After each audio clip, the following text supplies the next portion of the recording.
All right, we're back with more Rust today. Let's put the webcam on. Let's see what's happening here. Uh-huh. All right, so we really are back. So 1 week delay. All right. Like the title says, learning Rust, mastering the basics.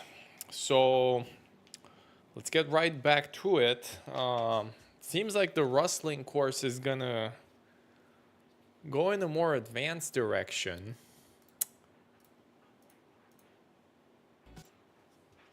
But I personally prefer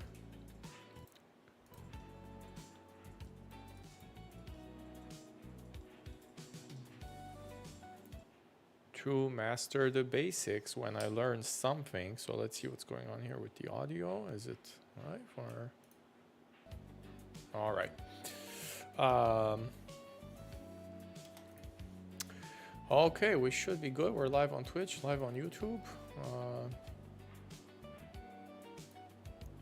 And the thing is, it's been a week. It's been a week. It's been a bit too long. And that I don't remember. Let's see if we do Rust links. All right, so we left off at some string stuff, which we kind of knew. I think this is the thing I decided to do last time. Okay, I was like, okay, it was about string documentation and methods. Okay, so you know what, let's finish this one, because I remember last time it was, viewership fell off and it was like really late, and I decided, oh, let's not use methods. Let's try to do some string manipulation by hand. And I think that ended up pretty horrible from what I remember. So I guess let me read Rust string. At least we'll learn these methods. And then the other one is Rust string slice, the other type. str, the little str. Okay, so now technically with these two, we should be able to solve all the exercises. Rather this last exercise, because it wants us to guess.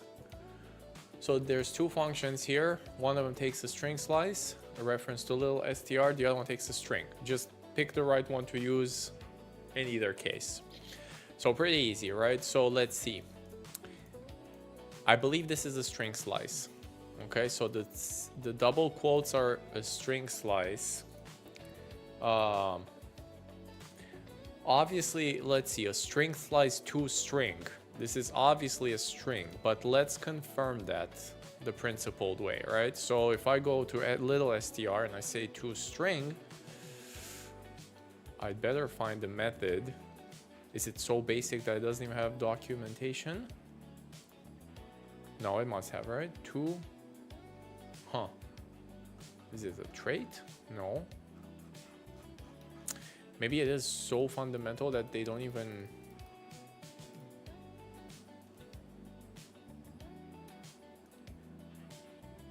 Or would I find this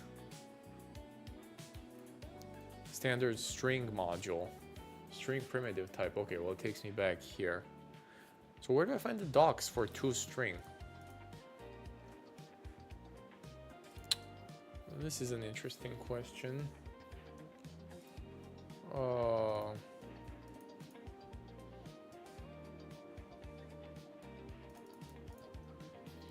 pointer and the length. You can look at these as pointer and length methods. Invariant. Rust libraries, there is UTF-8 implementation. String length is empty.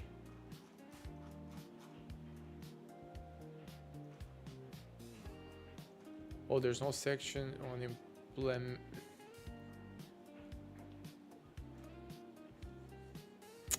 So why can't I find toString? Am I fried or what's going on here?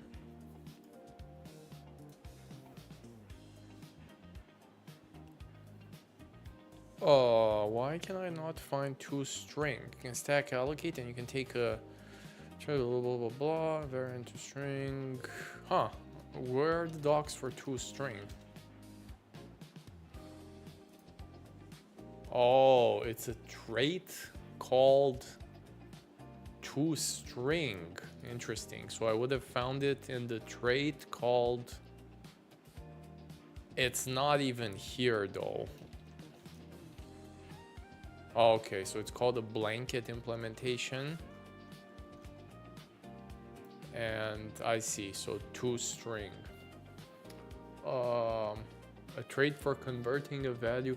Oh, I see. It's not a trait specific to...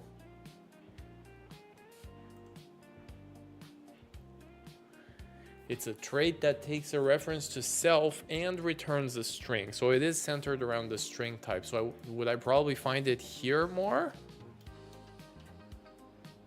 Yes, yes, I see. So it's a trait of the string, not of the string slice. This trait is automatically implemented for any type which implements the display trait. Oh, I see. It's even more fundamental. Display should be implemented instead, and you get the toString implementation for free. Converts the given value to a string.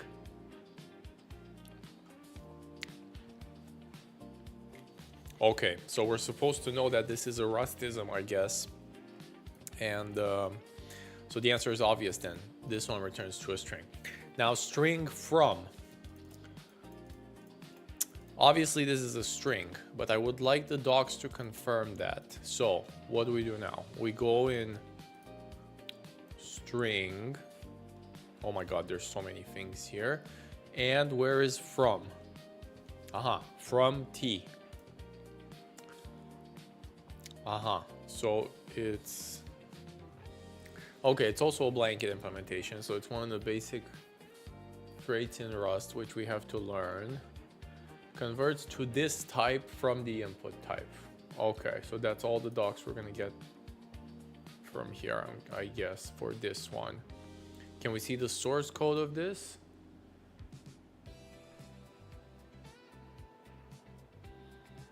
No, this is not for string. Huh, interesting. But where, how do I see? Do the docs show me? I guess I have to look in the Rust source code, right? To see where this is implemented. From a literal string.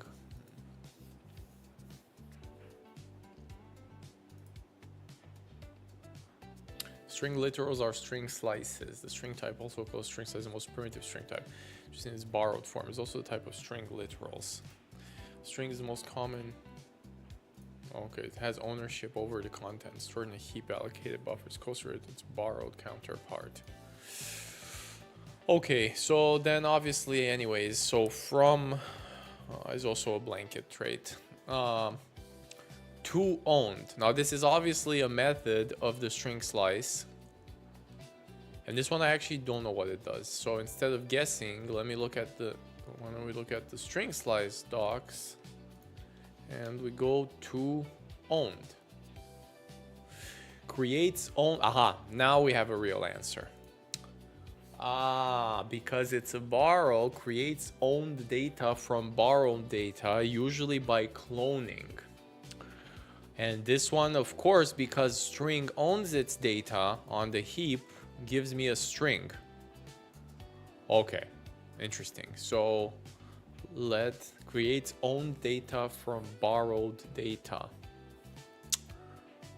So then it doesn't borrow again, right? So if I have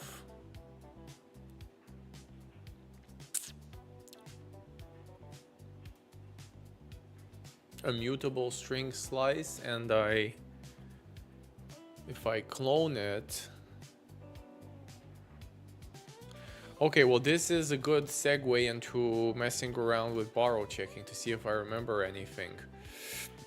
Let's see. So I have these two. I have this pair.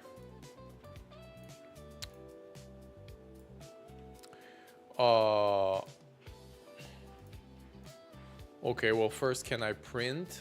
I believe I can, all right.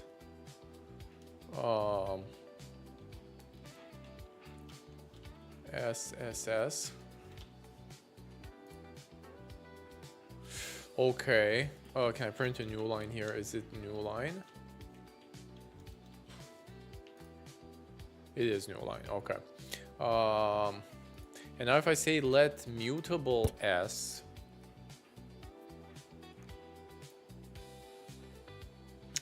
sure, but if I say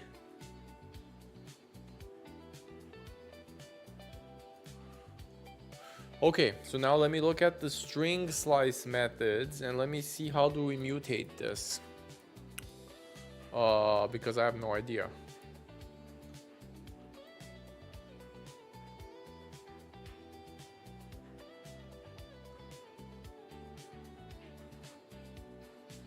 I see an index get mute returns a mutable reference to the output. Okay, get returns a shared reference. Index get mute. Index mute. Is there a set or what? How can I?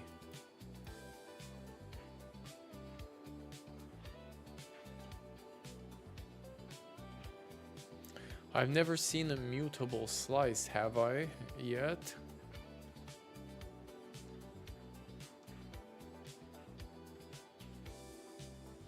I have a mutable vector. So it's a mutable reference, which we have now. And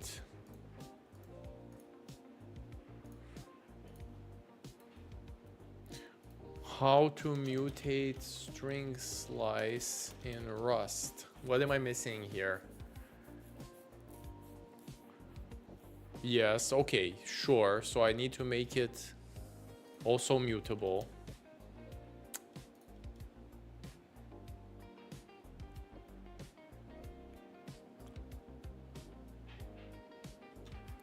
Expected mutable reference. Yikes. Why am I getting tripped up? Well, good thing this stream is called Mastering Ownership.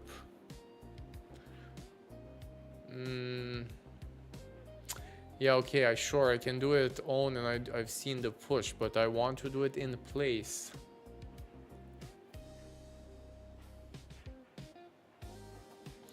Oh, I know what's happening here. Because this A thingy here, damn, this is so wild. Like S, no, cannot borrow as mutable. So this doesn't work in Rust.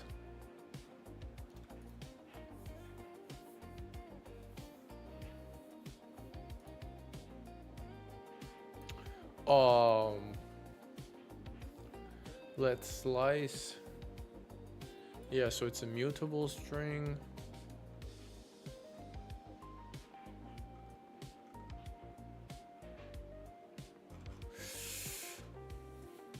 Okay, so I'm not supposed to do this. I'm supposed to do it in toOwned. Convert the immutable slice to an owned mutable string. Mutate it freely. Then we've seen these with push. The methods there are clearer, like to push and pop from a string. Still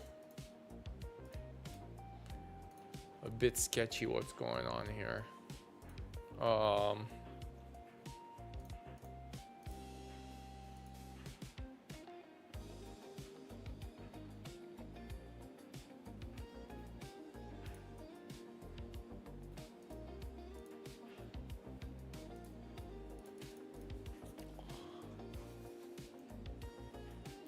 Well, hang on, I need to understand more. So I can get a string reference. What is it? Does it want mute A? No, it's not gonna work like this, will it? Nah.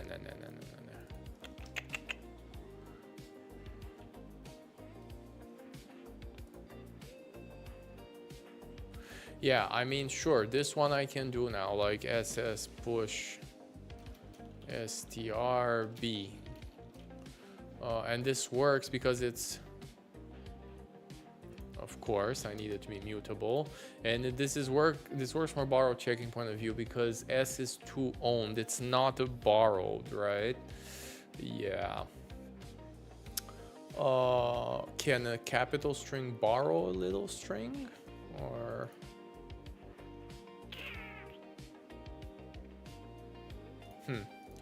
Rust mutably borrow a string slice.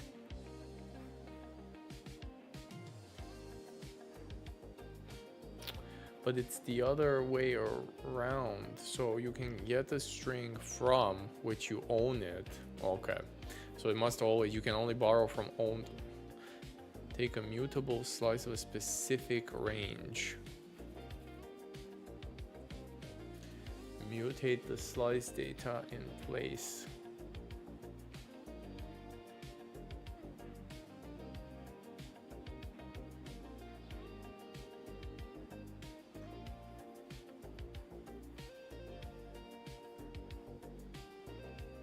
So why would you take a slice this way? Like string doesn't have ASCII uppercase?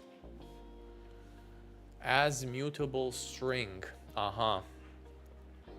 So converts a string into a mutable string slice.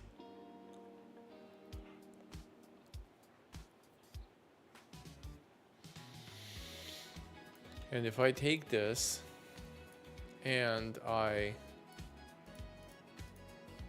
this should pass, and if I print the string now, it should also be, yeah, I got mutated in place, I see. Okay, so you can take, okay, so you always go through the capital string, that's the, but still my question remains, why would I do this and not do,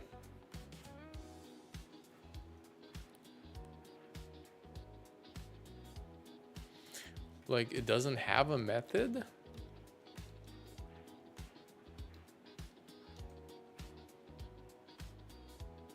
Or like uppercase, or what's happening here? Oh yeah, it does have its own thing. Okay. Oh wait, look. So why would I not do this like in a place? Huh, it even has two ASCII uppercase. Okay. So then I can, but okay, so I cannot do this because this should be a borrow. Oh, it is not a borrow checking error.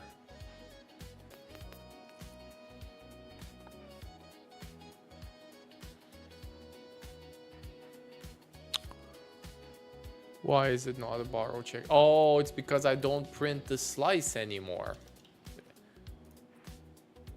Good, there we go. So I see, yeah, because I had the causality right here, right? So I did something through this, then I did something, but then I printed the last thing, which is fine. The causality for borrow checking works here. But if I try now to print this after I touch it through this does not work. This works, however. Of course, and so does the print after, right? Whoops, yes, sorry, I meant little s, obviously, yes, there we go. Okay, is there a, like, let's see if the effects are what we think they are, because there's probably a lowercase. Okay, there we go. So this works as expected, and these are all borrows here, okay? So it's as mutable string slice, which I don't understand. Why would I ever not just do S? Damn, I need to understand what is up with these slices, because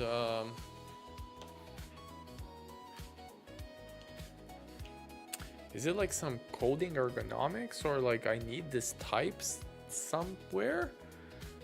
Like, why would I not just work with the string if they both have the same method?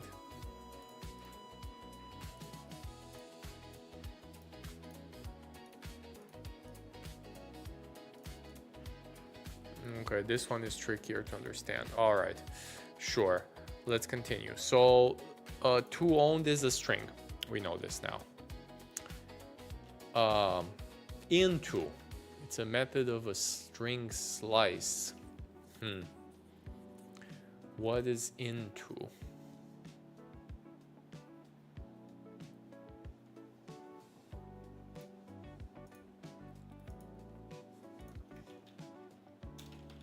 It's also a primitive.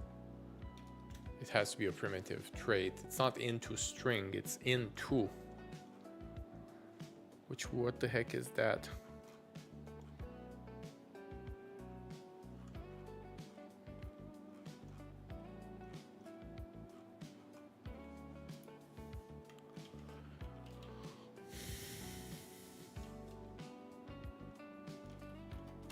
No, Rust into trait. Oh, I see. It's a basic and standard convert. So for a type, it's something into a value to value that consumes the opposite of from. Oh, I see. This is the from into pair. Once the way okay, from generic implementations into type for type.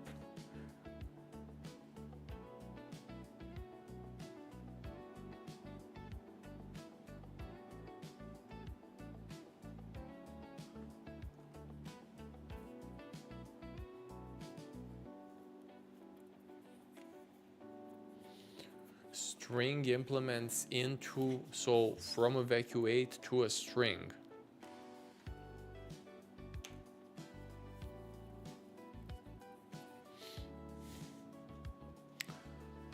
Into the usually inferred input type. So how do I know what this is then here? Whoa.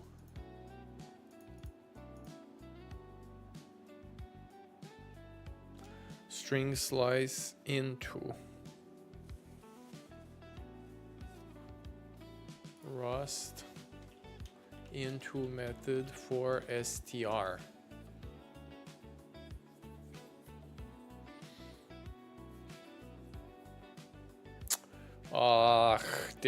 Where the heck am I supposed to learn this from? We're calling into usually needs a type hint. Yeah, exactly. So it knows you want a string. You can provide this hint via variable annotations or function signatures. So what if I can also do into myself like that. That's idempotent. That doesn't do anything, right?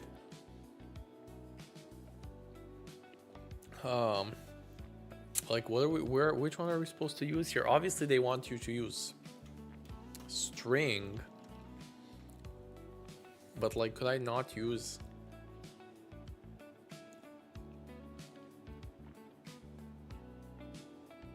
I don't understand where the hint is here. I guess it's always a conversion and it must be to something. And now the compiler sees that I use it as an argument to a function that wants a string, so that's the compiler hint I give. You can provide this or function signatures. Yes, okay.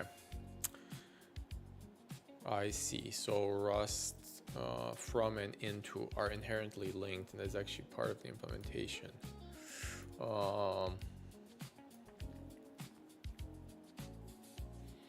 From we've seen. From is more obvious because it's you call the type from, but how the heck do you call into? The reciprocal of the from. It defines how to convert a type into another type. Typically requires exactly. This is exactly my question. Like the compiler is unable to determine this most of the time. So how the heck does it know? Oh, I see. It's through type annotation or function signatures like I did. This is not obvious at all though. I guess there's a section on strings here. Let's see. To convert any type to a string is as simple as implementing the toString trait for the type. Okay, then we talked about this earlier. This is derived from display. Parsing a string. Strings one more common convert them from string to number. I don't know what this is relevant, but sure. Okay. Yeah, see, the docs here are not that great. Like, sure, where's the function signature part though? Yeah. So, inferring into from function signatures, Rust. Into output type. That's what I want. No, I mean into like this one, dude. Okay, well, never mind. It's obviously what's happening here, which seems quite tricky, actually, to be honest. This is probably one of the more non-trivial things.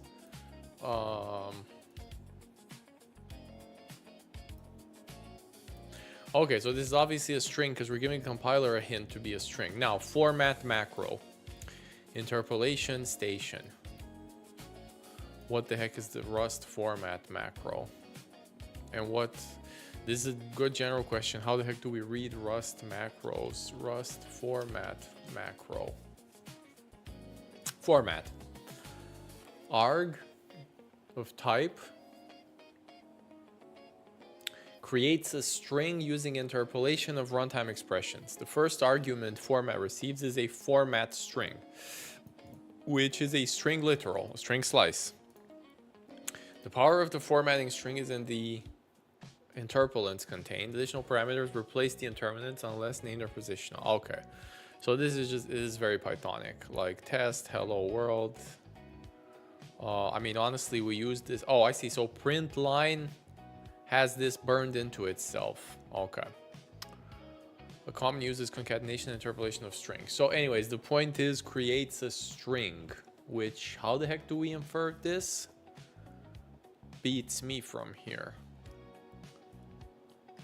Oh, this is wildly unobvious to me.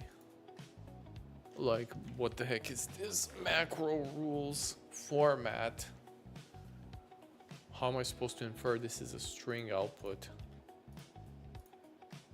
Seems quite difficult. But in any case, the answer is string.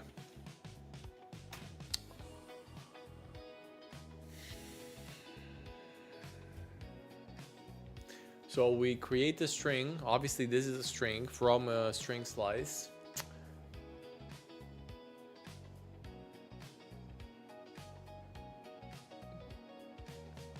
Then we create another string slice and we subslice it. So this is a string slice.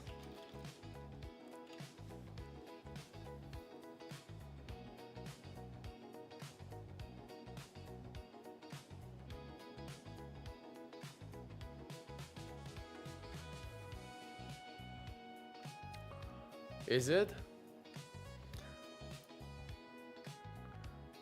Yeah, I'm not sure what's going on here because it's been a week since I messed with Rust and I basically forgot everything already. Thanks for stopping by. They want you to guess what these things return. Jesus Christ, like what is the precedence here though? So hang on, let's insist. All right, you know what? Let's take this one. Okay, let's mess around with this one because I want to understand everything. So I know that I can, let's see, so let thing is this, but let's deconstruct it, I guess. Okay, this works. So we know that the inner is a string and it's string from ABC. What is the order of operations here? Uh-oh. So inner slice, which would be a string slice. Left. So then first I would take a string slice, which is inner, you're saying. I think you're right. Okay. And then I take let inner ref slice. Now is the big question. What is the subslicing operation? I think it's also a string slice. it's just inner ref from 0 to 1 non-inclusive, so just the unary are right to left.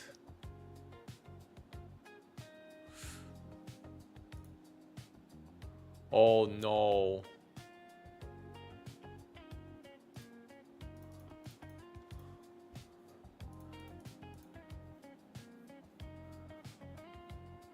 So then is it inner?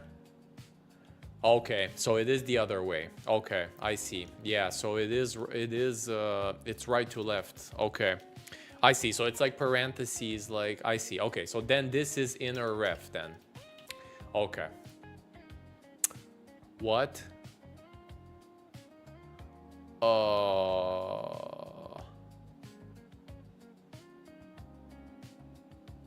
Huh. Interesting. So this is a string. Yeah, 0, 1 can... Oh, I see. Oh my god. So it's both of them together here? Like, this cannot be decomposed like I think it can, right?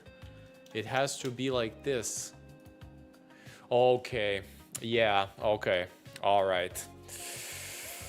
And where is that rule? So where is that thing code? Oh, I see, because it's not an operation. Okay. I see. So yes, slicing returns a reference and it has to be marked as such because it's a reference. Okay, so slicing always implies a reference. Gotcha. Okay, all right. So the answer to my question, okay, so the answer is easier then because these two are a pair. So obviously the answer here is a string slice. That is a good question because I was about to go back to borrow checking. Let's try some messing around. Holy shit. So let's see. So what do we want to make mutable here? Like a mutable take a mutable slice. So you have to annotate it as a mutable reference to a string. Cannot borrow. Aha, I have to make this guy mutable. Okay, because I need to take the chain. Yes, okay, I understand borrow checking. And now if we do... How the heck do I mutate the string slice though? So now I have inner ref, which is a mutable string slice of length 1. And how the heck do we mutate? Is there a method or something? Or I guess it's just change the character 0. Yeah, it's raw indexing, right? Like... it's like very Pythonic. X, okay, and then we can say print line, and let's print the inner string because it should flow all the way down to inner, right? Because we took a mutable slice out of it. No, it doesn't work with integer though. How the heck do we change it? Change the character 0. Oh my god, you're right, it's a char, not a string. Oh no, well wait, but the compiler error is about the... Wait a second. No, the compiler error is on the left side though. We still don't know how to mutate it. All right, I gotta ask Gemini how to mutate. Obviously, I asked this before. I have to use a method. Oh my god. I think it's the byte thing. It doesn't work how we think it does. Like, no, I think they're right here. Like, because there's the difference between bytes and... Yeah, it's not like Python, like we're used to. I'm assuming you're... I don't know if you know Python, but I come from Python, basically. Which obviously you would do this thing. Interesting. So then this is all for nothing, like... Well, they can be, but with strings specifically... So that... Okay, that's a good question. Let's try... Okay, how about this? Why don't we try... why don't we do it this way then? So let's see. Can we do it for a vec of integers? I think works. I think in a vector of integers, this thing should work, and I'm pretty sure. So let's see, can we guess that? So we have let mute array, which is a vec of u32.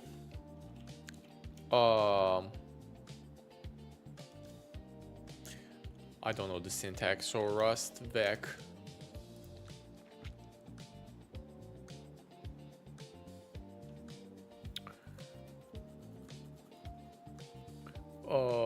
vec new.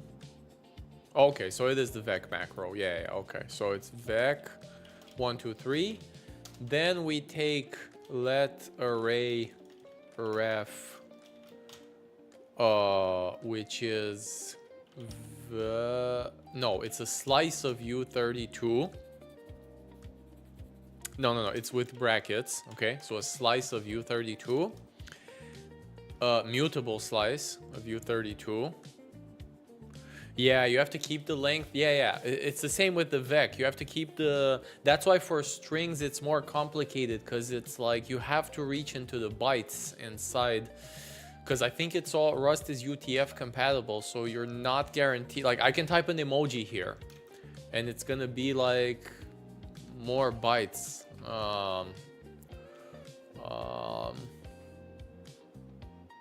Okay, so now if we take a mutable slice array from 0, let's say the first 2,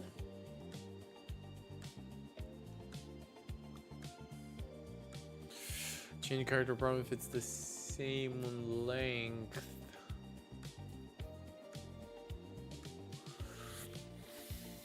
Why can't we mutate chars in Rust strings? I think I've read this before.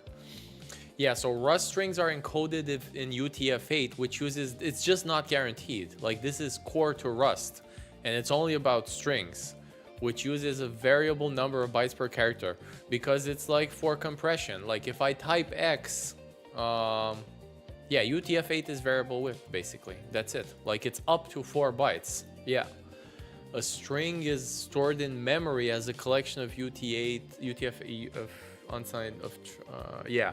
So this is the thing. Yeah, ASCII characters are 1 byte. Then you can go all the way to emojis. Yeah, and yeah, this is pretty annoying. Yeah. So if you try, this is exactly what happens here. If you try to replace a 1 byte character with a 4 byte emoji, the new character will overshoot its space. All right. Okay, but then for this kind of thing, this should be fine, because I can say now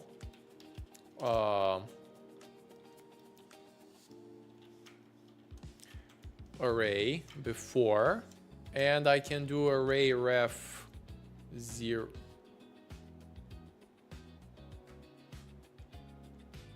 Well, for strings it's easier to just mutate. I think the string has a method. You don't even need this slicing. Like, string slicing is pretty much useless, I think, because they want you to convert back. You can convert the string back into a slice, and then the capital string has a method to... You can push and pop, and you can do things to it. You can do replacements. It's pretty hard to... You can do deletions from it. Like, it has all the stuff here directly in the capital string. So there's no reason you would ever take like a string slice from a string.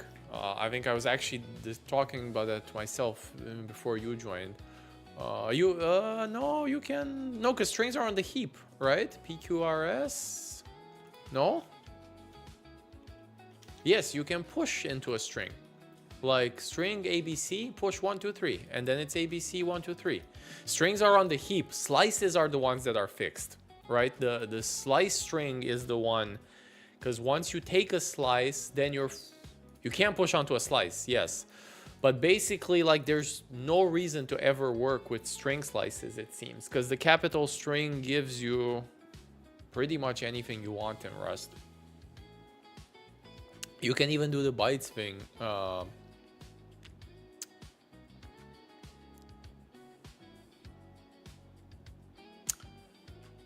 You can't... I don't think... You can insert in an index. Yeah, so it's... You can also get, like... No, you can't. Well, it has to be algorithmic. Like, it has a pop too. So you can pop from it. But the problem is, how the heck do you pop something? Or you can... so it has an insert at a character, and I think it has a pop at a character. Oh, it has remove. There we go. So remove an index. There you go. Remove a char at byte position IDX. So it's all algorithmic. Like, although this is pretty dangerous though, because it's like at byte position. I don't know what the heck is going on here at yeah. You can remove all matches of a pattern.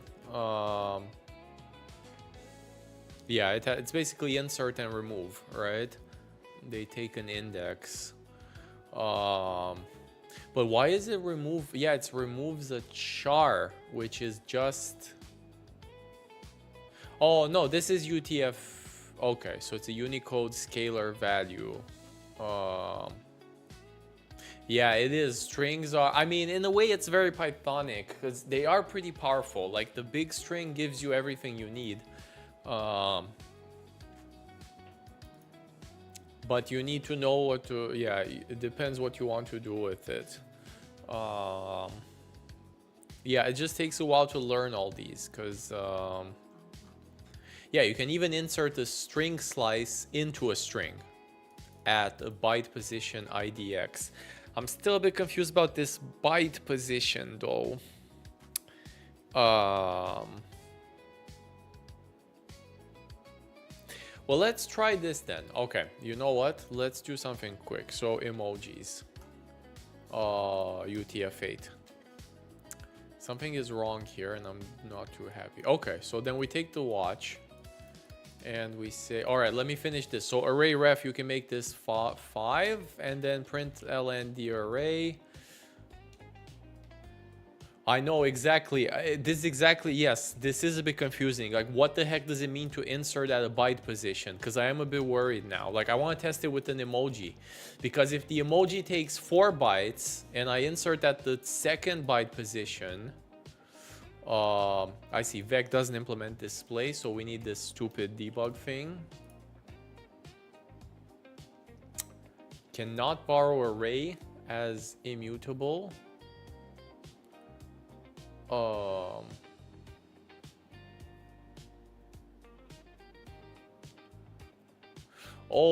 shit, I can't print the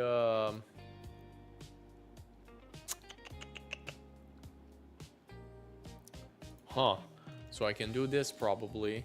No, I cannot do it. Okay, so I can't print a... Okay, yeah, so it has to be like this. I cannot print the array because it was already borrowed, so then the compiler doesn't know what I'm going to do with it. But yeah, okay, so here indexing works. Okay, so this works how you would expect it. So you can take a slice into a vec of a fixed size, and then of course if I put a 4 here, I'm gonna get a runtime error, not a compiler error, because it doesn't know it's out of bounds at compile time. Okay, now if we go back to the, let's see, if we go S, okay, string, and we say string from clock, actually one clock, sure.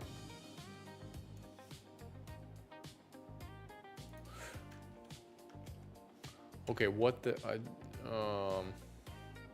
yeah. Alright, so then... Yes, but here's the thing though. Like, it doesn't work like that because it's... I don't think you can do the first character. Like, I can do a replace H with X. And then this works. But like programmatically,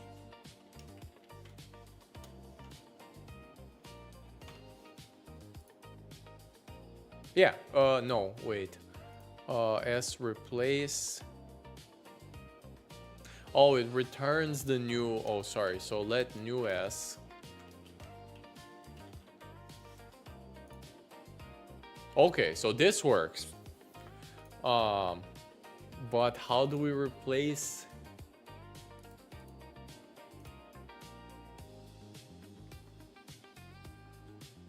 Oh, there's a replace range. I see. Replace the specified range and replaces it with the given string. Okay. I see. This is it. Oh, and then you have to do something algorithmic where you can also do like find.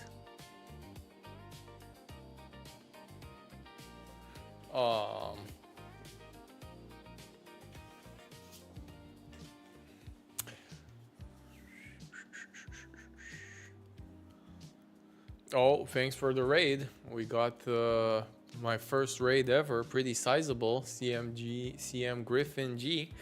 Appreciate it. We're trying to master the basics of Rust. It is going weirdly moderate so far. Not. Hey, yeah, one. Hey. Yeah, thanks for the raid. Appreciate it. Yeah, it's my fourth stream, and I was gonna wrap up strings, and then I'll probably review borrow checking again. We'll see how that goes. All right, what the heck is going on here? So we can replace a range. I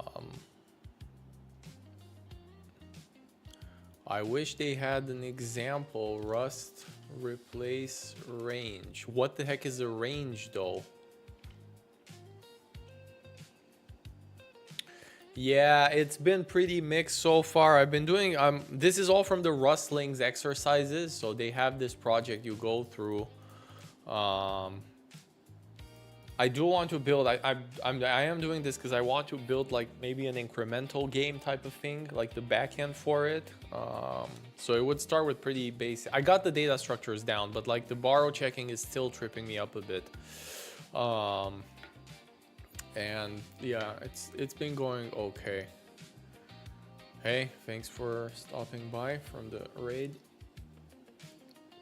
All right, let's see what's happening here. So replace range is an okay, yeah, so it takes 712. All right, so what do we want to do? Yeah, exactly. I think that's what we're hitting right now for loops and bar. Okay, so then you said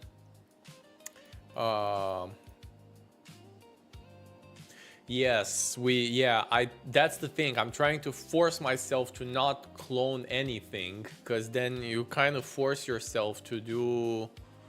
Oh wait, but I think, oh, is it really that smart? Like I thought the clone is like hard copy, like in Python, like deep copy. But I guess you're right, the compiler is probably that smart these days. Interesting. Because I always stayed away from cloning. Yeah, that makes sense. Okay. All right, so then we have, is this in place? I guess it is in place. Yes, it is in place. So S replace range 0, 1 with X, and then we print S.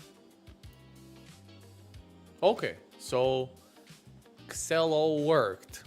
Yeah, that's the thing. This is still not okay. So now what do we do? I see. So now if I have an emoji here, like how the heck do I type an emoji? Rust emoji string example.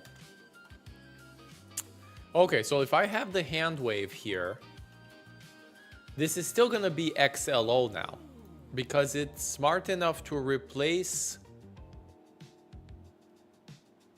It's not though. See, this is it. This is what we were looking for. I'm not replacing something that's byte aligned. Yeah, this is insane. Like you cannot do this programmatically. Like, I mean, how would I know? Like I have to parse the string. I guess it makes sense for UTF-8 though. Like, because now I'm trying to break that emoji into two basically. It is to me too, to be honest. Yes, like this is very anti-Pythonic, and I guess if you have, okay, so let's so So how to replace emoji with a... How to replace a UTF-8 character with another one in Rust string? This is the right question to ask. It's not like bytes or chars, right? But I don't... Yeah, well, this is wrong. You need to know what the range is, though, because different characters occupy different number of bytes. Sure. Wait, so basic replace works? Ah, but see, this is the thing. It doesn't work with indexes. Yeah, so we're back to the thing. Like, okay, sure, I can do... It's exactly what we had before. Like, let... Hey, thanks for stopping by. We just got raided, so there's probably more people here. Thanks everyone for stopping by. Again, thanks for the follows. Really appreciated. We are struggling with Rust, but I think I'm starting to get it. All right, I'm getting a bit hyped up for the stream now. All right, so vec, to convert that vec to a string. Yeah, we're learning about like UTF. We got into some, because I was finishing. All right, let me go back to Rustlings because I don't want to lose track too much. So the goal of this Rustlings exercise was to guess. So they gave you all these in placeholders, and your goal was to guess which function to use. And it's basically just asking, is it a string or a string slice? Okay, and my logic was, let me read the documentation for each method. And then we got tripped up. It was me and Sir Elf that we spent like half an hour getting tripped up by string slices. Thanks for the follow. Right, we got tripped up by this syntax. We did a bunch of experiments and then we figured out this is a string slice. You know what I discovered? That you can't really do much if you take a string slice from a string. That's pretty useless, right? Most of the time you should just use string methods directly. Like, I don't understand why you would ever do that, because it seems not that powerful. Unless I'm probably missing something. All right, so now let me go on to the next exercise. So now I have to guess. So we know this is a string slice. What does .trim do? Does it return a string or a string slice? So then to find out principled, we go to the documentation and we look for trim. And here's it. It returns the string slice with leading. So this is string slice to string slice, with leading and trailing white space removed. Okay, so then I know I can answer the exercise now. I know this is a string slice. Next one, string slice dot replace string slice. I would guess this is also a string slice. If I go in string slice and I look up replace, no, I'm wrong. It's a string now. Replaces all matches of a pattern with another string. Return creates a new string and copies data from this string slice into it. While doing so, it attempts to find... Oh my god, you have to learn these one by one. While doing so, it attempts to find matches of a pattern. If it finds any, it replaces them with the replacement string slice. Yes, because the arguments are string slices and copies that were sort of matches of a pattern. Oh, hey, Dazzler, thanks for... Oh, definitely. There's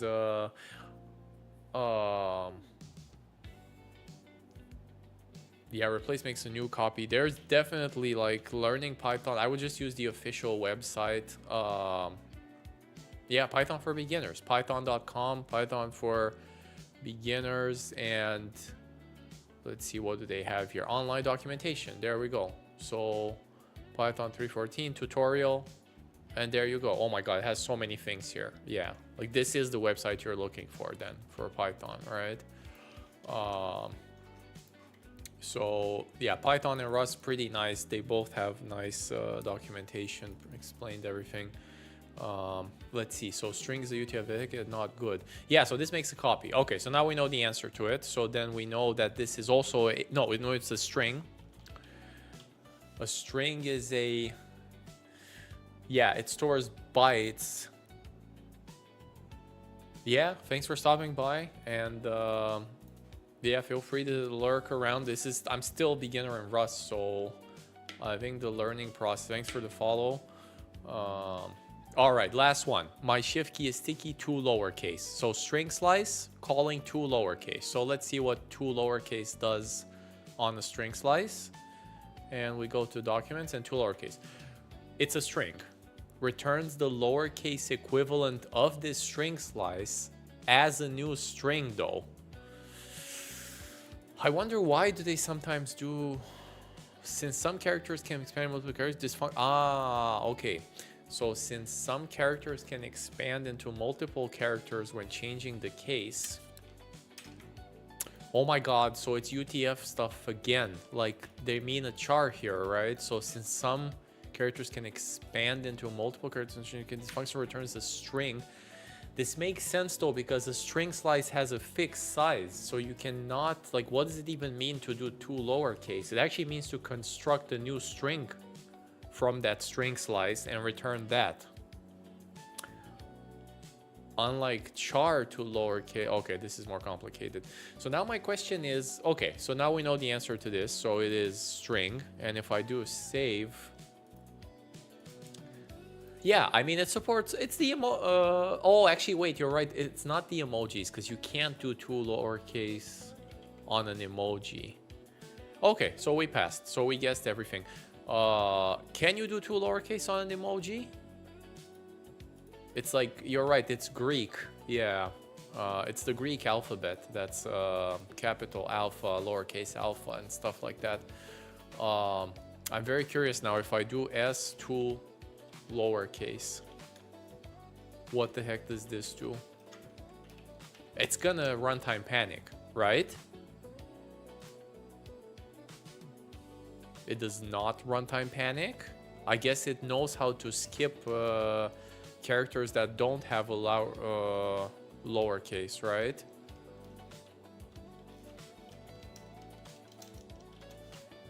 So then if I do L, I would see... Okay, hang on. Hang on. So we need to look at the docs for... So now we're not on a string size, we're on string 2 lowercase.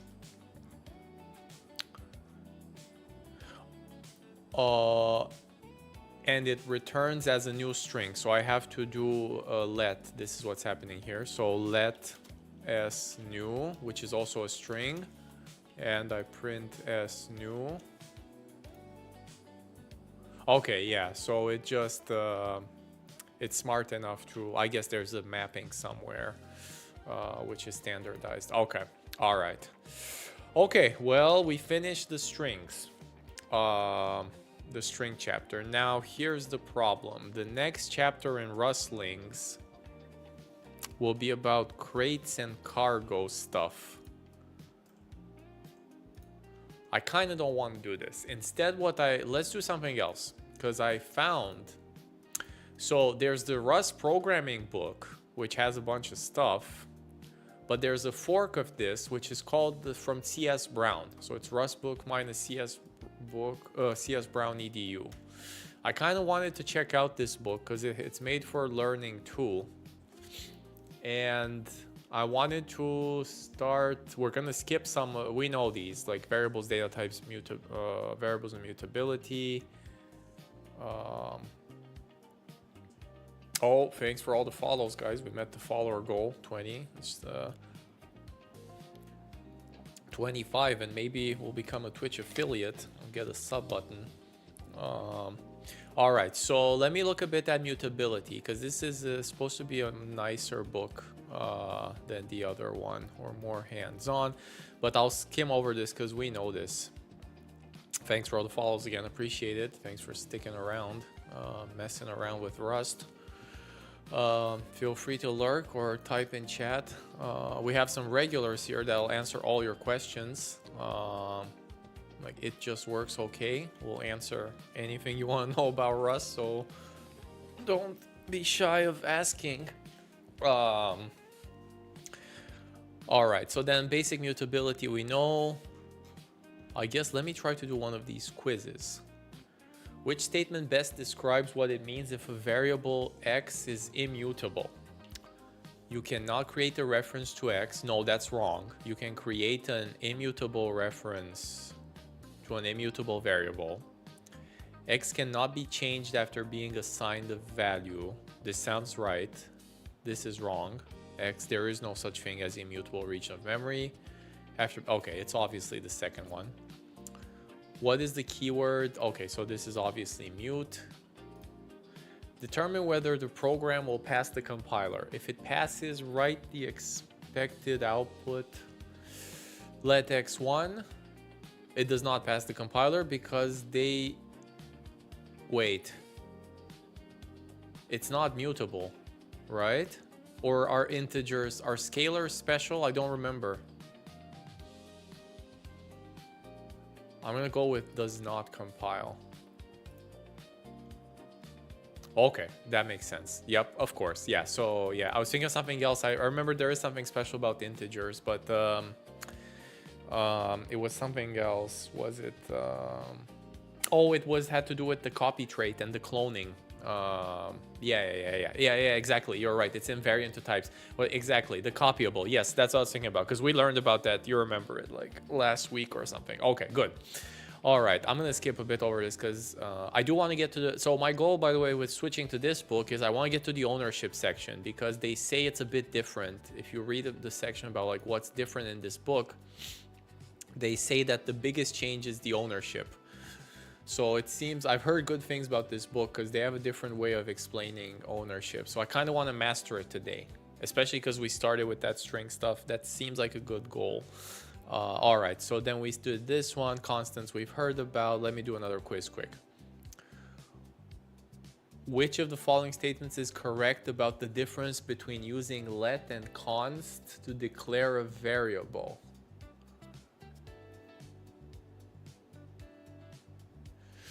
I know a bit of modules. I think we can do the modules. Yeah, the modules, I think they're easier though. I'm more interested in what quizzes this book has, but yeah, we can do the modules. Modules should be easier because I kind of know a bit about the rules, like with the public and all that stuff. That seems easier to me than ownership. Yeah. So maybe we can finish the module. Yeah, I think we have time for both because I'll probably go faster through borrow checking. If I get all the quizzes right, I'm not going to review borrow checking, but I want to get to the quizzes. Which of the following statements is correct about the difference between using let and const? Oh shit, I don't remember much about const. The compiler const can only be assigned to a literal. Const can be used in the global scope. I think this is wrong. Compiler error if is not... The third one is wrong for sure. The fourth one is wrong. It's either 1 or 2. A const can only be assigned to a literal.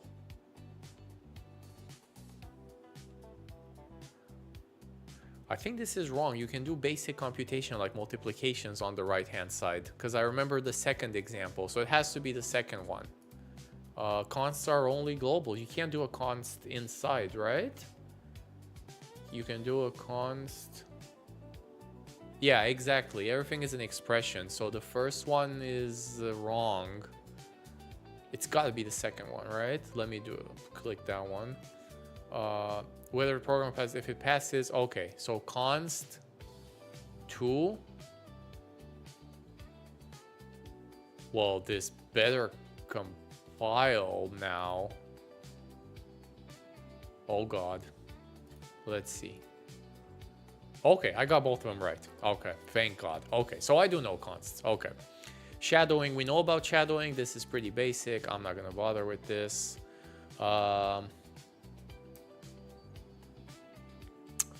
guess one more quiz here. Determine whether the program will pass the compiler. If it passes, write the expected output. Okay, so we have a mutable x, u32. Then we start a new scope. Ay. What the heck is this, dude? Let mute x equals x. Seriously?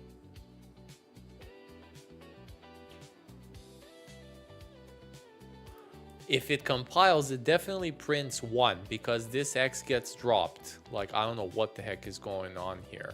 It's not even a reference to it. So, but the question is, does it compile? This is weird syntax. Like, it does compile. So this thing actually works. Like, it sees the outer scope and then it shadows it in the inner. Okay, so it does compile, and the answer is 1 then.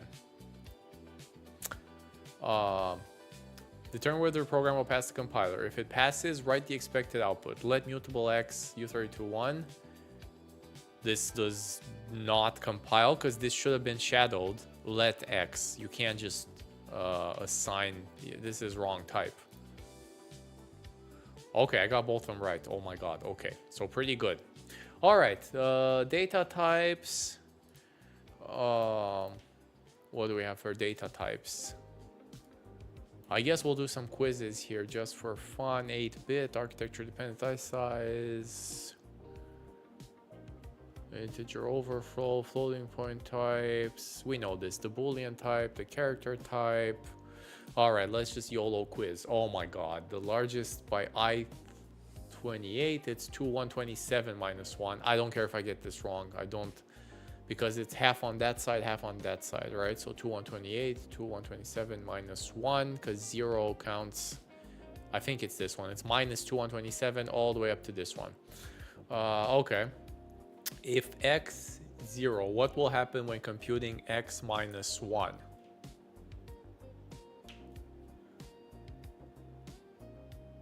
It will always panic because we need to do a wrapping sub, right, to return 255. Not sure about this. It always depends on the compiler mode.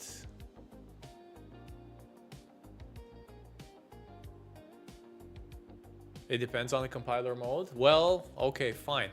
So let's see. So let x u8 is 0. And x minus 1 and print line x. See, it's a panic. I thought it would be a panic. Yeah, I don't know what. Oh, I guess no, it has debug and release. So if I go to release. Oh my god, you're right. Yes, so debug mode panics. Holy shit.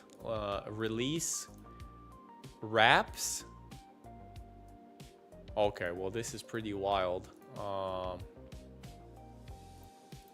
Okay, good. This is good to learn. I had no idea about this. So it does depend on compiler mode. It's either panic or wrap. Whether the program will pass the compiler. If it passes, yeah. If it passes, write the expected output of the program for executed. X. There is no F size. What the heck is this thing? F size is F size a thing in Rust?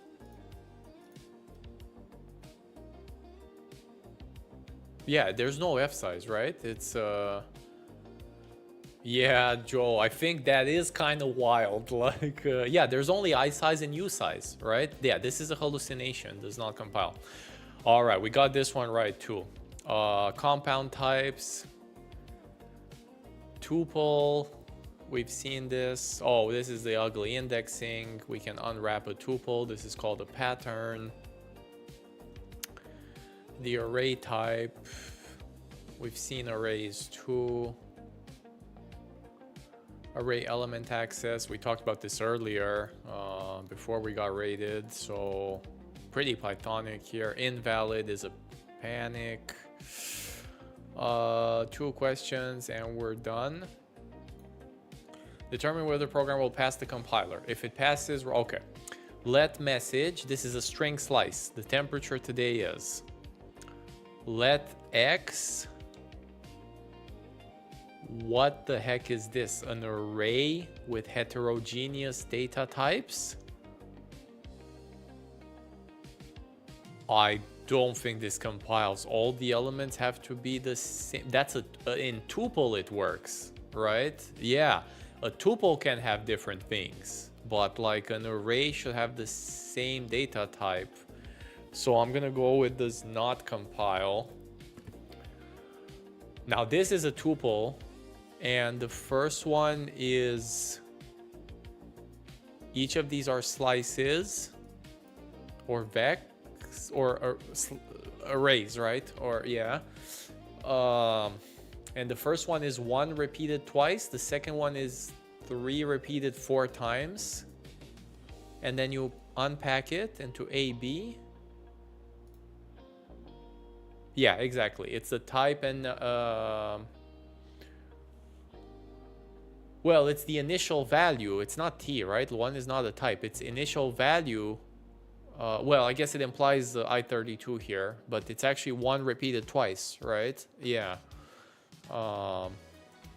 Okay, so then they want you to do the sum. Okay, well, first of all, I think this compiles. Yes, yeah, it's Tn. Okay, I see, because yeah, it infers the type. So I'm pretty sure this is valid. You can unpack this as a pattern. Seems pretty basic. And then you reach into A0, which is 1. This is wrong. You can't do dot here. This does not compile. Oh, no, sorry. No, it's T. Sorry. So T1 is this one, 0, 3. So 1 plus 3, 4. I'm going to go with 4 here.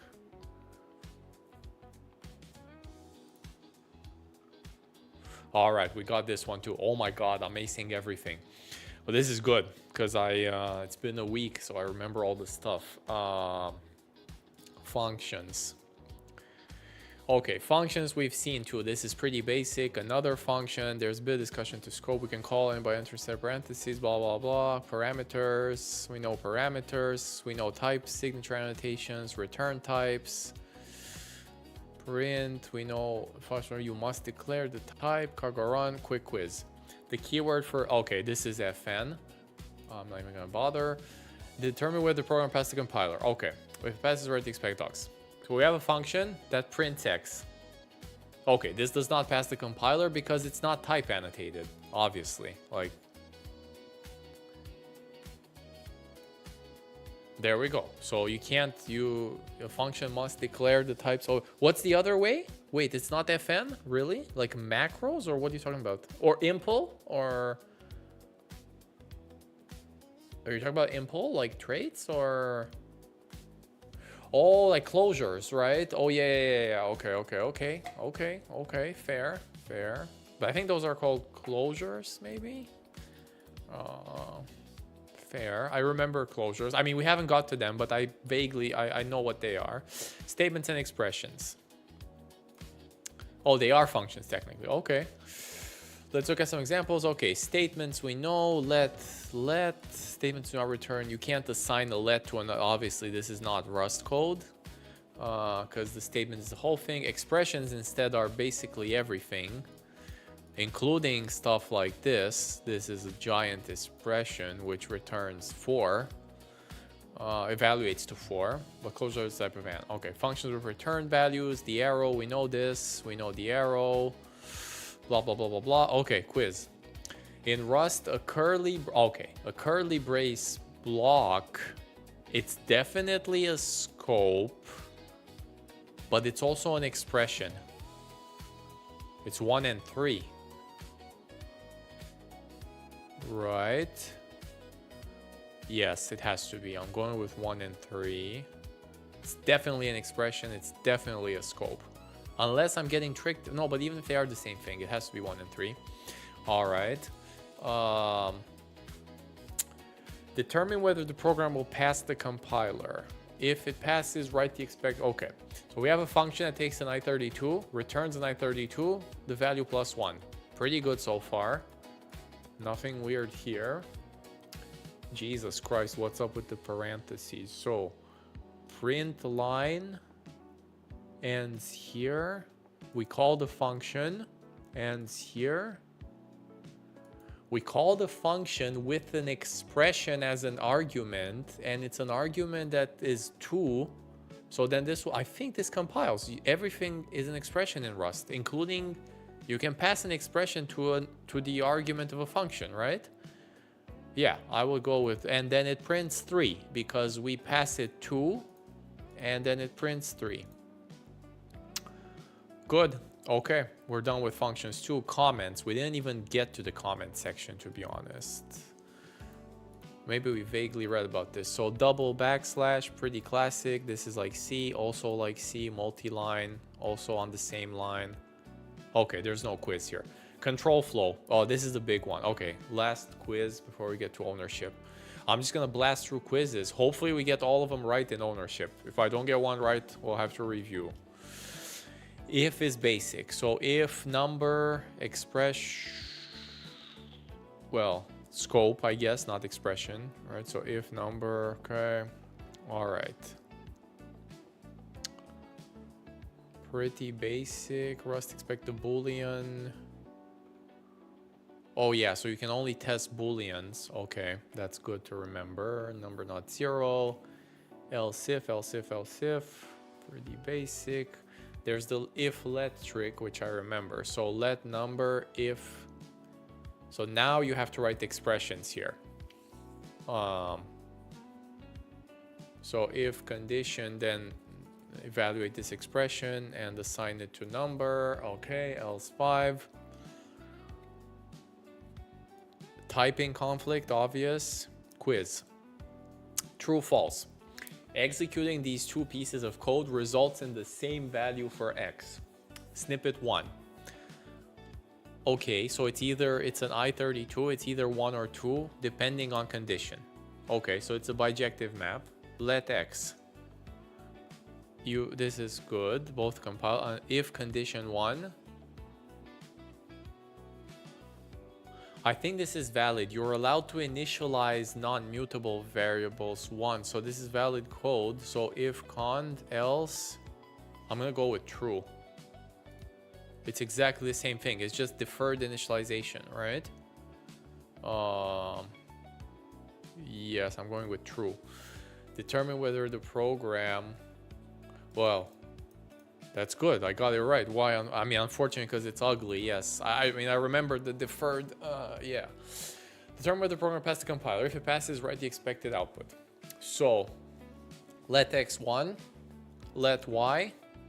No, it doesn't compile because x is not a Boolean, and there's no truthiness in Rust. So it should have been if x is not 0.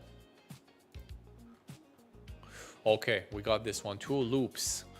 Loops I didn't really encounter, or like the loop keyword. I guess it's an infinite loop.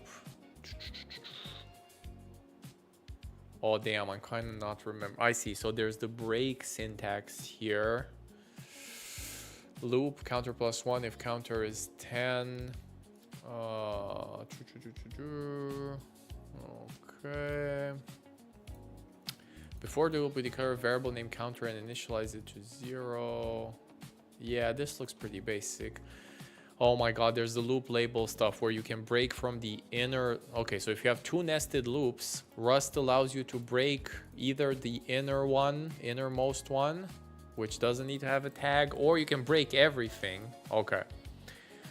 You can break a tag loop. So in this case, it breaks everything. Streamlining conditional. Okay, while is very basic. Everybody knows while. Looping through a collection with for, also very basic. Element in A is very Pythonic. Yeah, loop labels are all right. Let's do the quiz. Oh my god, Jesus Christ. Okay, so we have two annotated loops. This code will terminate. It will not loop forever. We start from 0. We do a +1. If we're greater than 10, we jump back to A. Otherwise, okay, so we break this. So x definitely makes it to 10 because this doesn't do anything if x is less than 10. So now x is 11. Okay, this code never terminates then, right? Because no, I'm dumb. No, sorry, I'm dumb. Because no, it terminates immediately because x is 1. We break B, but then we break and we're out of A and we're done. Okay, so it's true. This code will terminate and x is 1. It's gotta be. This break here is not doing much because, yeah, I'm going with true. Determine whether the program passes compiler. If it passes, write the expected output of the program. A is a vector of 5s repeated 10 times. Sum is 0. For x in A, which seems reasonable. Sum plus x. I'm not seeing any issues here. Do I have, is it like a dot iter or some trick? I don't know if I'm not familiar with the method for.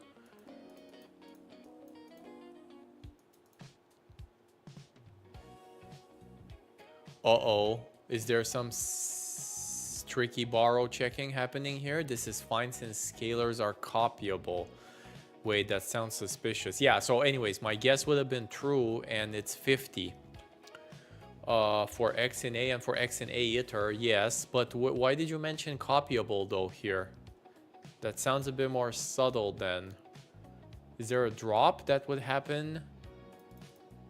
No, I think there is no dropping here, right? That would happen. Even if it wasn't copyable? Oh, there is some subtlety. For x in A returns references. Oh, yes.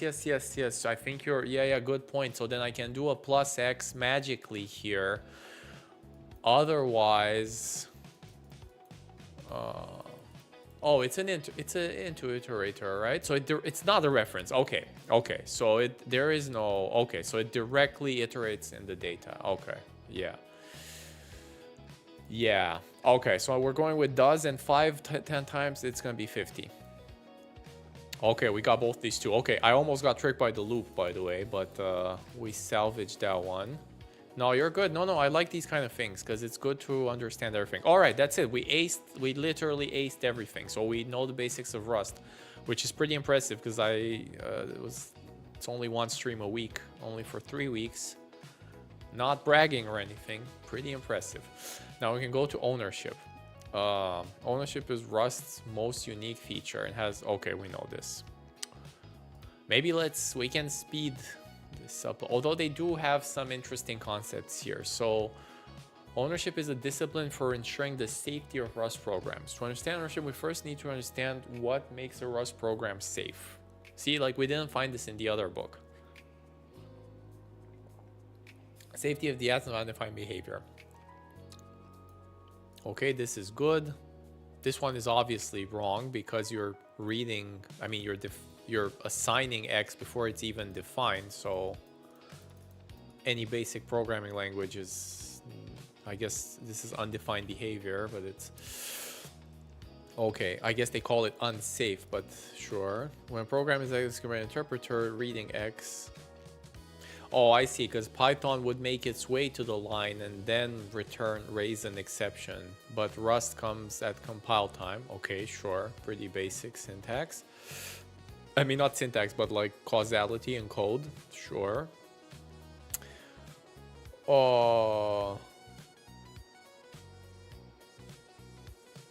What would happen if Rust allowed a rejected program to compile?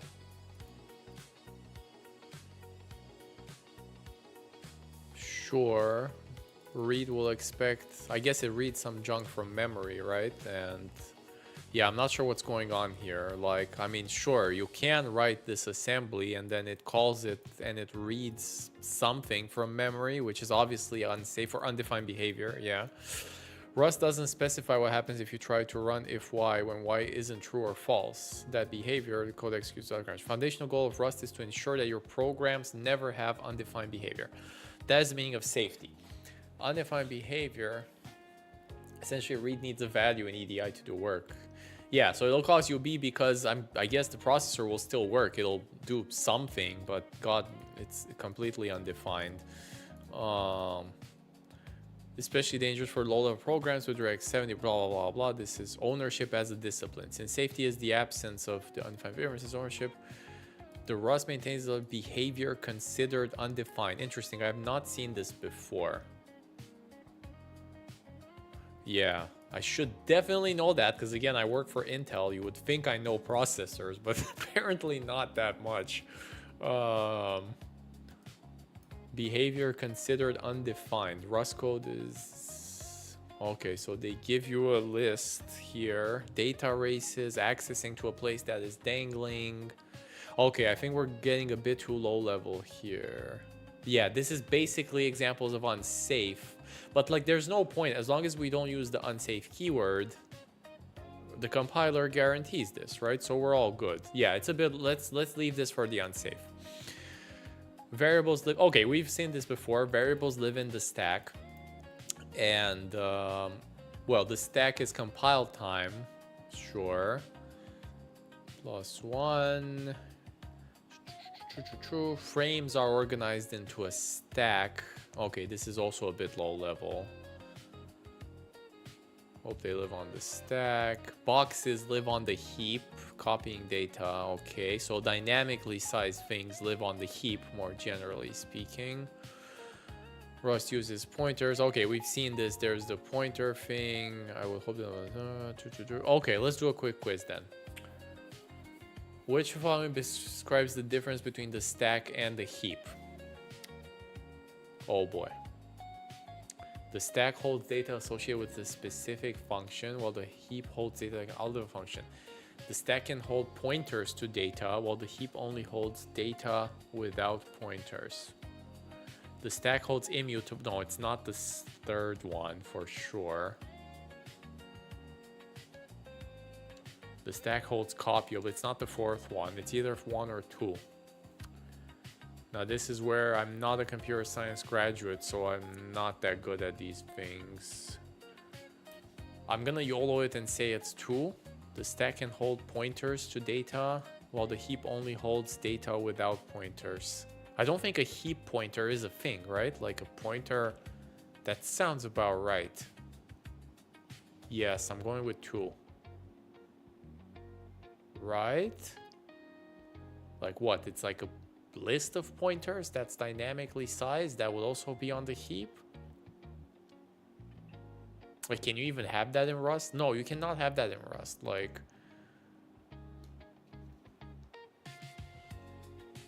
but the heap, but is the second part true? The heap holds uncopyable data? This one's not obvious to me.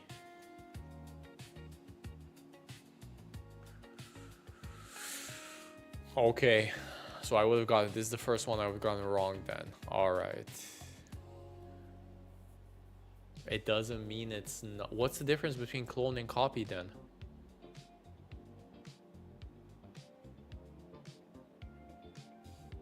Huh, interesting.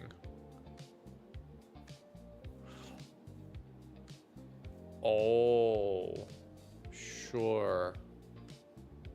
The heap. Oh, so this has to do with dynamic sizing. This is basically a fancy way of saying that this, you know the size of the things on the stack and you don't know the size of the things on the heap.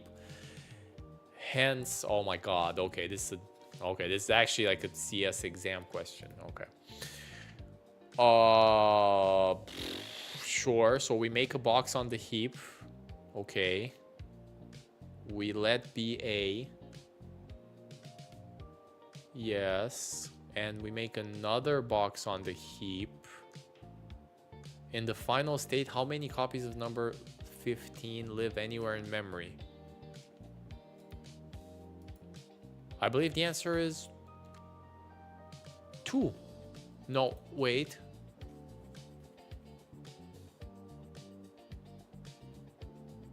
It is 2. Yeah, there's no copy. These are all pointers, references. Yeah, they're smart pointers, right? Yeah, there's no need to copy the data. Okay, well, by the way, you got the first one. Don't tell me it was it 2? Oh, it wasn't 2 either. Oh shit. Serious? Wait, which one is it then? It's not 4. It's not 2 either. What is it, like mutability? Oh, it's 1. The stack holds. It is 1. Okay. All right. Well, it's fine. Let's get. Yeah, this is above my pay grade. Let's take. Okay. Rust does not, it's okay, it's fine. Let's not worry about it too much. It's, Rustbook is lying. Memory management is a okay. Rust does not permit manual memory management. That sounds about right for memory safety, which sounds pretty good. Memory management is the process of allocating memory and deallocating memory. In other words, it's the process of finding unused memory. Stack frames, okay. We also know Rust doesn't have a garbage collector, so we gotta be a bit careful how we interpret this here. Stack frames are automatically managed by Rust. When a function is called, Rust allocates a stack frame. When the call ends, Rust deallocates the stack frame. I guess this is not called garbage collection though. Again, I'm not a computer science graduate. I very vaguely know about these things. As we saw above, heap data is allocated, okay, but when is heap data deallocated? Imagine Rust, okay, Rust doesn't have a free function, obviously. I mean, yeah, this is a disaster. Yeah, sure. Here we allocate an array, then we call free b. This is an example of use after free, I guess, what they're trying to point here. Yeah.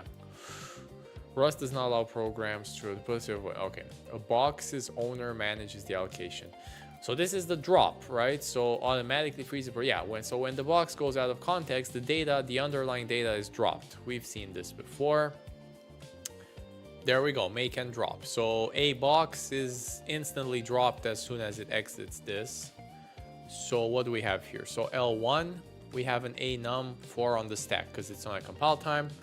L2, we have the pointer a box to the heap data. And at L3, it's gone. The heap data is gone. And I guess the pointer is gone too because it points to nothing. So it also gets wiped.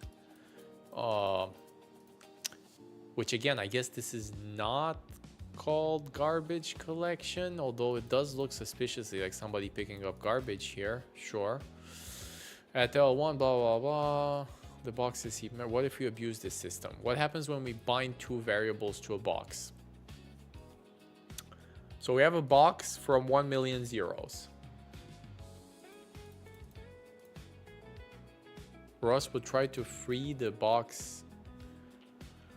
Oh, we finally arrive at ownership. When A is bound to box, I see, moves the, okay, so this is the move operation. We know this too, given these concepts of Rust policy for freeing box fully correct. If a variable owns the box, when Rust deallocates the variable's frame, then yeah, this is why I call this stream Mastering the Basics, because I want to understand this thing again. So this is a good chance. So when Rust deallocates the variable's frame, then Rust deallocates the box's heap memory.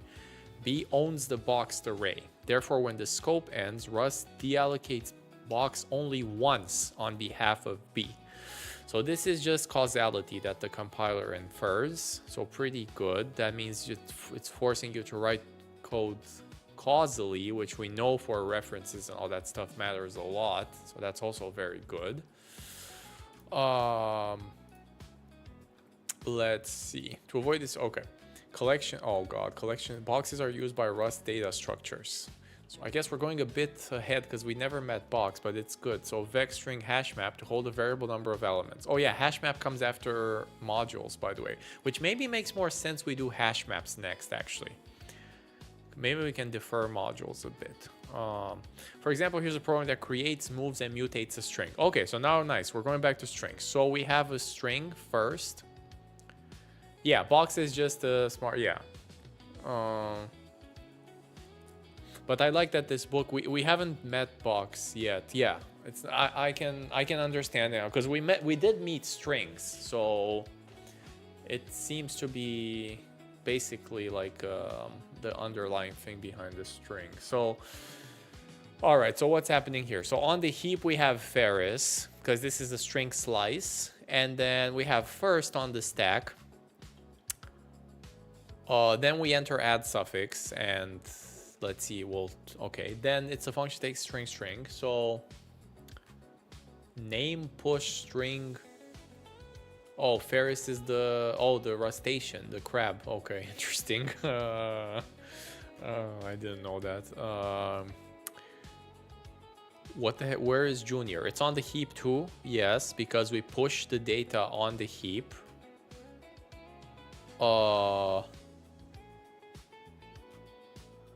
Why is there a new name? I guess name implicitly once I pass this to a function. Oh, because name takes ownership. Okay, there we go, right? So name takes ownership of the heap data. Then it does the push string.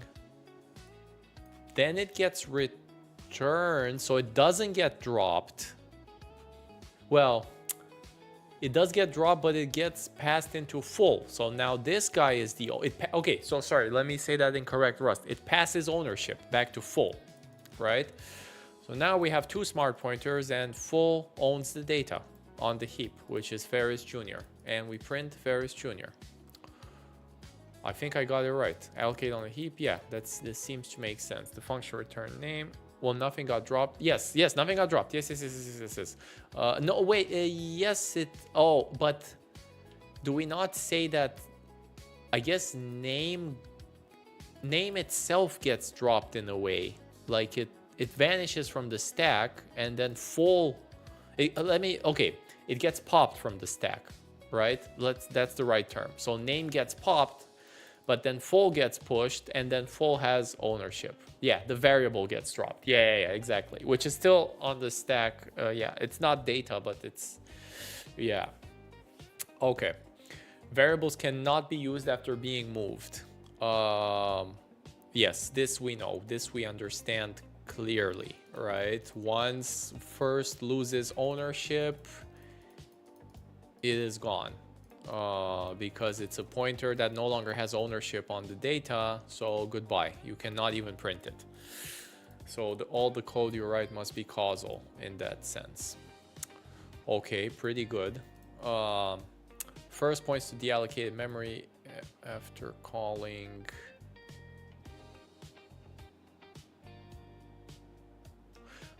I don't understand why they say this. What first points to deallocated memory? Nothing got deallocated. The heap is the same. We just pushed onto it. I guess they mean it doesn't point to anything. Points to deallocated memory after calling that suffix. Reading first would be a revision error. Okay.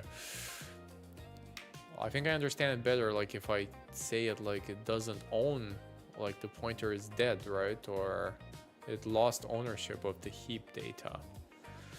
Okay, so Rust will fail to compile, blah, blah. Let's walk through steps of this error. First is moved when we called... Damn, this is super helpful though. I like this book a lot because it explains compiler errors too. So, move occurs because first has type string, which does not implement the copy. Aha, yes, this is the scalar versus non-scalar dichotomy, right? So the value got moved here because string doesn't copy. Okay, it was a move. And then the error is value borrowed here after move, because when you try to print in print line, you print a... I guess this macro takes a borrow, or it tries to... I would call this dereference the data, but sure, I think that's something else. Okay, you will not consider... Yeah, we know this. If you get I32, so if you move a variable, Rust will stop from using it. More generally, the compiler. If a variable X moves ownership to another variable Y, yep, this is... Rust must be like this. Okay, very good. Cloning avoids moves. Aha, now we're back to cloning. So as we had a discussion when we got rated earlier. So one way to avoid moving data is to clone it using the clone method. For example, we can fix the safety issue with a clone. So I just take a hard... I think of this, to me, this is like a hard copy, but apparently it's not, which makes sense. I accept that. So we say we take a clone, and now we can use both of them because this still owns the data. Yeah, so we have... I mean... Okay, so going back to... I'm assuming this picture is inaccurate then. Or am I actually using twice the memory? Because the discussion we had earlier was the compiler will optimize this. But maybe it can't though, that's the thing. So wait, clone is a hard copy then on the heap, right? Well, I think when we got raided, yeah,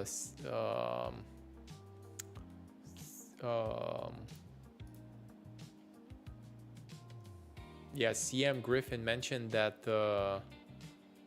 I see that's a contradiction because it. But then I think the compiler is smart enough to infer that. Okay, interesting.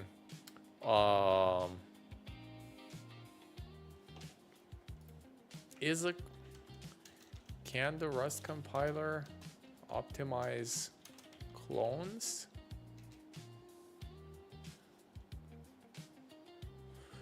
Occasionally. I can see it how it can. Yeah, okay, I see.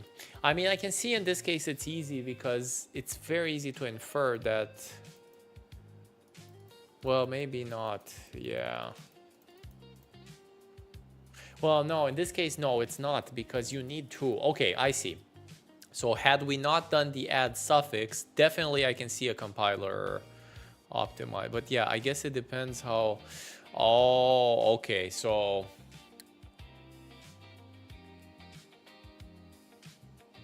I see. Oh my God. Wait, I think you're. Oh my God. There's another subtlety there. You're right because the underlying data is not heap allocated. Will probably optimize it. So for things like slices, for example, with a fixed size, there are optimizations there. There must be, right?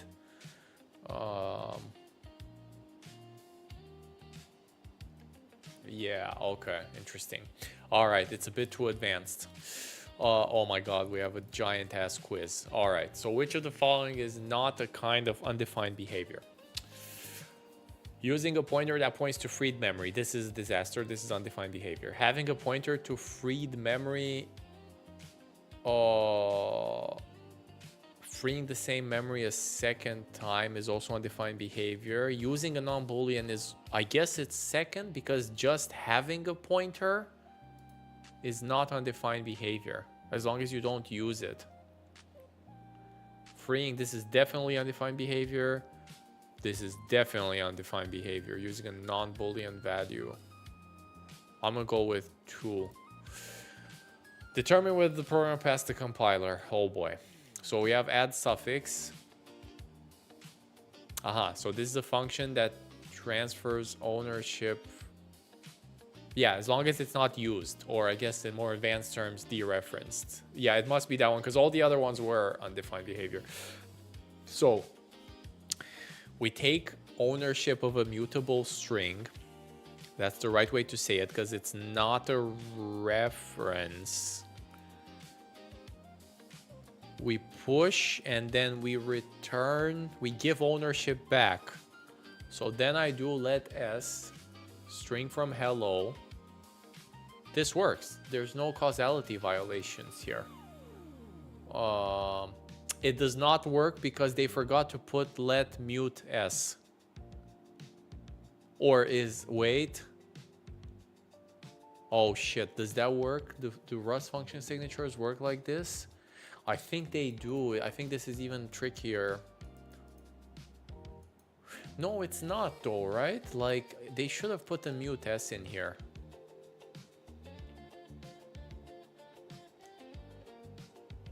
Even though they forgot to put mute, mute is locally.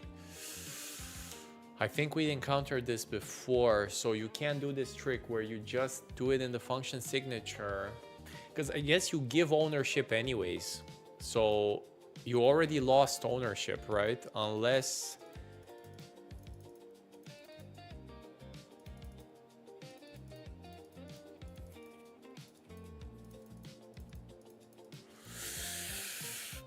Okay, fine. So this should be hello space world then.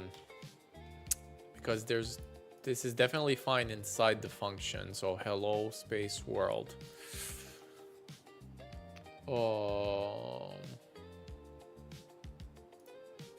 Determine whether the program passes the compiler. If it passes, or executed.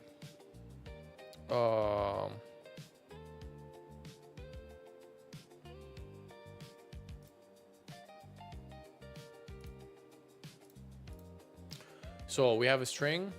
Let S2, something uninitialized, sure. This is fine. Let B false.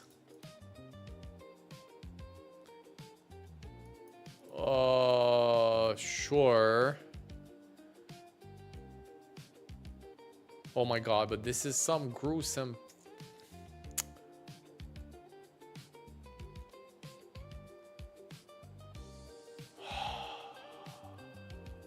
What the heck is going on here, dude? This is like the worst program ever, first of all. Like, who writes code like this? So S2 has taken ownership, but the thing is, this is false. Like, the compiler... I guess the compiler is...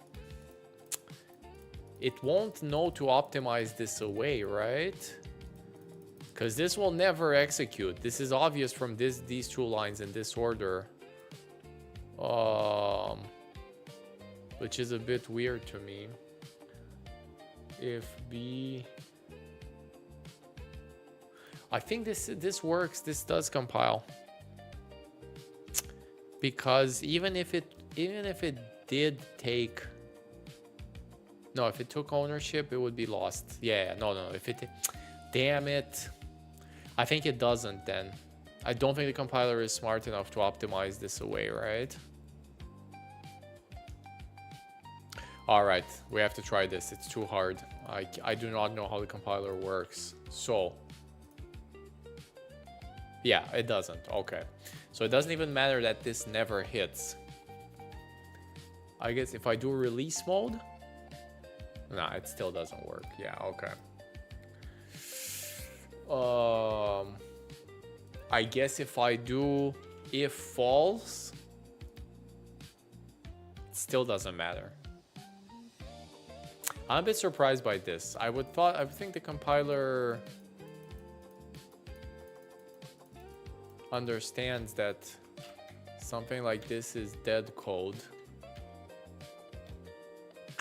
But maybe I'm conflating the compiler and with the borrow checker. I guess the borrow checker is much stricter here. Like, as long as there's even a possibility of this happening, you lost. Obviously, if I do this... oh yeah, uninitialized variable. So yeah, obviously this works. Okay, so I guess we're going with does not compile, but we have to peek at this. Say we have a function that moves a box. Okay. Below are 4 snippets which are rejected by the Rust compiler. Imagine that Rust instead allowed these snippets to compile. Oh god. To compile and run. Select each snippet that will cause undefined behavior. So we know they work. Let's see. So let B box. So move a box, moves it somewhere, and then drops it like it's dead. Like, this is like kill a box, basically. Like, drop the data.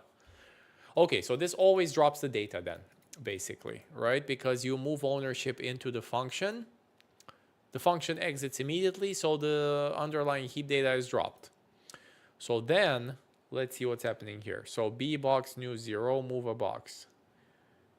B2 is B. Is this undefined behavior?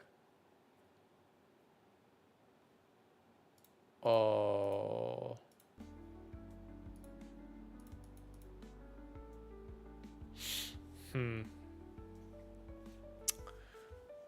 So yes, because B2 points to data. Both B2 and... So B2 points to data that was just dropped. So yes, this is undefined behavior. The second one is not though, right? Because B is a box.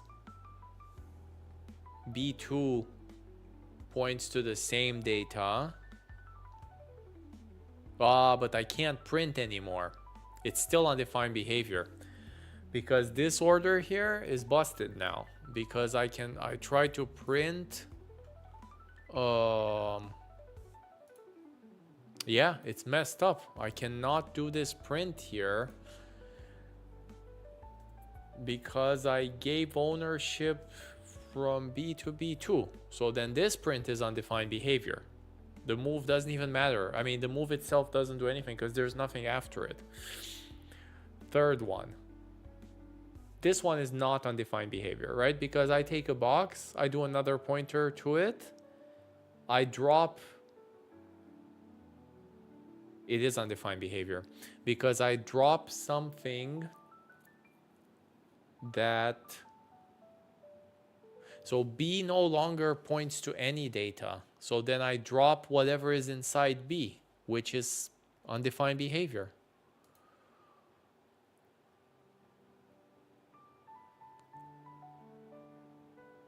This one's also obviously, what the heck, dude? They're all undefined behavior? Is this a trick question? Because I feel like it is. I feel like they're all undefined behavior because the trick is, I guess they're rejected by the Rust compiler. All right, YOLO. Okay, we got one, we got two, we got three. Which one wasn't? Damn it. So one of these is defined behavior. Let me see which one it is. Oh, come on. It's just one of them. Which one was it? The second one was defined behavior because I take a box.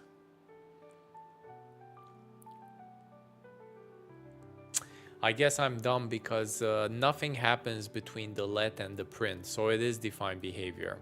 All right, like there's no drop here. Okay, I see. If the order would have been reversed, it would have been undefined behavior. Okay, but this is kind of like a fringe exercise anyways, because it's asking us to imagine what would happen. These are not compilable anyway, so maybe it's not that important. The key idea is that when a box is passed to move a box, its memory is deallocated. Yup. Reading B via print line after move a box. Okay. Giving B a second owner is undefined. It regards for the box second time. Oh, I missed this part completely. I forgot about the second. However, doing let B and then print line is not undefined behavior. Although B is moved, its data is not deallocated. My impression was that this will point to some weird date nowhere else, but I guess not. It still stays there as a shadow. So it's technically safe. Okay. All right. Sure. References and borrowing. Oh boy, there's more stuff here now.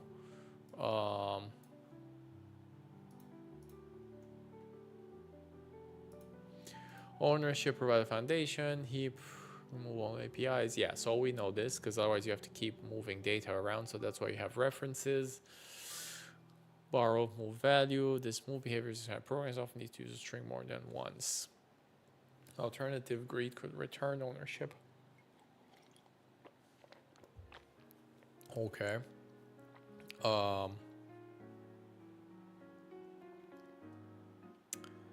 G1 string, G2 string. Yeah, like you would always have to carry things around, which seems awfully inconvenient. References are non-owning pointers, so we know this. So a reference is a kind of pointer. Here's an example of a greet program. So I have two strings and I just print them using references now. So let's see. So in L1 I have two strings, okay? Now in L2, while I'm inside here, I have two references now, which are also on the stack, but there's like an indirection, right? They don't point to the data, they point to the thing they reference, which is a stack pointer because M1 and M2 are the variables. And those guys point to the thing, and then we come back in the world and nothing changed. Nobody lost, ownership stays the same. Create a reference or borrow. The type of the greet parameter is changed to string, and a reference to a string. There are two steps from G1 to the string dereferencing. Oh shit, this is the first time we see dereferencing now.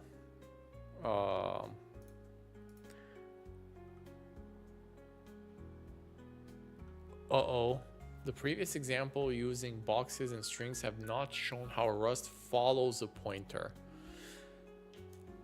The print line macro has mysteriously worked for both own strings of type string and for string references.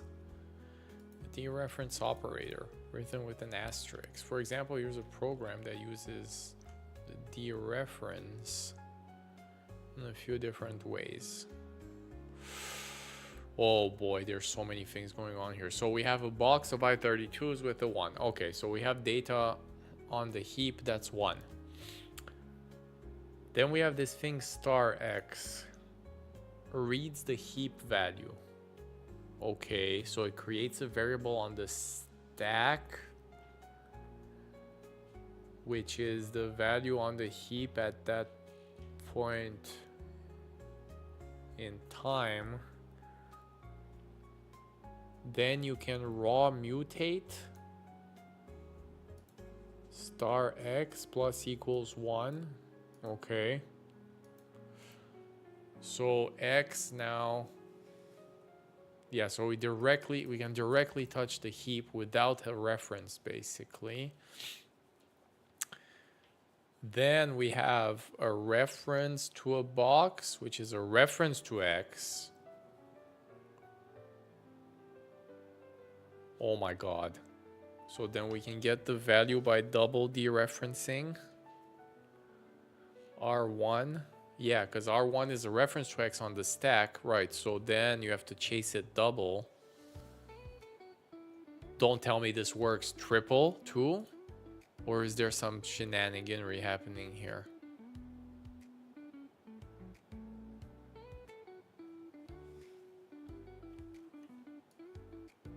So, maybe this is a dumb thing, but maybe not. Okay, sure. So then can I do like let R2, which is a reference, this is Rust, reference to a reference of box of i32, and it's a reference to R1. And let's see, i32.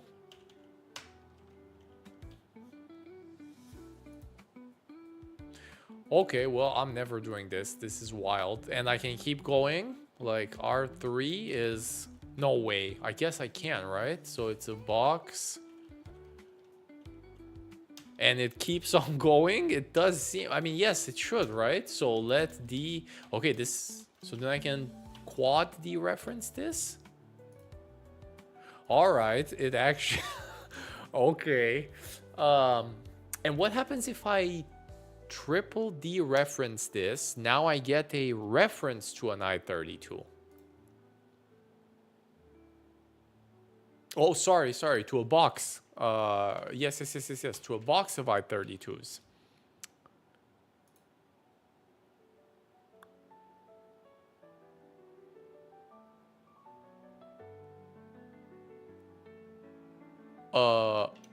I get the box.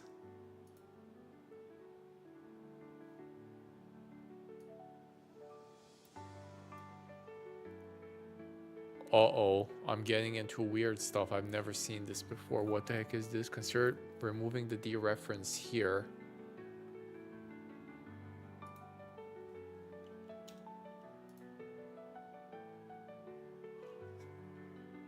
Yeah, this doesn't make sense. So what's happening here? So move occurs. I know, dude, what the heck is going on? Like, Jesus Christ. Okay, maybe let's not, how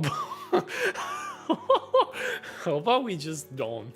Like, let's, although, no, hang on. Now I need to see this now. Like, I'm obsessed with it. So what happens here? So move occurs because R3 has type box. Oh, which does not implement the copy trait. So I'm moving.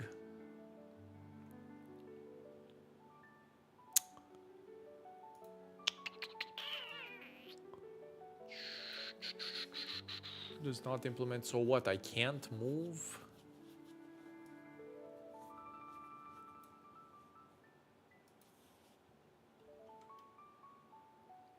Huh. Let me ask Gemini for...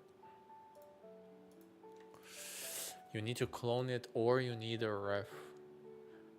Oh, I know what happens here because I'm trying to... So, hang on. So, C...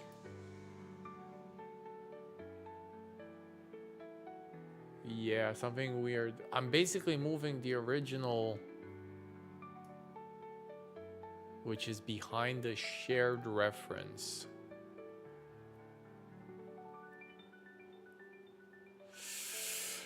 Okay.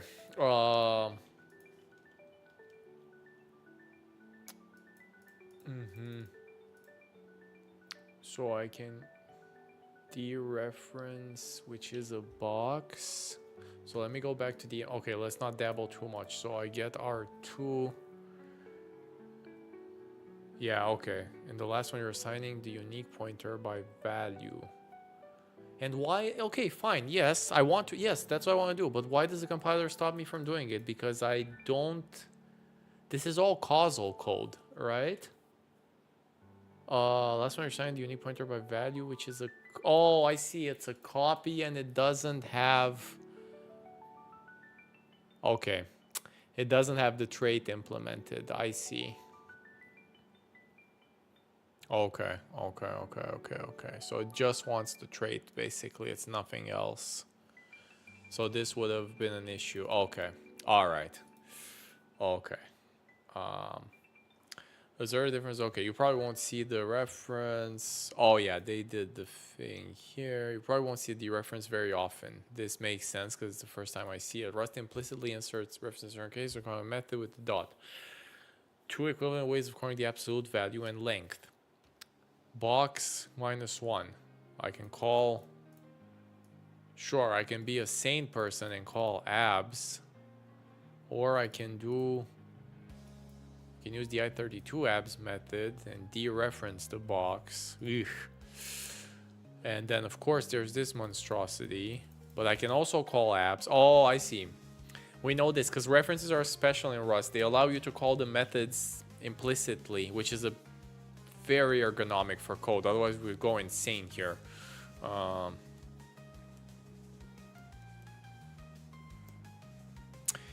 It's unique in a scope.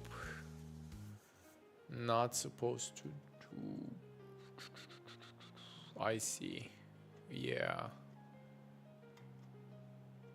Oh, that's why it doesn't have copy. Yeah. Huh. Okay. Alright, so I32 abs is to call abs the box I32. You can explicitly dereference the box. Okay. Alright, let's try this quiz. I have a bad feeling about this. Maybe not. This looked kind of human though. So, consider the following program showing the state of memory after the last line. So, we have 0 on the heap, X on the stack, first line. Okay. Then, we have Y on the stack, which is a box, and it has on the heap... Jesus Christ, does this work? A reference to X, which I guess works because it's a scalar. If you wanted to copy out the numbers 0 through Y... Oh no, it's actually a reference to X on the heap. Wait, you can do that? You can put references on the heap by putting them inside the box?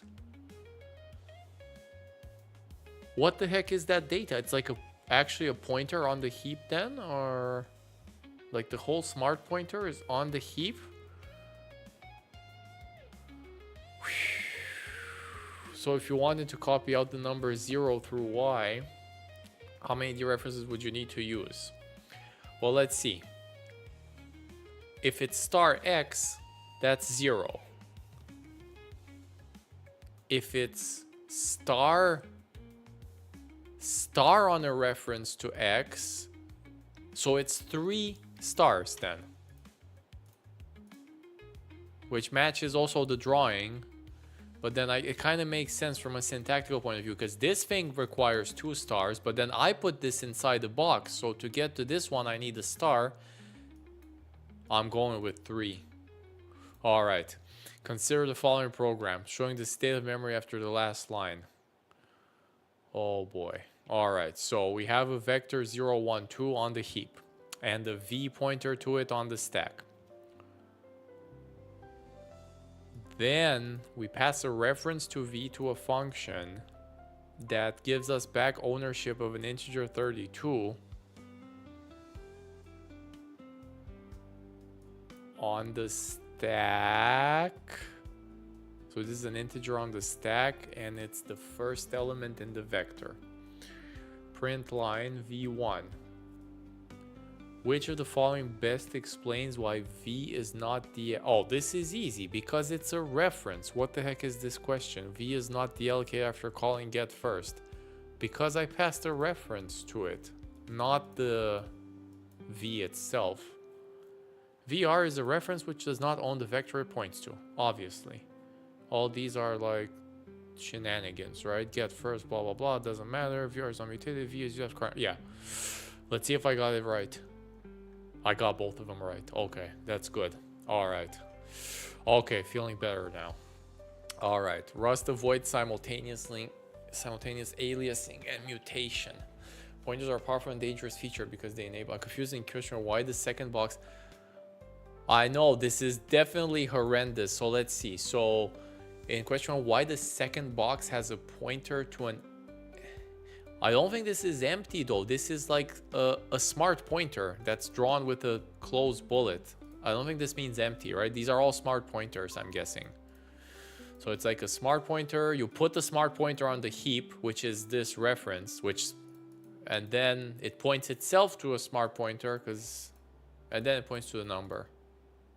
These are not empty, right? I think this is what that means. It's just like some sort of entity here. No, what? I think these are all... Or I guess no, but the contents here, this is... I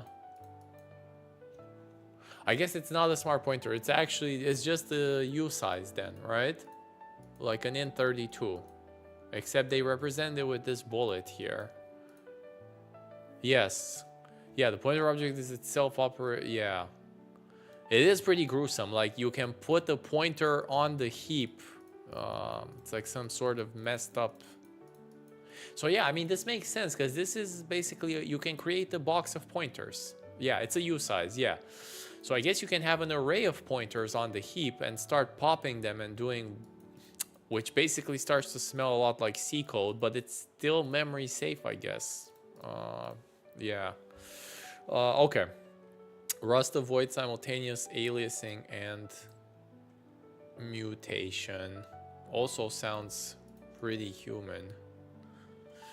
Exactly, yes. I mean, yeah, that's what I said too. A more crude level. Pointers are powerful and dangerous because of aliasing.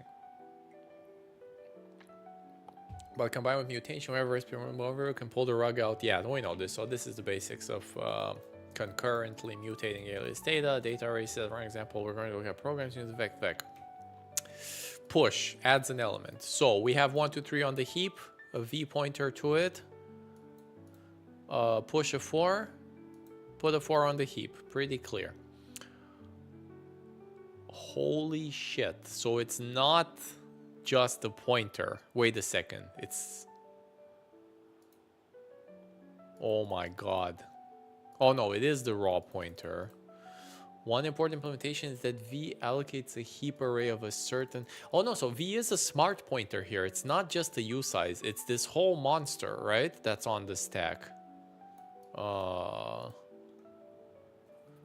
We can peek, yeah, we can peek into Vex internals and see this detail for ourselves. So it has like 5,000 fields plus the actual pointer somewhere. Oh, I see. Click the binocular. Okay, so this expands to that. Sure. Notice that the vector has length and capacity. The vector is at capacity. So when we do a push... Oh, it has a capacity. Okay, so when we do a push, the vector has to create a new allocation, copy all the elements, and deallocate the original heap array. Oh my god, so it's not even the same 1, 2, 3.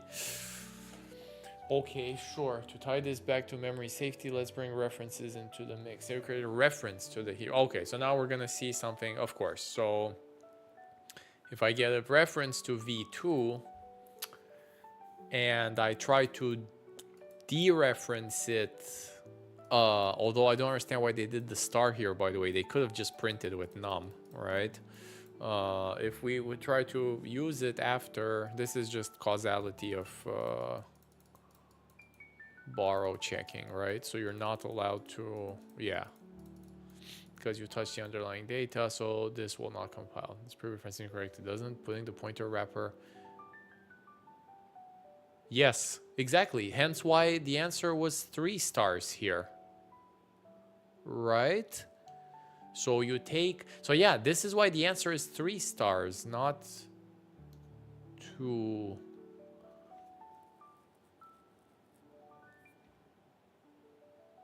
Yeah, I know it is unique pointer is new unique pointer. Right? So why has the type box reference to box I32? It is a heap pointer to a stack reference to a heap pointer. Therefore, y must be dereferenced 3 times, once for each layer of indirection. I mean, I agree. This is like, you should never write this code, I guess. But it kind of makes sense to me. I don't get the C++ example though. I guess you would do. Oh, okay, yeah. So it's a pointer.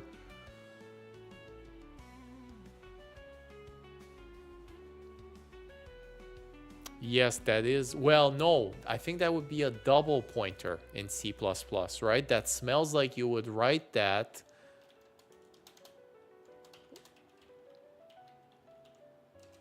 like this, right?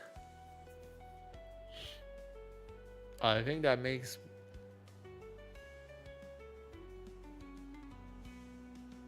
just by guessing the C++ syntax, because I don't really know it.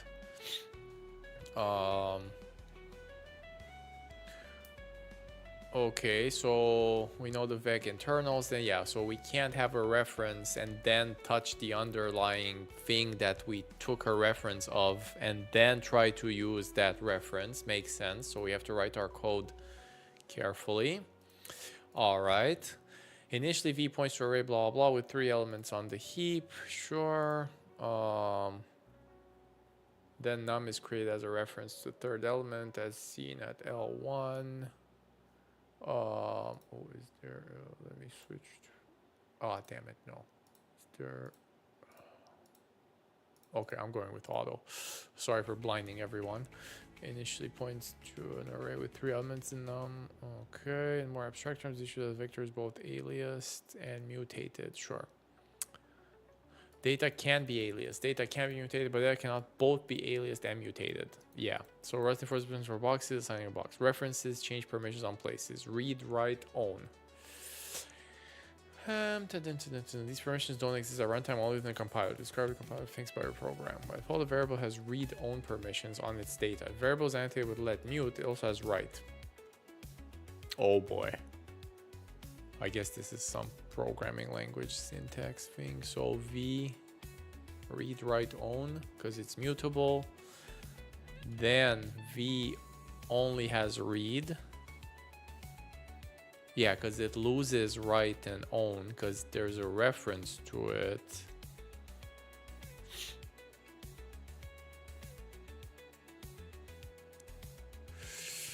Okay, sure. Let's not kill ourselves with this thing.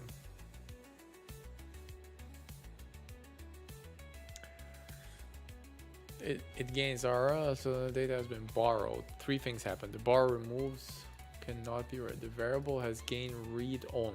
Num is not writable. Yep, it's not. It was not more. Oh, I see. It's not let mute. The place star num has gained the read permission. After print line, num is no longer in use. So v is no longer borrowed. So v gains everything back. Okay, v regains num loss. After v push, then v is no longer in use and it loses all of its permissions. Ooh, this one's pretty nasty, but yeah. First, why do you see both num and star num? Because accessing data for reference is not the same as manipulating reference. It's necessary to declare the reference to number with let mute. Yeah, what the heck is going on here, dude? This is pretty gruesome. I guess let's try to master this then, because I'm not going any further than this. Notice that xref, so we have an x0, read ownership, because it's not mutable, it doesn't have right. Then we take a mutable reference to it. X loses ownership, got that, it never had mutability. Xref gains everything now. What the heck is the star? Xref has the W while the dereference Xref does not. We can assign a different reference. We cannot mutate the... Okay, so basically we should not use dereferencing unless we really know what we're doing. More generally, permissions are defined on places and not just variables. A place is anything you can put on the left-hand side. Oh, this is useful to know. Places include variables, dereferences of places, array accesses, fields of places, any combination of the above. Definitely sane code. Second, why do places lose permissions when they become unused? Because some permissions are mutually exclusive. If you write num is a reference to the second element in v, then v cannot be mutated or not. Okay, but that doesn't mean it's invalid to use num again. For example, if you had another print line, then num simply loses this permission one line later. Sure. Yeah, because this is, you can use it in a chunk, but not after v. This makes, I mean, if, dude, if it takes this long to say this, then sure. Okay, more details. So it's only a problem if you attempt to use num. Okay, this is pretty clear. The borrow checker finds permission violations. Recall the pointer safety. Data should not be aliased and mutated. The goal of these permissions is to ensure that data cannot be mutated. Creating a reference to data causes that data to be temporarily read-only. Makes sense. The borrow checker looks for potentially unsafe operations involving references. Let's return to the unsafe program where push invalidates a reference. This time we'll add another aspect to permissions. So we start with v. Anytime a place is used,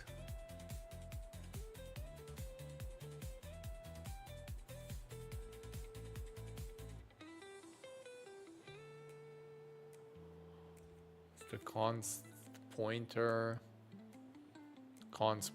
to, I don't even know how to read that. Yeah, const pointer to a constant or something. Yes, that's I think that smells about right. Yes, interesting view. I think you have something there. Again, I don't know much C, but intuitively I think I get what you're saying. So what's happening here? So let num is a place, so it's Rust express that place to have different permissions, dependent server permissions. For them, the borrow v2 requires that v is readable. Therefore, the r permission is oh, I see. So this means we require read. Yeah, that's how I read that too. Yeah, a const pointer.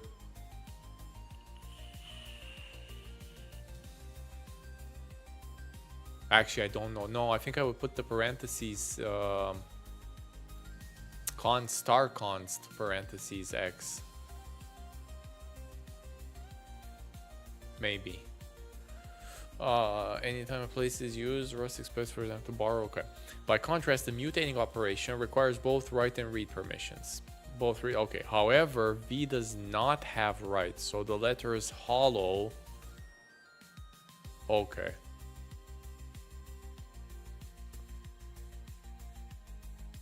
Why does, if you try to compile Rust, whoa, wait, what's happening here? So why is this an error? Oh, wait, v push.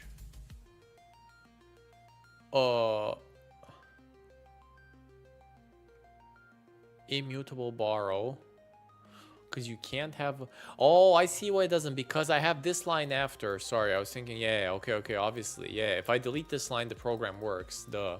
Okay, all right, so the error message explains that v cannot be mutated while the reference is in use. That's the surface level. The error uses num could be invalid, but okay, this is just a fancy way of saying. Mutable references provide unique and non-owning access to data. The references are immutable references. Permit aliasing, but this resolution temporary for immutable. mutable references, also called unique. I didn't know this. Unique references, interesting. Here is a simple example of mutable reference. So we take a mutable reference to the second element. Then we do something gruesome, I guess. We add a +1 and we print the whole vector, which is fine because this code is ordered correctly. And we see the vector, mutable reference created, type of blah, blah, blah.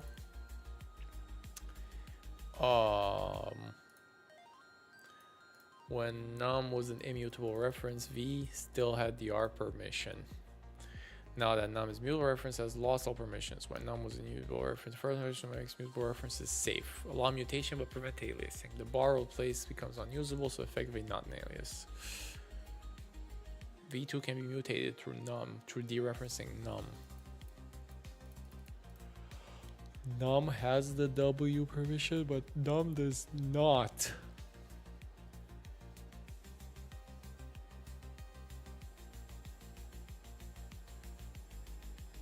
Because it's not mute num.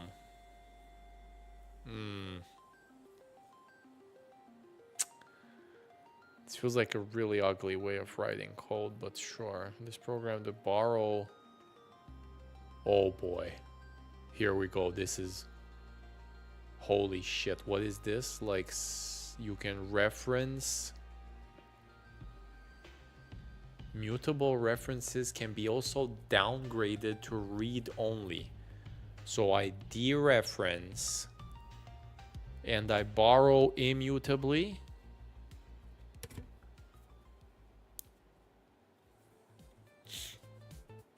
Why would I do that? I guess because now I can use this. I don't understand why I need two references to the same thing. One mutable, one. I guess I can write my code in a certain way that I know it doesn't change the data, so I can type annotate it with immutable references, and that way I guarantee that programmers that. Okay, so it's I want somebody to program something, but I want to guarantee they don't change the data, so I'll just write an interface with an immutable reference. And then on the outside, I guess I can downgrade it like this. Okay, this is good to know. I had no idea. Okay, so. And why would I not just take v2 again? Like reference v2?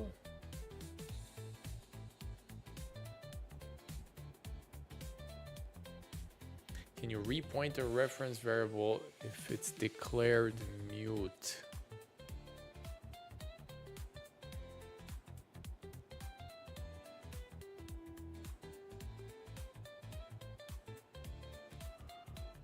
Maybe it's time we go to the playground a bit, because weird things are definitely happening here. So, I got the vec. I got a mutable reference to second element. Okay, and I can print this.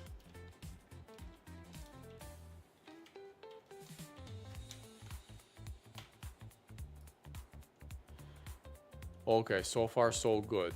Now I can take and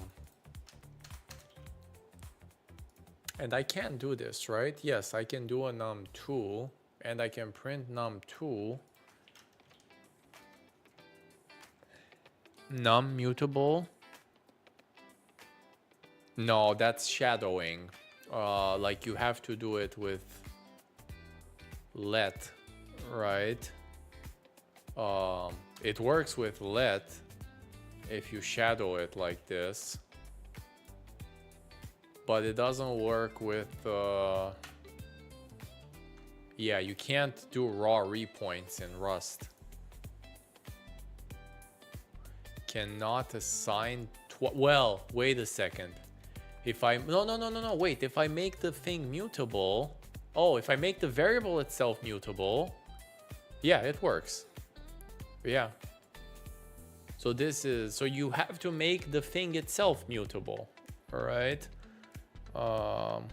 Which I think this is what you meant. Yes, num mute Yes. I think that's the shorthand syntax you wrote. So you can repoint it, but you have to make the thing itself mutable. And then you can also downgrade this thing.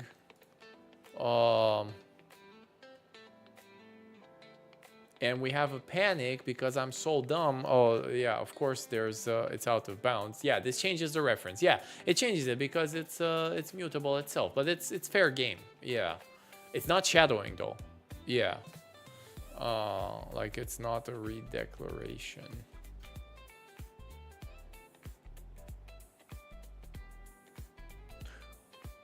Whoa. Oh, I see. 1, 2. Sorry, okay, I see. So I can repoint it. Okay, but what the heck is going on with this downgrade? So I guess I can print both of them now, and it's still fair game. Okay.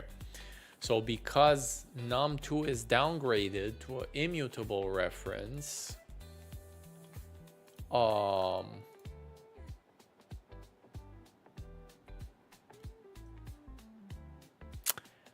a bit confused why the borrow checker doesn't stop me here though, because like what if I do star num plus 1 and now I print num2 again?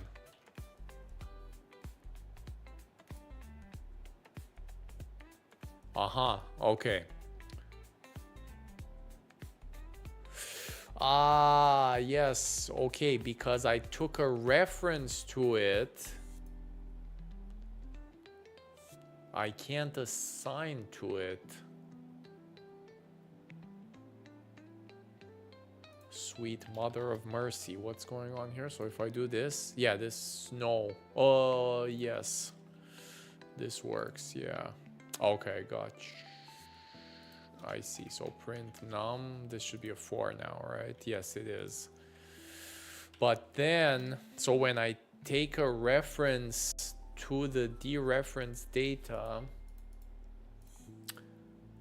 but then can I do num plus 1? Because is this shorthand for... Oh no, I have to dereference the data, I guess.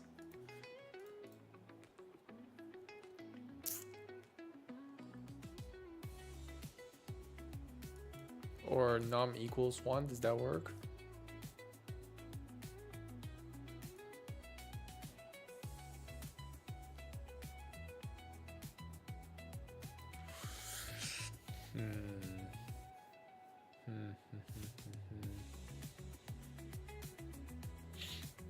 Mutable reference to v2.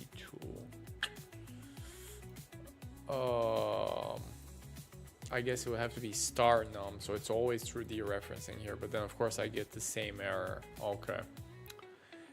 So we never actually encountered dereferencing, but it seems like it's pretty big. Like that's how I change stuff through references, or am I missing something here? Because I swear I thought if I do num. Okay, let's do it this way. Forget about all this stuff. I thought this was valid syntax. Like I can just change. Oh, it's not? Oh, because of the mute. So what? It's like...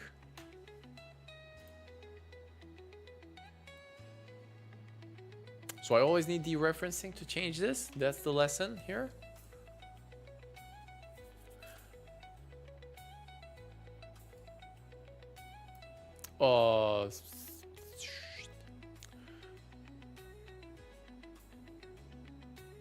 Oh no, but now I need mutability here, right? So I need to put the mute back because I have to mutate the data under it.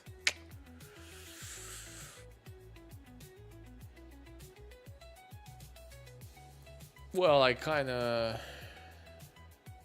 Yeah, num is the value, but I have another borrow from num. Yep, that's exactly what's stopping me there. Yeah. So this part makes sense. I'm more confused, something about more basic though. Like, I just realized I don't know how to change a vector in place, and it's only through the star operator. Like, if I take a reference, a mutable reference to one of its field, I have to go through this dereferencing. I thought num equals 1 is a shorthand syntax, but it doesn't work that way. It has to be star num equals 1, which looks okay, fine.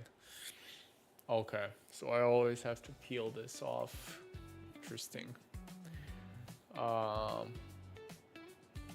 Permissions are returned at the end of the reference's lifetime. Yeah, so if I rearrange all these things, I can probably, I could have made them. Yes, v2 works directly. Yeah. So that, okay, so yes, fine. That is the super shorthand, right? Yeah, because I can put the v2 6, and then I can still do this. Yes. But if I have a reference, I need to dereference it. Yeah. Okay, fine. Let me try something else though, just for fun, because I'm a bit. So if I have a function, let's see if can I write a function change. So this would take x, which is a reference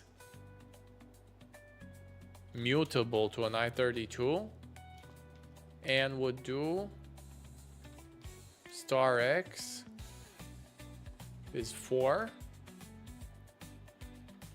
and then I can just do change num, and I can print v. Okay, so nothing too, okay, so I can pass, yeah, this is pretty basic Rust syntax then. So I can dereference, so there's nothing happening here. I need the mute.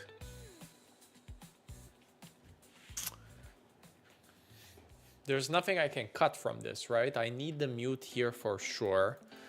I need them here too and here too. No, there is a trick I can do here. This is the trick, I think. This will work. Yes, because I can change it in the signature magically. No, it doesn't work. Damn it. Why was I able to do that trick with mutable? Is that just on ownership? I think it is only on ownership. It's not through, I can't do the mutable trick. It's only when my inputs are direct, I pass ownership, right? I think so, yeah. So then, okay, fine, let's do the ownership version. So then I can say, shit, let's see. If I take a reference to an i32, and I pass the dereference, does this change it from under me?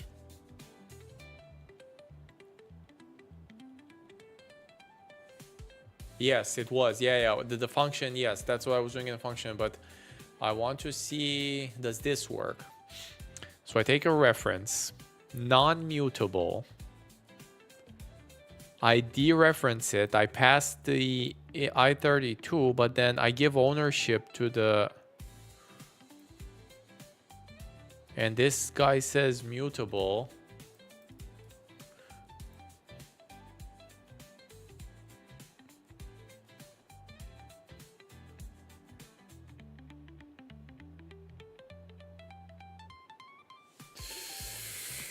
Oh boy, so expected type.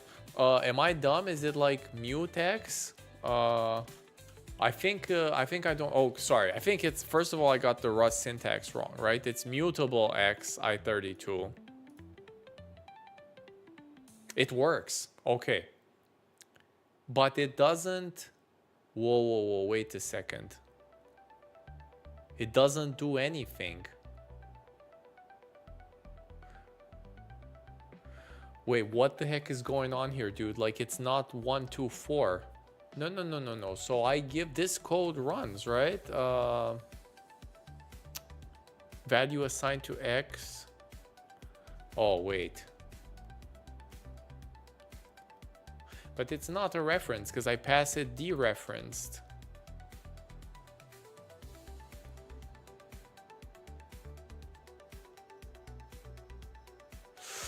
Ah, you're right. It's the copy thing. You're right. It's a copy on the heap that happens. So I'm changing. Yes, yes. No, no, no, no, no. I passed with value. That was intentional. Yes, yes, yes, yes. This is what I want to see. So hang on, hang on, hang on, hang on. That's exactly what I want to see. So I passed the value, but there's an instant copy that happens on the heap. And then I change that thing to 4.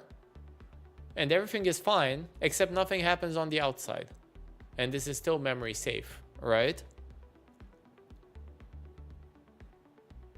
The copy is what got me, because it's a scalar and it... But...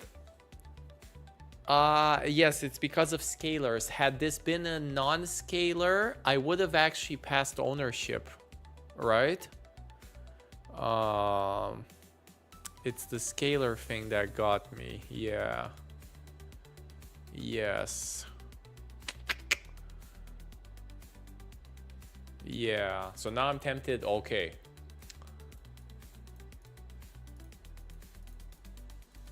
All right. Sure. Fine. So let's do it non-scalar then. So I take a giant ass reference to the whole thing.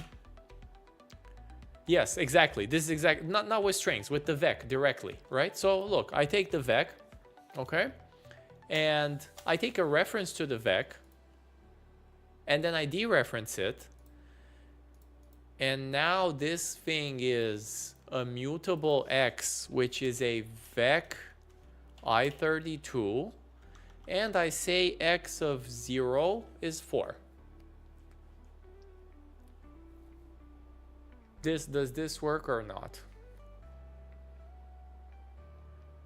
Let's try to guess before we brute force it. So I think this is sane syntax. Why mute on the other side? Oh, mute vec? Interesting. There's a difference between scalars and vecs in the syntax there? No, I think it has to be, it's mute x though. Definitely has to be mute x. Because I am mutating x, like syntactically, right? Maybe it's both.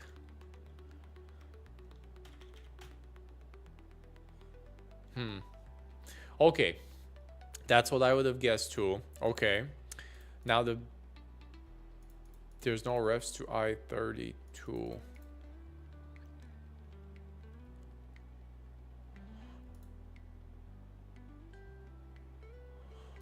Okay, so there is a trickery happening here. So let's see. So cannot move out of star num, which is a shared ref, which is behind the shared reference.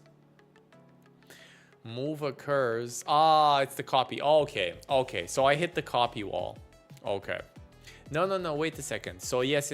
So basically, Rust forces me. Okay. So I understand now. So this will never work. Even if because now if I implement copy, okay.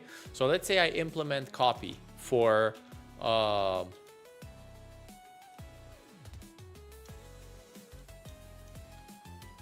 Is it because of that? It's because there's a mutable reference. And is it not just because it wants copy? Like, I mean, yes, okay, yes, but that thing wants, so move occurs because star num has type vec, which does not implement the copy trait.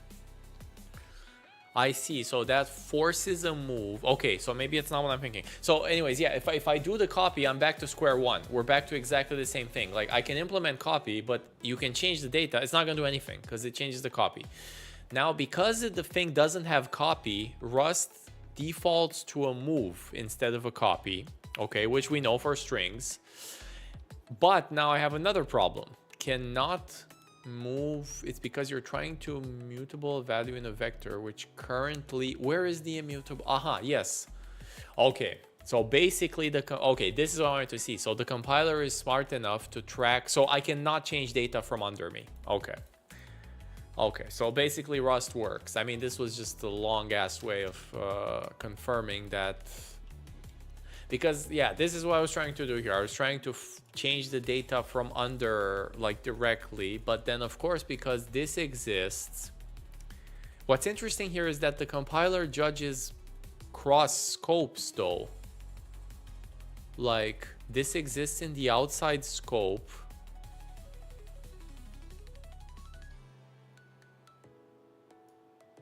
It doesn't, because it's the thing is, this is not a reference.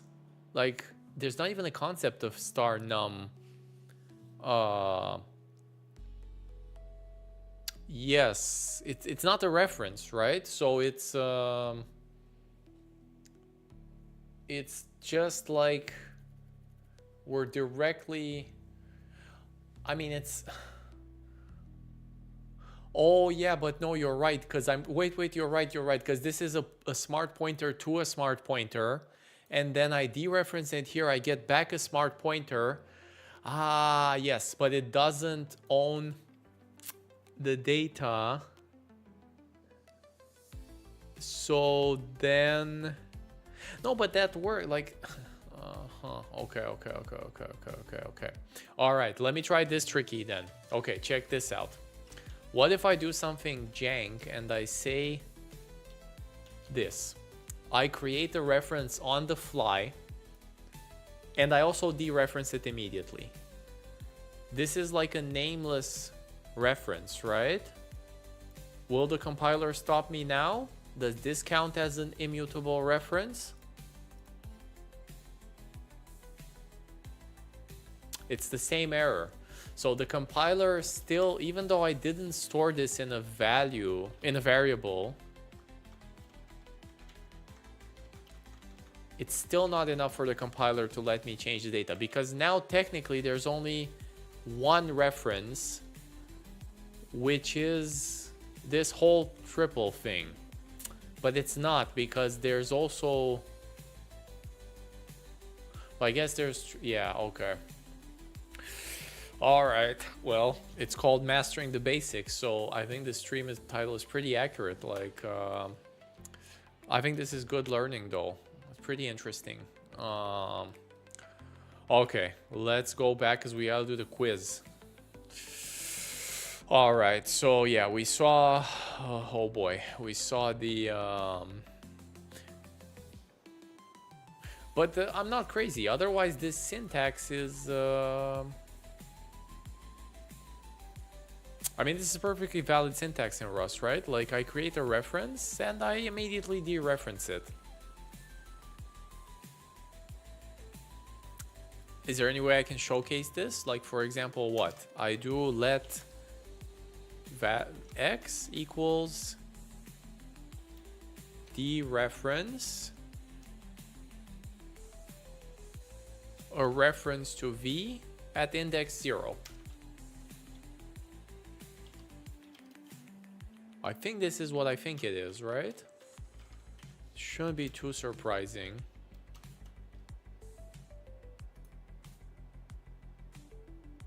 Of course, it's not Python, duh. Yeah, so this is perfectly sane syntax. So I create an immutable reference to the whole V. Actually, wait a second. What is the parenthesis order here? How do we know? Is it this? Oh, maybe it is like this, right? Like, what if I do let y? Is this valid, Rust?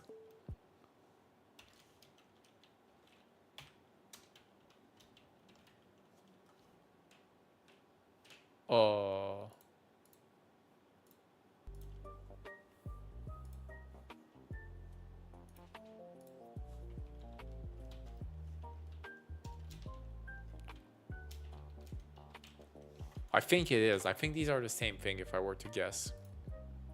Okay, they are. But is there any, so is there's a big hidden difference here though, right? Because here I create only a reference to the first element. Here I create a reference to the whole thing, and then I dereference it and I slice it, I index it.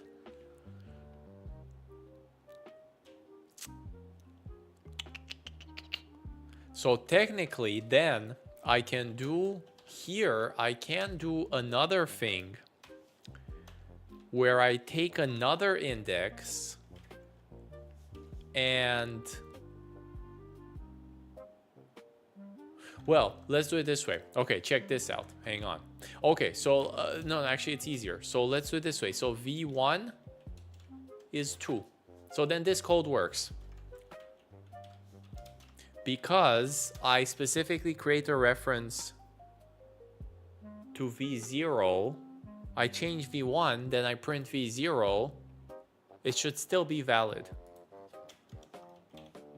The borrow checker should not yell here. Maybe it does though, because I don't know if it knows how to track indices. Ugh. No, it doesn't.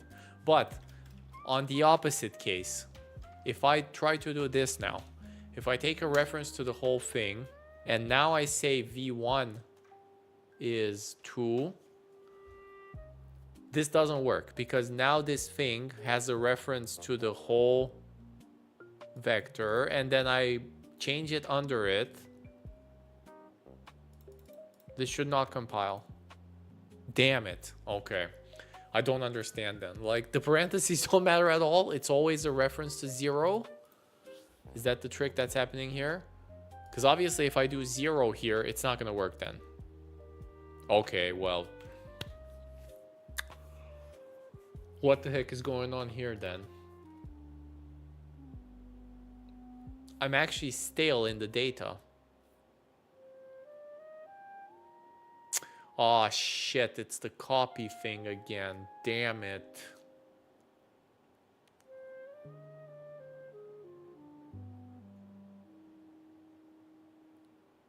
Yeah, oh, I see, it's an inline thing. Okay. Okay, fine, I can believe that. But check this out. So I guess this is a frozen copy now. Wait, so I messed the compiler up then. Like, this is... So we managed to trick Rust here now, because this is horrible, right? Like, I let y 0, and then I change it from under it, and when I print it, it's still 1. And this is still safe Rust, because it is a copy, you're right. So I just created stale data.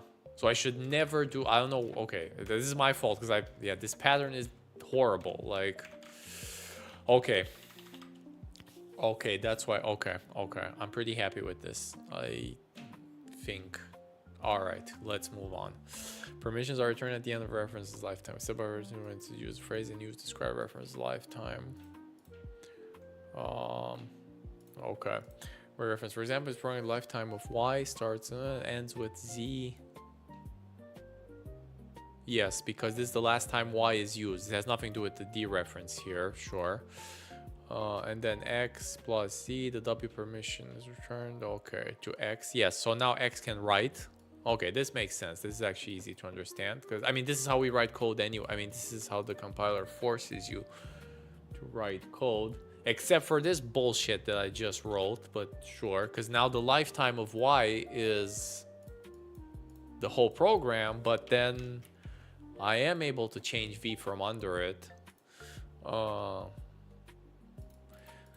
In the previous example, lifetime has been a contiguous region of code. However, once we introduce control flow, okay, sure, capitalizes the first character in the vector. Oh my god, we were dealing with this in the beginning. So let's see. Okay, so I take a function, it's a mutable vector of characters. Weird way to say string, but sure.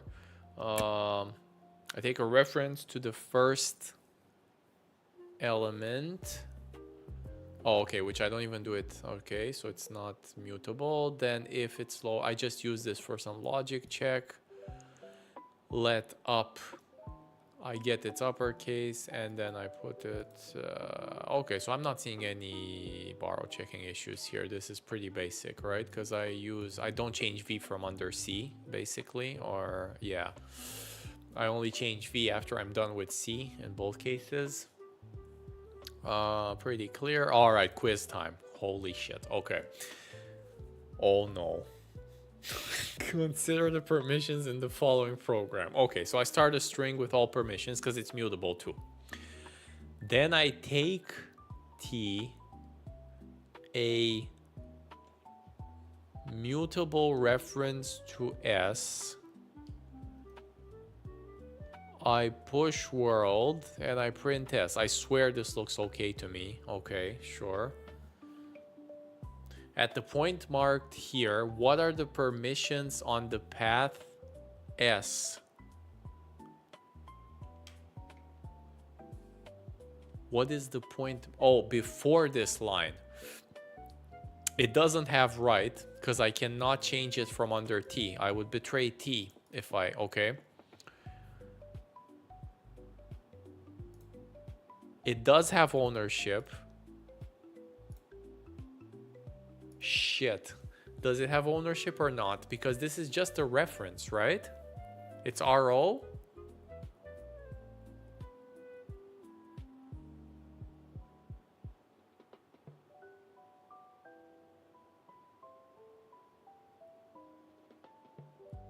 Why does this say it loses read though? I'm so confused. Place had read permissions before the preceding lost it after this line. Well, doesn't this give me the answer then? I'm so confused. Like, it says it has no permissions then.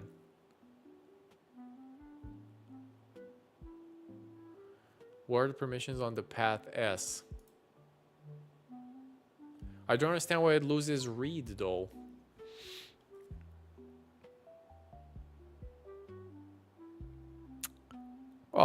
Because it's a mutable reference, so it can't, until T finishes, I cannot even read S. I'm going with no permissions, but this is a bad quiz because I swear they already showed this here. Okay. Consider the permissions. Oh my god. Consider permissions in the following program. Let mutable string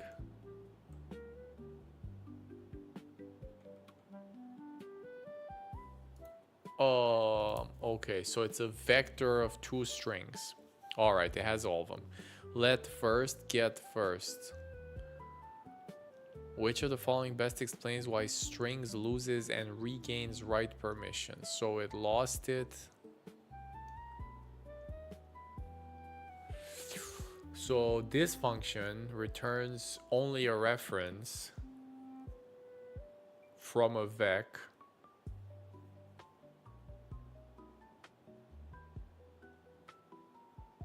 But it takes, no, it's a reference to a vec of strings.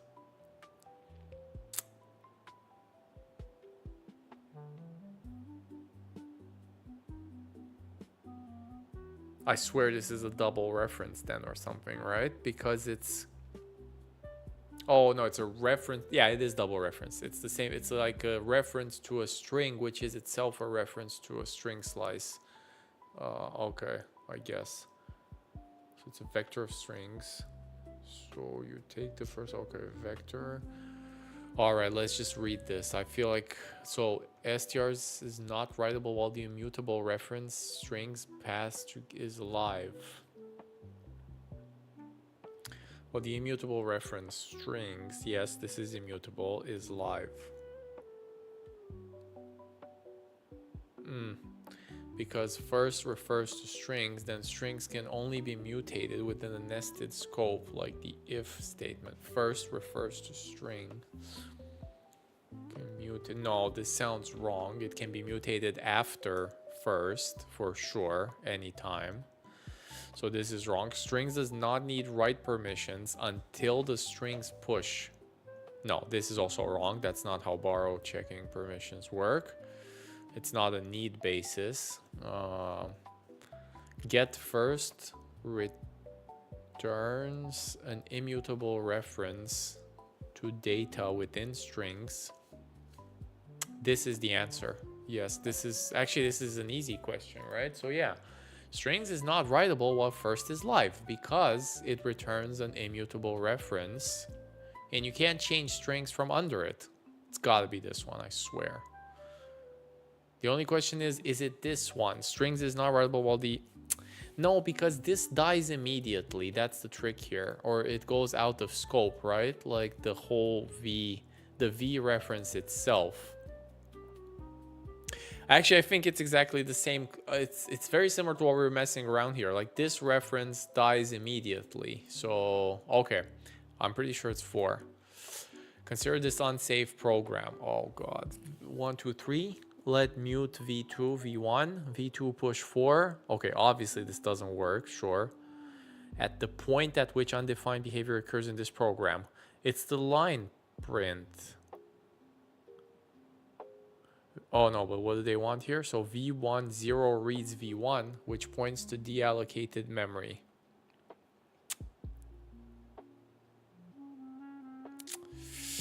I think that's true. That's the language they used before. Like it doesn't guarantee v2 owns the vector. I don't know. It could be 2 as well, while v1 does not. No, but it's the point at which.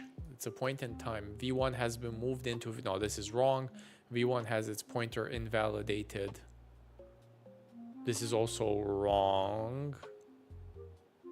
Uh-oh. Or is it this one?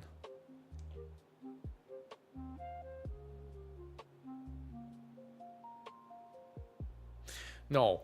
This is true, but it's not yet undefined behavior because nothing has changed the data under, even though the pointer, I think it's got to be the first one. v1 0 reads v1, which points to deallocated. Yes, it is. I know what it is because this thing on the heap is a... Okay, yes. So originally 1, 2, 3 is somewhere on the heap, but then it has a capacity of 3. So then when you do a push, this gets reallocated complete somewhere else. So this one is UB. It's got to be this one, I swear. Holy shit, we aced all of them. Okay, this was hard. Yeah, this was... okay, well, this is pretty good. Damn. Okay, all right.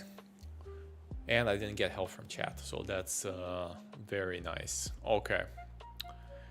All right. Whew. Data must outlive all of its references. Okay, I think we're pretty much... Well, we have more... As a part of the pointer safety principle, the bar chart confirms that must outlive any references to it. Sure. The first way deals with references that are created and dropped within the scope of a single function. Okay. Again, pretty obvious. What the heck is drop? Oh, I guess it's some magic thing. Rust uses permission to borrow. Drop. Wait, is drop actually a Rust function, or is this like a... Oh no, it's some... Okay, this is a proxy. It's pseudocode for some function that takes ownership of S and then drops it when it goes out of scope, when the function ends. So that's what that means. Rust knows how long... Rust needs a different enforcement when it doesn't know how long a reference list. Specifically when references are either after v1 is moved to v2. Shouldn't be impossible. It is, but it's not No. So this doesn't compile. Yes, that's true. But they're asking a more subtle thing here. When is it undefined behavior?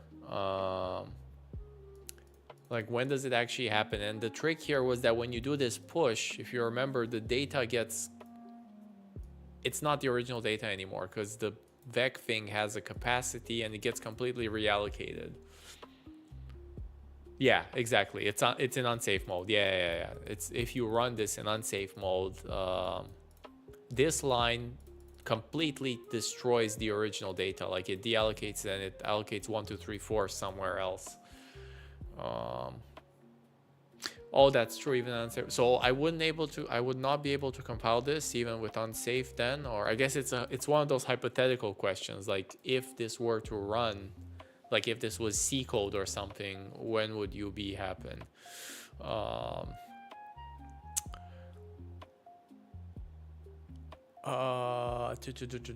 snippet. No way. There's a fourth one.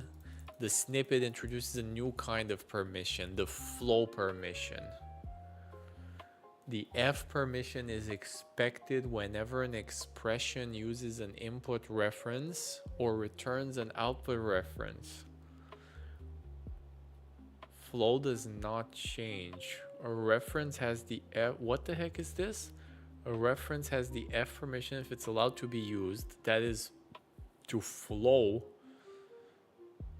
in a particular expression. Let's say we change first to a new function, first or, that includes a default. This function no longer compiles because the expression string 0 and default lack the necessary flow permission.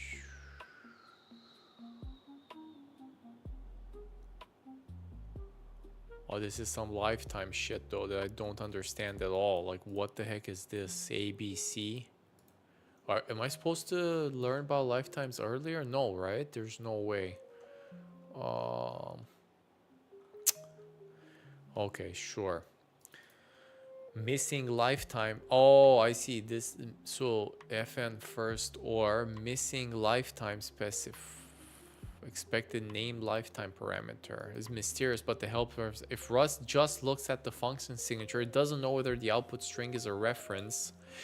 Ah, I know what's happening here. So it doesn't know if the output string is a reference to either of the two input things that have strings. To understand, let's say we use first or like this. So I have an empty vector of strings, I guess, somehow, because sure, I guess this is not type annotated, but it's magically works. And then I have a string and I pass the reference to vec and the reference to string. Let s. Aha, yes. So now the borrow checker has no idea which one of these two is I think I understand lifetimes now. So lifetimes are meant to tell the compiler which input variables are tied to which outputs, so then you can drop the other ones. The program is unsafe as first order default to fault. Like the first drop could invalidate S. Rust would only if it was certain. Yep, if it was certain that default cannot flow into return value. Oh my god, I understand lifetimes. To specify whether default... This is the first time I read about this. Rust provides a mechanism called lifetime parameters. Okay, so it's much later. For now, it's enough to know that input-output references are treated differently than references within a function body. Rust uses a different mechanism, the float, to check the safety.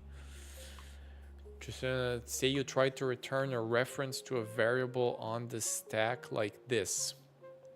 So this takes no inputs and returns a reference to a string. I make a string. So far, so good. I create a reference to it and I return. Oh shit, this doesn't compile? This program is unsafe because the reference will be invalidated. Oh, obviously. Oh yeah, because I lost the data from under me, right? And Rust will reject this program with a similar missing lifetime specifier. So this means... Okay, yeah, so we somehow need to make the S survive because it gets both it... No, S gets dropped, right? Yeah, and the reference. So something weird is happening here. Yeah, I mean, this is a bad function for sure. All right, quiz 3 questions. Why? Yeah, okay. Whether the program will pass the compiler. If it passes, write the expected output. Increment. Takes a mutable reference to an I32. Okay. It dereferences it. This is the copy trick, isn't it? No, it's not. Wait. Let mute n. I pass a reference to n. Oh my god, I better get this right. This looks... I think this works. This looks suspiciously easy. What's happening here? So let mute n. There's no copy tricks, right? Because I pass a reference. If I had passed n, then sure, it would have been a disaster. An ID reference? I'm going with does compile. And it's 2. It's gotta be. It's too easy, right? Let mute n.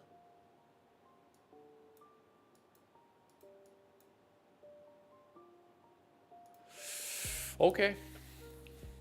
Determine whether the program will pass the compiler. If it passes, write the expected output. I make a string. I have 2 references to it, already pretty dangerous, but not, I haven't done anything with them yet, so I'm still fine. Oh yeah, this is obviously wrong, like what the heck. I push and I can't print, so I changed it from under S2. Disaster, right?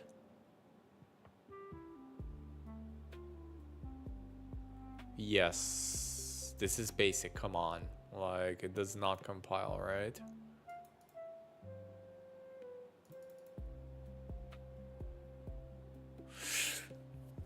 It has to be. I've seen this many times now. I should know this, right? So, I mean, S2, mutable, I push. This part is fine.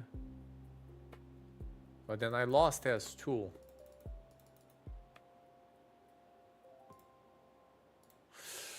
Consider this Rust function that pushes the number onto the end of a vector and then removes the number from the front. Okay, so it takes a reference. Oh my god, this is a lifetime shit probably. Okay.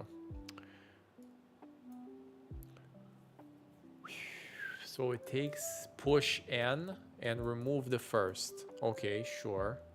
And return it. Oh, it pops it and returns it. Okay, so this is a front pop and return.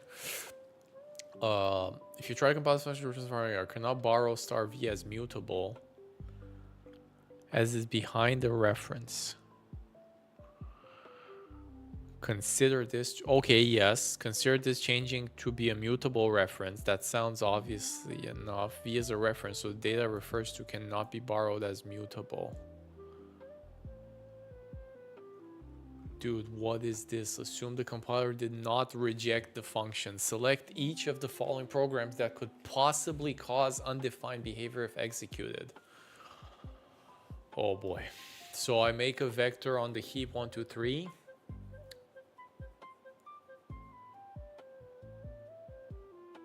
This is not UB because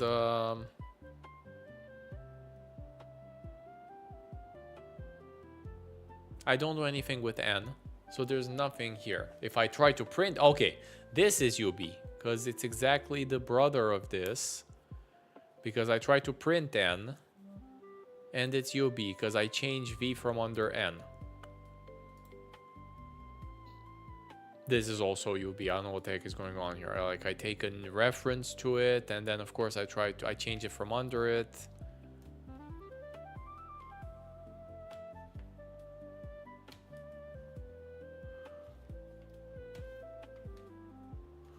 Okay, I'm going with these two. This was a disaster. Okay, so at least, okay, we got the second one. Damn, this one did not compile. Okay, I messed up. Why? I must have missed something basic. Is it the mute n? The reference to n? Oh, damn it, I fell for the signature trick. So you need a mutable here. God damn it. Okay. Okay.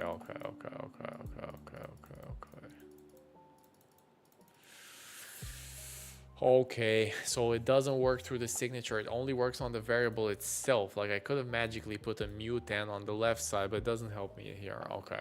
All right. Okay, question 2 we got right. This one is easy to see. It is illegal. Yeah, question 3, I got one of... Why is this not undefined behavior? V push n can cause, yep. Calling give and take v4. This is obviously wrong. but let v2 is not a candidate because the reference to the container, blah. Anyways, some complicated shit. I mean, not complicated, but like annoying to think of. Like, sure, I guess this is technically still valid. It's not candidate because a reference to container v is not actually invalidated by mutating v. So even though the heap data moves from under you, v points to it, and then you point to v. So I guess technically this is still correct in that drawing thing, but okay, fine. I'll accept this one, but I messed up the first one. Okay, not the worst. All right, we're finally done with 4.2. Fixing ownership errors. Is this like a quiz thing? Because I could really use more quizzes. Learning how to fix an ownership error is a core Rust skill, hence why this stream is called Mastering the Basics. When the borrow checker rejects your code, how should you respond? In this section, we'll discuss several case studies of common... Okay, I have a good feeling about this. This sounds interesting. Each case study will present a function rejected by a compiler. We'll explain and show several ways to fix. The common theme will be something that actually safe or unsafe. Sometimes Rust will also reject the safe program. Interesting. Fixing an unsafe program. Returning a reference to the stack. Here's the function we looked at. Right, because we create something on... So S is on the stack, return a reference to it, but when this thing goes out, it gets dropped. So, well, no, the underlying data got dropped. So, is it? If you want to pass a reference to a string, you have to make sure at the end... Yeah, exactly. The underlying string lives long enough. Here are 4 ways you can extend. Yeah, so the basic fix is to actually return the string. So give ownership back on the outside. We know this. Another possibility is to return a string literal, which lives forever. Okay, this is more advanced stuff, I guess, like the lifetime static. Interesting. So this is known at compile time. What the heck? There's garbage collection? Another possibility is to defer borrow checking to runtime by using... I thought Rust doesn't have borrow garbage collection. You can use a reference counted pointer. So I wrap everything in RC. What is the second or the third example?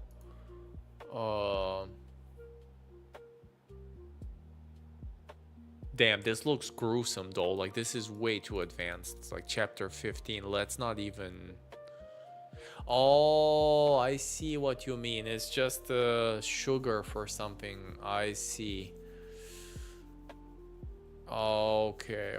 Oh, okay. So it has to do with reference counting then. Okay, so let's defer that. It's too much for... Yeah. RC clones a pointer to S and not the data. Runtime RC check. Oh, yeah, I think I vaguely remember reading about this. Okay. Yet another possibility is to have the caller provide a slot. Okay, this one I understand. This is actually the closest one to C, right? Like, give me a pointer, and I guess this is a very crude way of doing it. I can just replace whatever I have with some contents. Okay, this is actually pretty trash code. Yeah, like I can replace, give me a container and I'll put the stuff in it. The caller is responsible for creating space for the string. This style can be verbose, but it can also be more memory efficient. Interesting. If the caller needs to carefully control when allocations occur. Which strategy depends on application, but the key idea is to recognize the root issue. How long should my string live? Who should be in charge? Once you have it clear, then it's a matter of changing your API to match. Another example. Not enough permissions. Another common issue is trying to mutate read-only data. We're trying to drop data behind the reference. For example, let's say we try to write a function stringify name with title. This function is supposed to create a person's full name from a vector of name parts, including an extra title. Name, a vector of strings, returns a string. So not a string reference, returns a string. Oh, I can't push because I'm not mutable. I can see this instantly, right? Yeah, exactly. Name is an immutable reference, but name push requires a write permission. Push could invalidate other references to name outside of stringify. Yup. Yeah, so I would change name from under first, basically. So I can't ninja it that way. We're not reading all these drawings because we get this, right? We understand the thing. In this example, a reference first, blah, blah, blah, is created with name push, reallocates. Oh yeah, it's because it's the heap reallocation problem with the space and everything. So how do we fix the API? One straightforward solution is to change of type to mutable. That's what I would have done, okay? But obviously I'm a shit programmer because this is not a good solution. All right, because I'll still get the error here. Like I haven't done anything actually here. Okay, so a person calling stringify probably does not expect their vector to be modified by this function. Another function, like add title to name, might be expected to mutate its input, but not a function.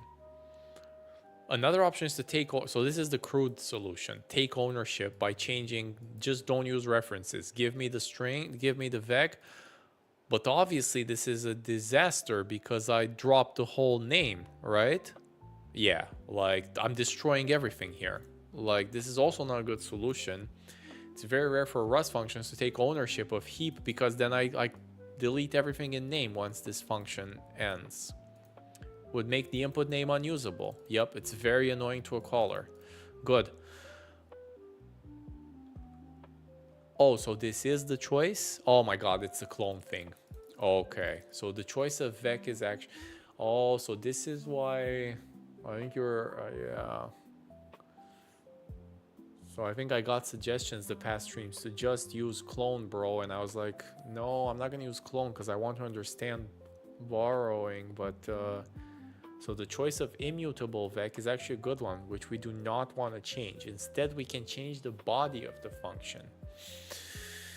Interesting. It does touch them into memory. So there are many possible fixes which vary. One possibility is to clone the input. So fair game. I can do a clone, I can do anything, and I can return the new string. I'm done. By cloning name, we're allowed to mutate. Aha. So there are memory issues. However, the clone copies every string.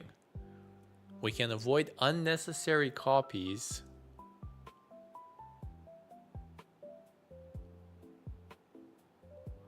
Okay, so here it gets into the semantics. Like here you need to know exactly what your function does because he's doing a trick, I guess. Wait a second. What does join do? Join is not a clone then? Oh, I see. Because slice join already copies the data. Is there a difference between copy and clone that I'm missing? Like copy seems to be favored here. Already copies the data into the string full. Let's read this slice join thing then. Flattens into a single given separator each. Oh, I can't tell what this does from here. Okay, interesting. In general, writing Rust is a careful balance. Sounds reasonable. Nothing spectacular. For example, this is the most idiomatic way to expect. All right, nice quiz. Clone implements copy, but copy is only used for trivially clonable data.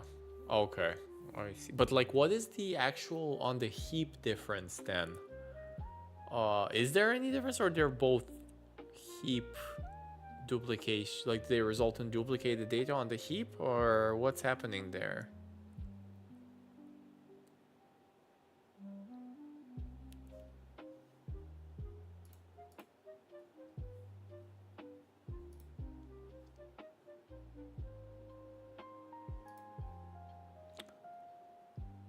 Like if I clone a string, it allocates new memory. Oh shit, depends on how clone is implemented. Okay, you're right. Yeah, so it all goes down to like, oh, okay, interesting. Okay, yeah, you're right. There's no, it depends on how clone is implemented. Okay. I'm more, yeah, sorry, I'm still in Python mode where stuff is implemented for you, but Rust is very low level. Like you have to do these things through even. Okay, so which of the following is not a valid kind of fix to the issue of returning a stack reference? What? Oh, okay. So we use a reference counter. It is take ownership of the returned value. Oh, extend the lifetime. No, this one is okay because it's a static trick. Yeah, I haven't gotten to traits. That's the thing. Like, well, we've seen some basics with structs, but still, expect a mutable slot from the caller.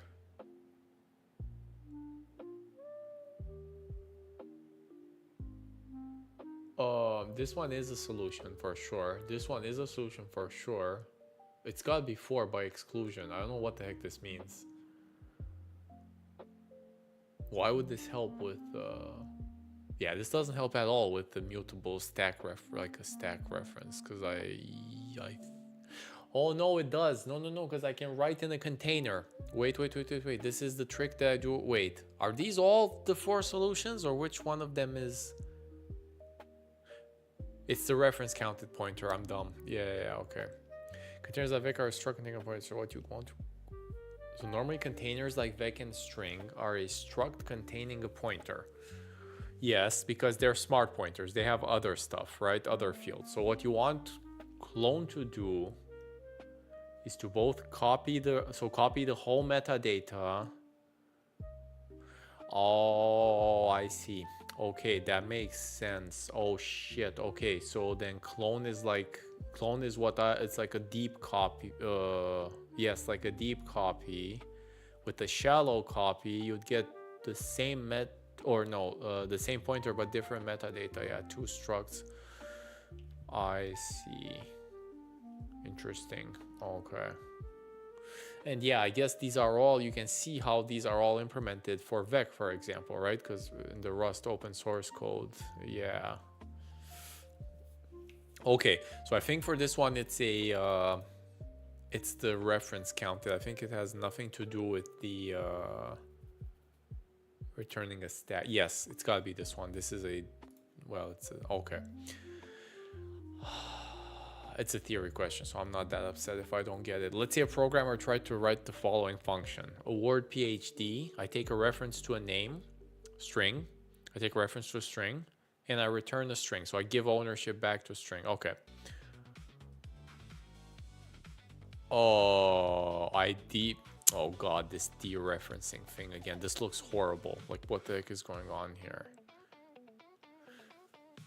Name has type string. Oh, it's a copy. Oh, we've seen this. Oh yeah, wait, I know what this is. Yes. I can't trick the compiler like this because it wants a copy, and then there's already a reference, so I can't create there's already a reference to string. I cannot create a mutable one. Not to mention they have the same name, which is like gruesome coding, but sure. Given the stated purpose of this function, returns a person's name with PhD added as a title. Which of the following would be the most idiomatic fix? Oh shit, I gotta get this one right. To the program. The differences from the function above are highlighted. So, I like the clone, to be honest. I feel like it's the clone. But let's see. This looks horrible. I guess what? I dereference, I take a new... Oh, but this is wrong. It should have been mute here. I think so. I think this is... I think this doesn't even compile.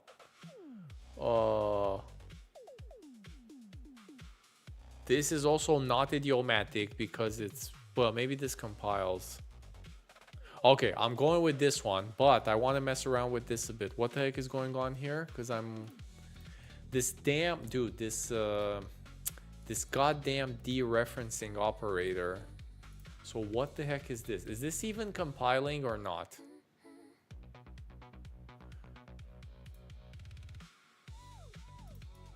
I guess let's do it this way. Let's actually try to award a PhD. Okay, so then we do this, and then I say my name string is string from hello, and award PhD to myself. No, to a reference of me. And print my name, I guess.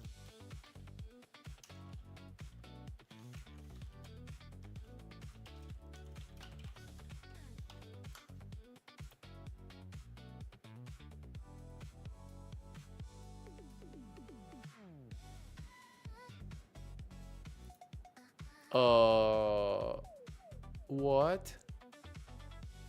Oh my god. Okay, I forgot about let, obviously. Sorry. Still Python. I'll never get over it.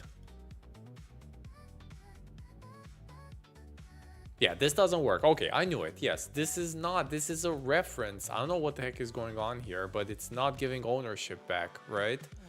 Yeah, okay, good. Good. So it's, anyways, I'm going with this one because I already decided. Clone. I don't like this one, the full one that takes ownership. This is horrible. What about this one?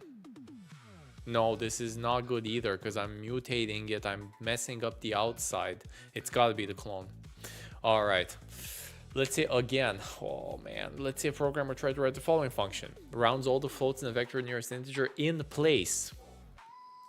So I take a reference to a vec of floats. I iterate through them, which I guess this gives me a reference to each element.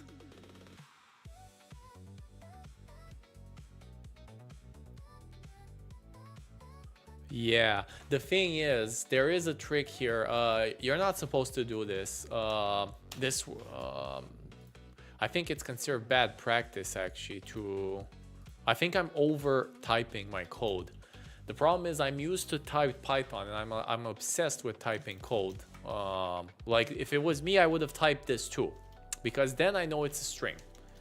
And now it's easy for me to see, but yeah, Rust works most of the time. It works without typing in assignments. Yeah, okay. So the problem I don't understand, I don't know what for N and V does. Does it give me, I can guess by the syntax, it gives me a reference to each F inside the vec.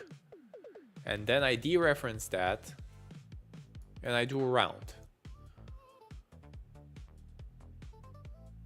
Oh, and they're not mutable. Okay, obviously. N is a...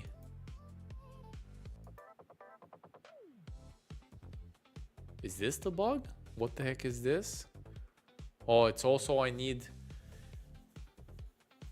So the thing is, I don't know how the syntax works. If I do for N and V is a mutable reference, do I get mutability for free in any of these N's? Because if so, then the fix is this one definitely works, but it's not idiomatic because I'm changing the vector from under external callers. This one also looks horrible because I take ownership. Actually, this one is wrong because I take ownership of the... I drop the V completely. I need to return it. This is not even... Yeah, this is a disaster. This is not in place, right? Like this destroys my whole data. Oh, this one gives ownership. Yeah, exactly. I think it's that. Yeah, okay, so hang on. This one is also wrong because it's not in place. Like this one's completely wrong because the function says in place. I think you're right. I think it is this one. Yes, it's but there's a trick here. Okay, I don't know the syntax unfortunately, but this... Okay, we'll do it this way. I'll go with this one. We'll test it.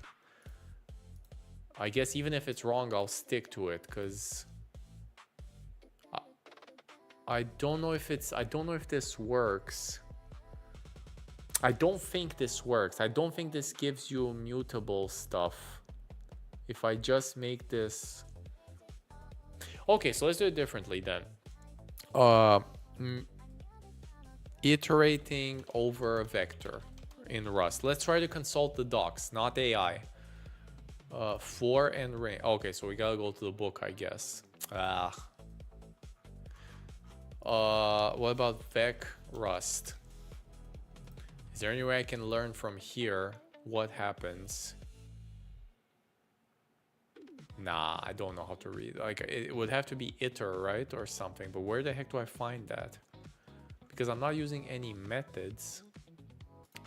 See, there's an iter and an iter mute. But like, what is for? Well, yes, but I don't. So which one? So which? I know it's either 1 or 4. So they're asking us how to correct this code, right? So I have a function v that has to round each element in it in place. And obviously this doesn't work like this, because there's some mutability stuff that's obviously missing from here. I'm surprised the compiler error is not more verbose. Like, you should make this mutable. Hey, thanks for stopping by on Twitch. We're yes, I think I've seen you before. It's not the first time you typed that. Welcome back. We're dying on Rust with Rust over here. Managing specify against mute and also mute. It is. It's like, what the heck is Idris 2? That's a good question. Let's see, Idris 2. Oh my god, it is a language. Okay. I'm trying to answer this quiz question, like which one is the most idiomatic fix?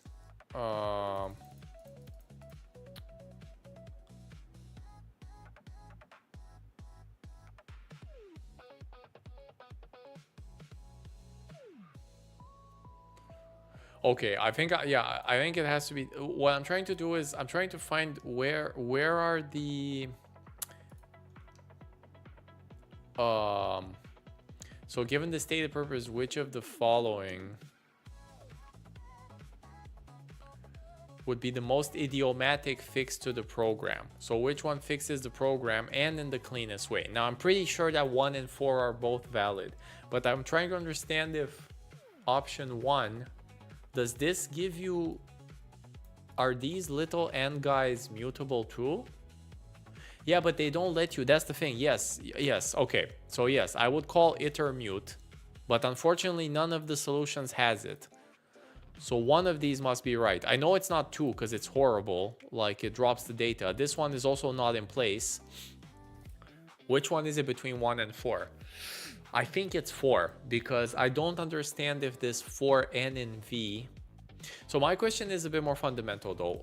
Where do I find this in the docs? Like, how the heck do I know what 4n in v does if I iterate through a mutable reference to a vec?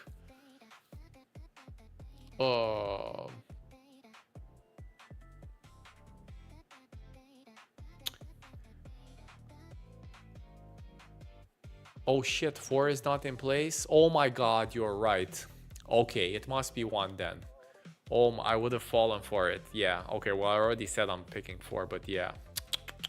Yeah, okay, so but here's my question to you then. How do you know it's into iter? You just have to memorize that, right? Because I don't see it used here anywhere. Like, if they did v dot into iter, why don't they do that then? Why is it just in v?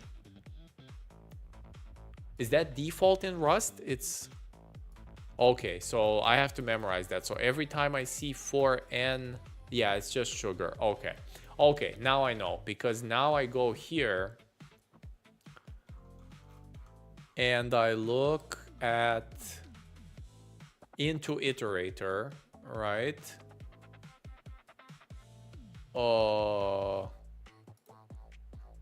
Okay, so creates an iterator from a value. And how do I know that if it's if I iterate over a mutable reference, I get back mutable references too? Is that guaranteed?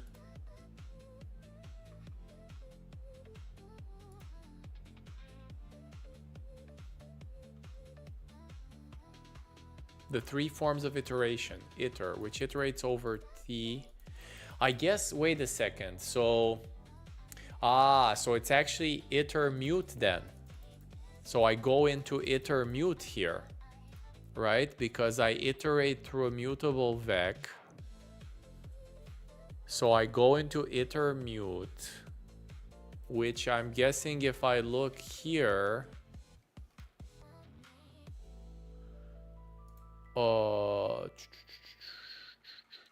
iter mute generally implements iterate by delegating to iter mute, same as values. Not all offer into. Okay. Interesting.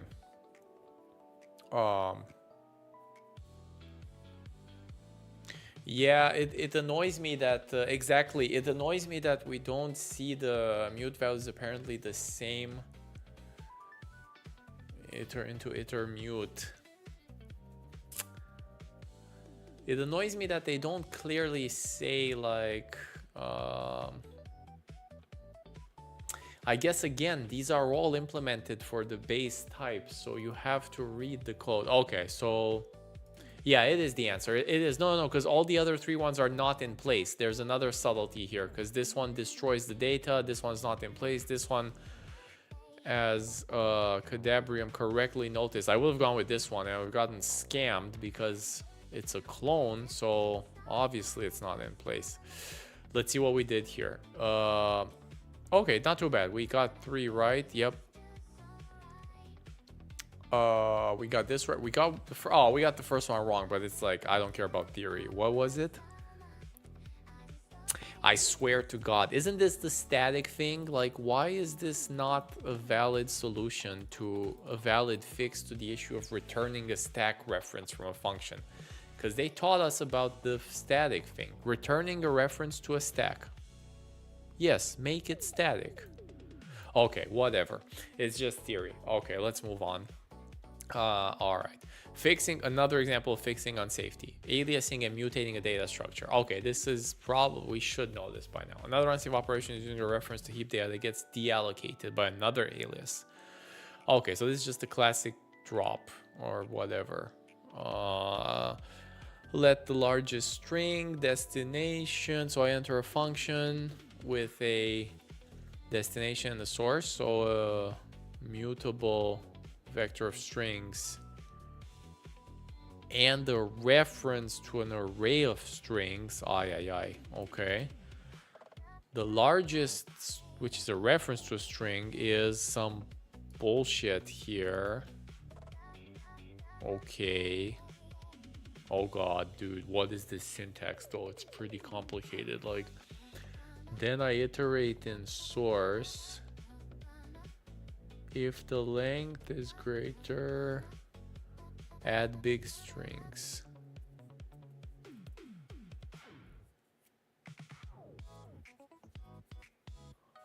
Type name of val. Let's see what this does.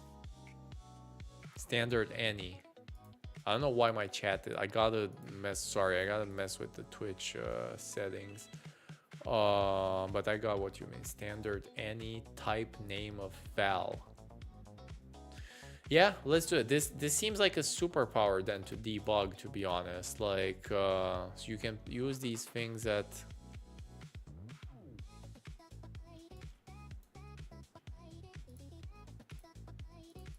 Let's see if we can get the syntax right.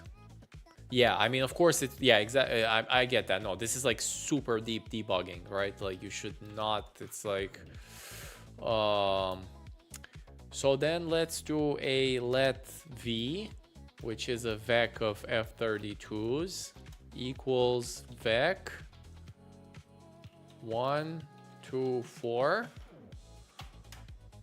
No, wait, 4.2, 2.1, 1.9. Okay, so we actually do some rounding. And then we do round in place. That's it. because it's in place, and I need to pass a mutable reference to v because I learned my lesson now. Okay, and I print line v, which I probably need the stupid syntax thing. Okay, let's see, did I get this right? I'm pretty sure I did. I am so dumb. Of course it has to be mutable in place. Okay, so we're around to 224, and now we want to see, let's see this monstrosity, which is print line, what was it called?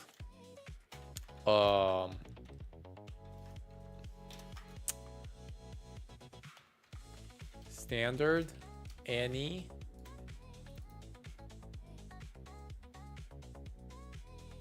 oh shit, it wants a reference to a type. Let's see, can we read Rust docs and implement something? So I take, oh, it's n. Okay, good. Yes, because n is a reference, right? We just need to know if it's mutable or not. What does this tell me? Huh, interesting. So what if I print the type of, oh my god, this is pretty useful for debugging though, like of v. Oh, but it doesn't carry around mutability information. So that doesn't work, Adabrium, right? Like it doesn't tell me anything, even about v. Interesting. I guess you can't even, like, you don't even know that at runtime. Right, like, I mean, it is the type, but not if it's mutable or not. It's probably optimized away or something. Like, where would that info even live? All right, let's go back to the last thing here. Fixing unsafe, well, last thing. Okay, there's some horrible shit happening here. So I iterate and I apply a max by key. I find the largest string, okay? And for instance source, if the length is greater than the largest, I push a clone. Okay, so I push something on the vector of strings, which is from the source, I push to the destination. Okay, sure. This program is rejected because let largest removes the right on the ST. Oh, obviously. Huh, interesting. Actually, this is because I don't. Why? So largest references DST here, and then it's. Oh, no, it's needed here. Okay, I see, because it's in the loop. Oh, this is more subtle. Okay. Because this becomes stale, basically. If I push something to it, the compiler says, oh, you're trying to use largest again after you pushed in the second loop iteration, which is the same as if I had written bad code. Okay, good. We understand this. Why is this program unsafe? Because blah, blah, blah. To fix the program, we need to shorten the life. No, okay. Yes, we need to okay. Okay, so one possibility is to do the crude clone. Yes. And then it becomes frozen. And this works. Again, we have issues with cloning because of performance if we're allocating and copying the string data. Another possibility is to perform. Okay, so this is just how to program, basically. Perform all the length comparisons first, then mutate destination afterwards. So basically remove. Yeah, this also causes performance hits for allocating the vector to add. A final possibility is to copy out the length of largest, since we don't actually need the contents of largest, just this length. The solutions argue the most idiomatic. Okay, so it's just code refactoring into a scalar. Shortening the lifetime of borrows on DST, not overlap. Okay. Copying versus moving out of a collection. Common confusion happens when copying data like a vector. For example, here's a. Aha, we've hit this. The dereference expects the read permission, which the path has. But what happens if we change the type of elements in the vector from I32 to string? Turns out we no longer have necessary permissions. Oh yeah, this is because I32 implements copy. Yup, we've hit this many times now.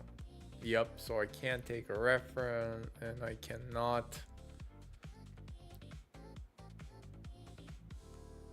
own this. First program will not compile. Yup, we've seen this, which is not the issue that the vector owns the string. When we dereference, that tries to take ownership, but references are non-owning. We can't take ownership through a reference. We cannot move out of a shared reference by simulating the rejected program. So if v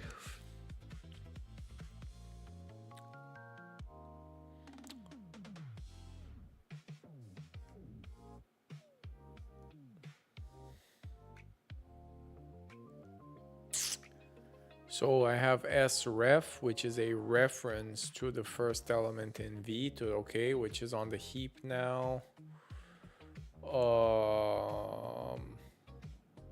Which also points here, but through the heap, some really gruesome shit.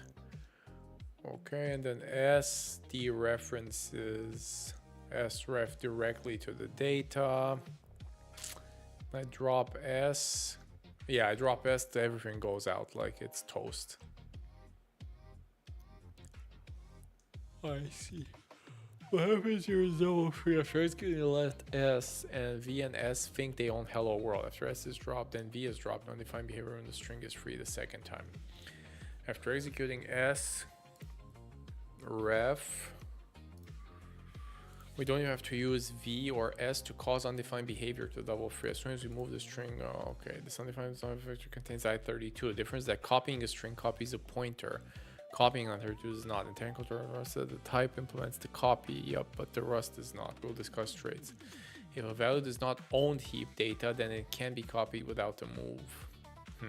Okay. One exception to this rule is mutable references. For example, mute I32 is not a copyable type. So if you do something like let mute 0, I take a mutable reference. A cannot be used after being assigned to B. It turns two mutable references being used at the same time.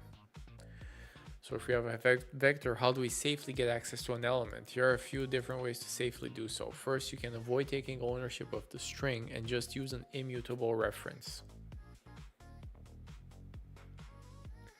You can clone the data. Damn, so it really comes down to cloning. You can use a method like vec_remove to move the string out of the vector.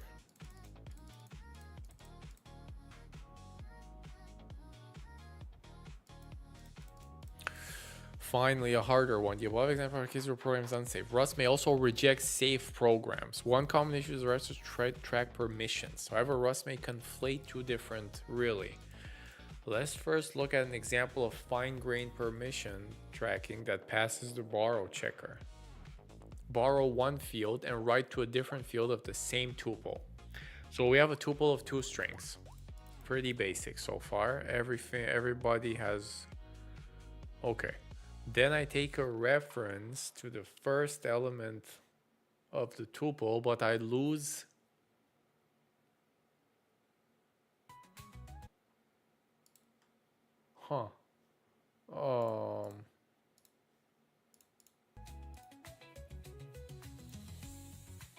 I take a reference to the first element of the tuple,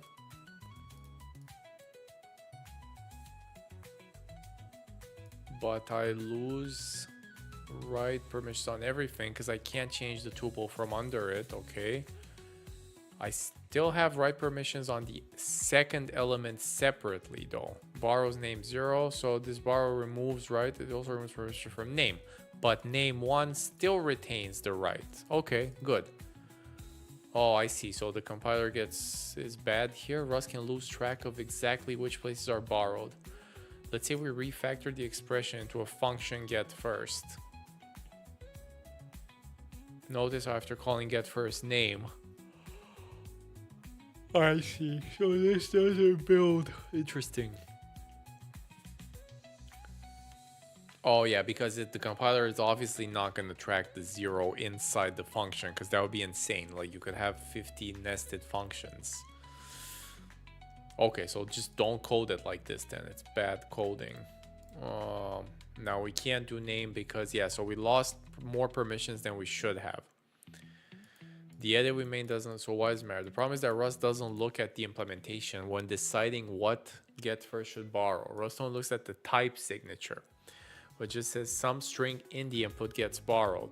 Then, okay, very good. So this is the conservative compiler. Decides that both names 0 and 1 get borrowed and eliminates permission on both. Remember, the key idea is that the program is safe. A future version of Rust may be smart enough. Interesting. So how should we work around? One possibility is to inline the expression. Another possibility is to defer borrow with cells. Okay, we're not reading that. Okay, that's insane. That sounds very advanced. Fixing a safe program, mutating different array elements. Okay, so this is a similar problem. Oh, this is actually more... Okay, so I have an array, I take a mutable reference to an element, I change it and I do okay. So now we can trick it with the...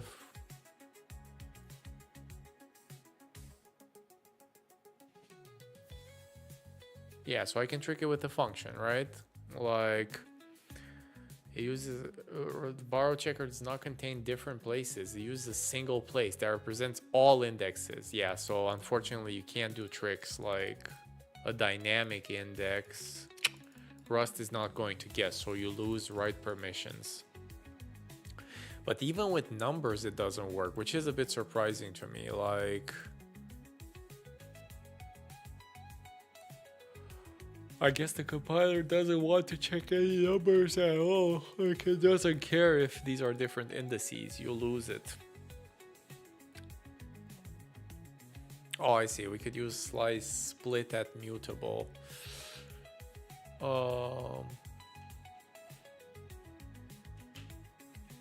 But how is this one implemented? In some Rust libraries, you will often find unsafe blocks. Allow the use of raw pointers, which are not checked. We could use an unsafe block. Do not do this. Yeah, this makes sense here because you know this is safe because there's no overlap here. Unsafe code is necessary to work around limitations of the borrow checker. As a general, okay, the mother of all quizzes. That's it. This is it. Which of the following explains why a 932? Oh, this is simple. We know this because it implements copy.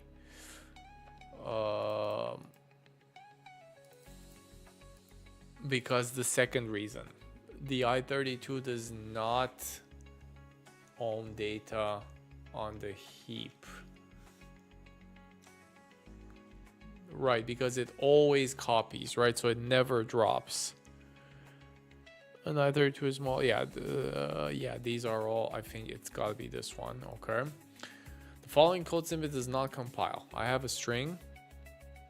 Okay, we know this one is...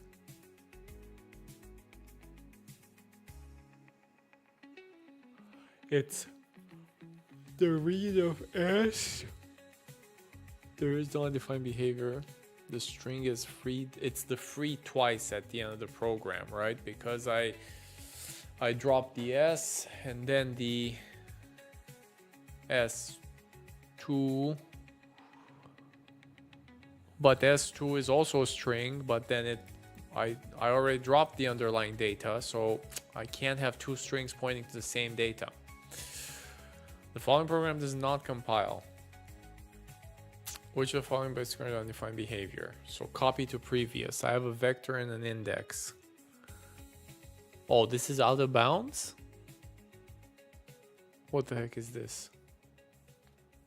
The borrow creates... No, that would be a runtime panic. Whoa, what's happening here? So the borrow mutable, I have a mutable vector, pass a mutable reference and the index 1. The borrow mutable creates a pointer to freed memory. No, that sounds wrong.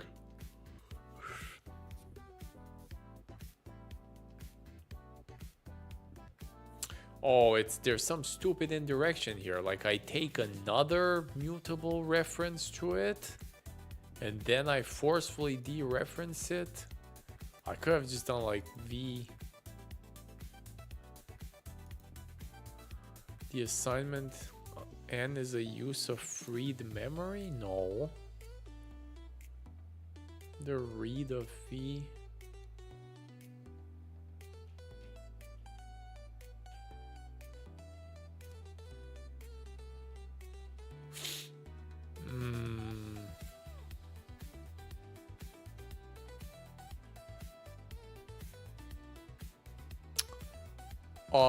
What? I don't think there's any undefined behavior here. What is happening here? Oh, I see. I take a mutable. Wait, I take a mutable reference just to that element.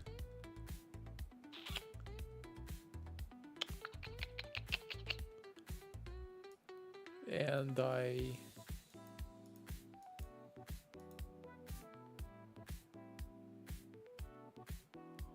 V doesn't get dropped though, because I pass a reference to it. So it's not a dropping issue. The borrow creates a pointer to freed memory.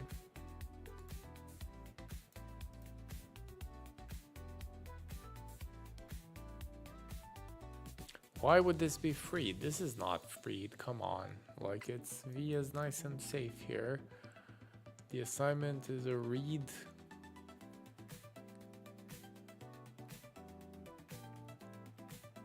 The borrow mutable creates a pointer to freed. What? No, it doesn't. Oh, here?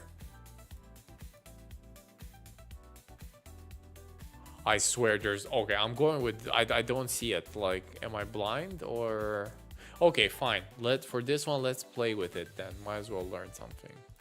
So what the heck is the compiler? Maybe that'll tell us. I mean, that should obviously tell us. Cannot borrow V as immutable.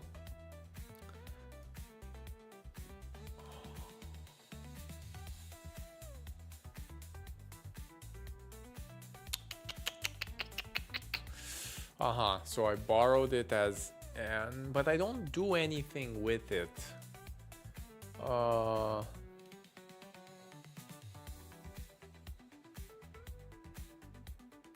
I think there's no UB here. Yeah, there is no undefined.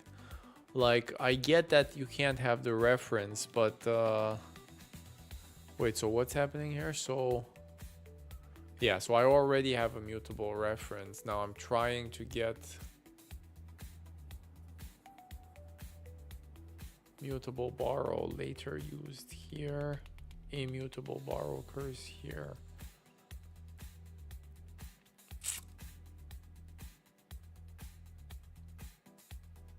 I can see a UB if it goes out of bounds, but with one it doesn't. Okay, I'm going with there is no UB. Consider this function as a simplified variant. Okay, so I take a reference to a string.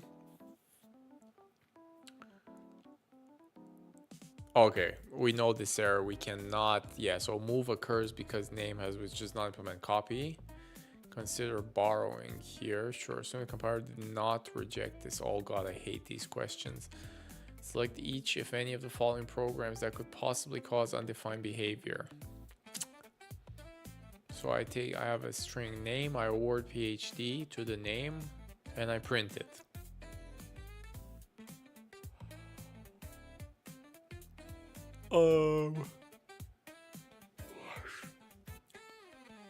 This one is not UB. Pretty sure, yes. Okay. What? Even the more basic one? This one is definitely UB because I'm swapping name from under it. So why is it the word PhD? Because I pass a reference to string. I dereference it. I get a string here.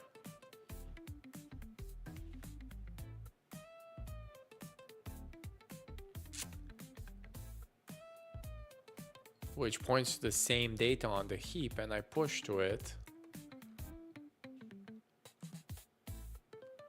And this should stay synchronized here. The print should still be... I'm going with this one. Man, this quiz is going to be a disaster probably. Let's see. Determine whether this program will pass the compiler. If it passes right, the expected output. Okay. I have a mutable point, which is an array of 0, 1.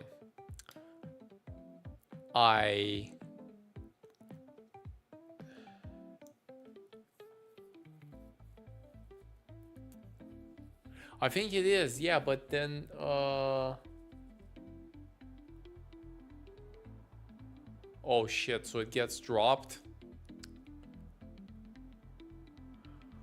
I think you're right, it gets dropped when it exits, right? So then I lose all the data. So then the print case is UB. Okay. Yes, the one where you just do it, there's no UB there, but the one with the print, okay, I think that's true. You're right, because now I have I think it works that way, yeah. Determine whether, okay, so let's see this one. So I have mutable and array 0, 1. Then I create a variable mutable x point 0, which is not a reference. Ugh. Does that even compile? I guess it does. Then I create a mutable reference. Oh, so I basically force mutate. No, this doesn't work because of the indexing. This does not compile. I'm basically trying to mutate the same array twice. And then we saw earlier the compiler doesn't look at indices, right? This is like insane code. Come on. Yeah, it doesn't compile. Okay, not too bad. So correct. Oh my god, correct. Oh, we were right about this. This one was very hard. Like this, there is no UB here. Like there's no drops, nothing suspicious. Except it doesn't compile because...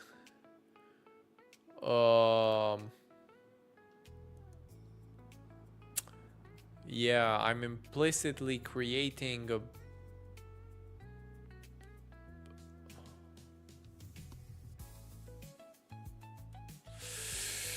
So immutable borrow occurs here. Oh yeah, because I'm reaching to... Oh, I know what's happening here. It's the index problem again. This v-1 here gives me back...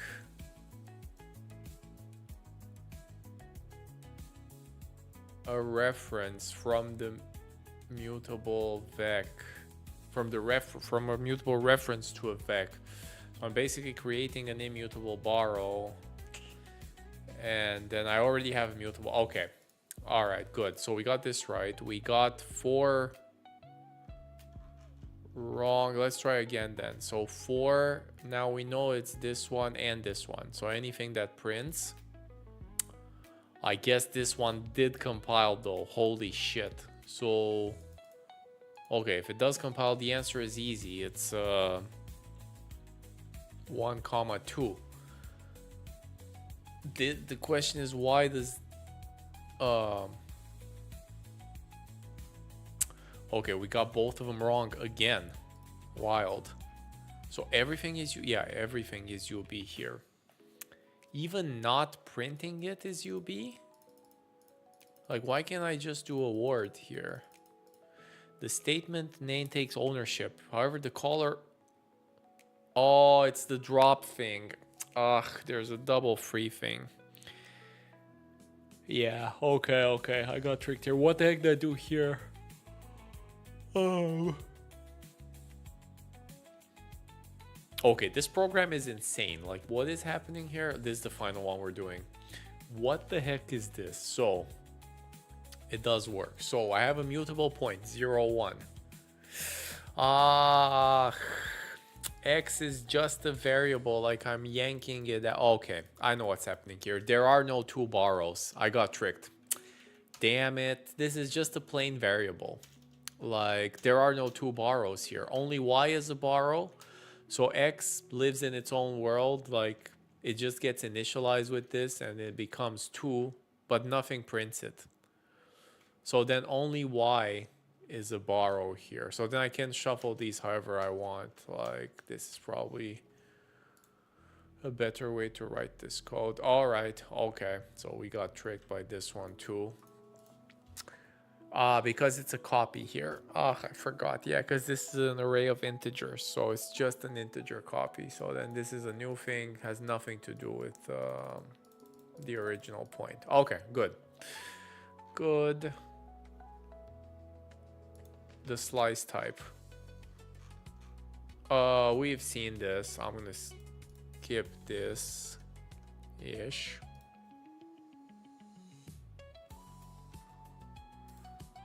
Maybe not. I mean, we have seen. So the first word has function string parameter. Okay, so usize, bytes, some horrible stuff here. Because we need to go to convert as bytes, we created iterator. We'll discuss iterators because the enumerate. Inside, we don't have much fire to index. Returning a usize on its own.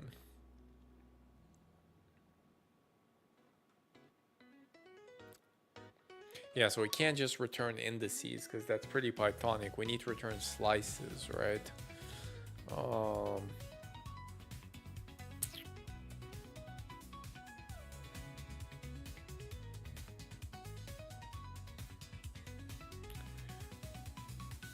Returning a usize in from the string, right? Because the separate value, there's no guarantee that it will still be valid, right? So we can get the first word, which gives you the index. S as bytes if it's okay. Oh, and then we do a clear and then word is desynchronized, obviously. Yeah. This program compiles without any errors and S returns because word isn't connected to the state of S, obviously. So okay, so then it gets pretty gruesome. String slices. A string slice, the little string type, is a reference to a part of a string. It looks like this. Okay, so it's a reference to heap data, but only a part of it, sure. You can also reference the whole string. Oh no, well, it's different than a reference to a string, actually. Oh wait, yes, so this is different than these. So one is a reference to big string, one is a reference to little string. Rather than a reference to a little string, hello is a reference to a portion of the string.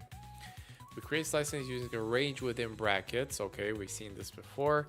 Slices are special kinds. Oh my god, they have like a ton of info in them. Okay, sure.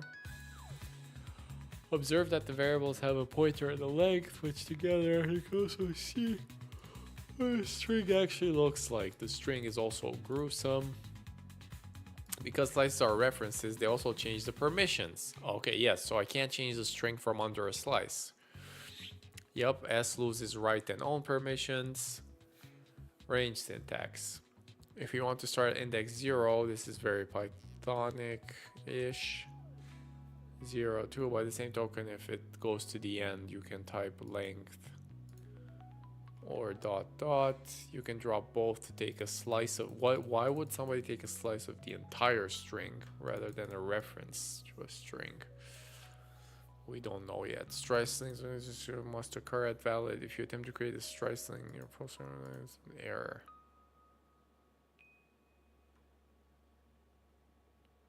Oh, so there's a lot of trickery here with UTF-8 handling that we did in the beginning of the stream. Rewriting first word. Okay, so we return a string slice.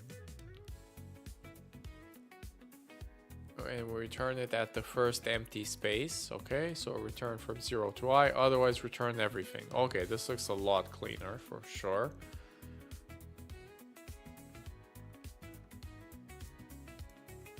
We get the index for the end of the word, okay, by looking for the first occurrence. When we find the space, we return a string slice using the start of the string. Call first, where we get back a single value that is tied to the underlying data. The value is made up of a reference to the starting point of the slice and number of elements. Returning a slice will also work for a second word function. Yes, it would, obviously.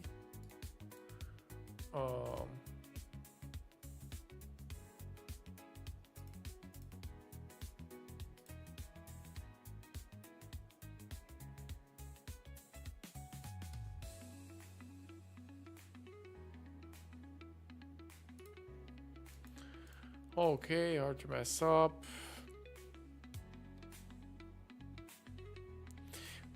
Remember the bug when we got the index to the problems would show up later if we kept slices, make this bug impossible.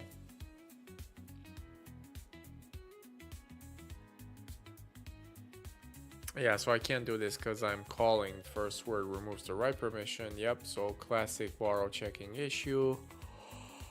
Okay, recall if you have an idiot to work it out, so take it. It's clear needs to truncate the string and it's to get for reference. The print after call it clear. String literals are slices. Yes, we saw this. String literals. Now that we know about slices, the type this is not a string. It's a string slice. This is also why string literals are immutable. This is an immutable reference. Yep. String slice as parameters. A more experienced. Aha. Wait, so this answers our question. Write the signature showing 4-9 because it allows to use the same function on both string and string. So it's actually preferred to not use string references. Interesting. If we have a string slice, we can pass that directly. If we have a string, we can pass a slice of the string or a reference to a string. This flexibility takes for deref coercions. Okay, that's way more advanced. Defining a function, take a string slice instead. Makes our API more general. Interesting. First word works on slices, whether partial or whole. Also works on references. Oh, it does work. Oh, I see. So it magically works. Huh. Interesting. Because string literals are slices already, this works too without the slice syntax. String slices as specific to strings. There's a more general slice type too. Yep, we've seen the array slice. All right, let's do the quiz, and that's it. We're wrapping up. Consider the variables S2 and S3. These two variables will be located in memory within the stack frame for main. Each variable has a size in memory on the stack, not including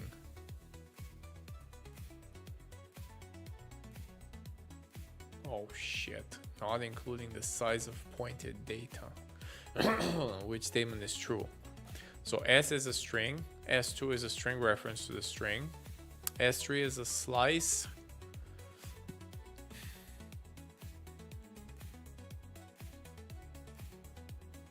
I think S2 has way more bytes. So S3 has fewer bytes because we saw it from that drawing. Like the string has a lot more info. Oh yeah, it must have because it's mutable, right? So it has a capacity and a bunch of other bullshit that S3 doesn't have. So S3 has fewer bytes than S2. Determine whether the program will pass the compiler. If it passes, okay. So we have a string from hello. I wish I knew the for syntax, but I guess I'll magically guess that. So bytes gives me references to each byte, okay?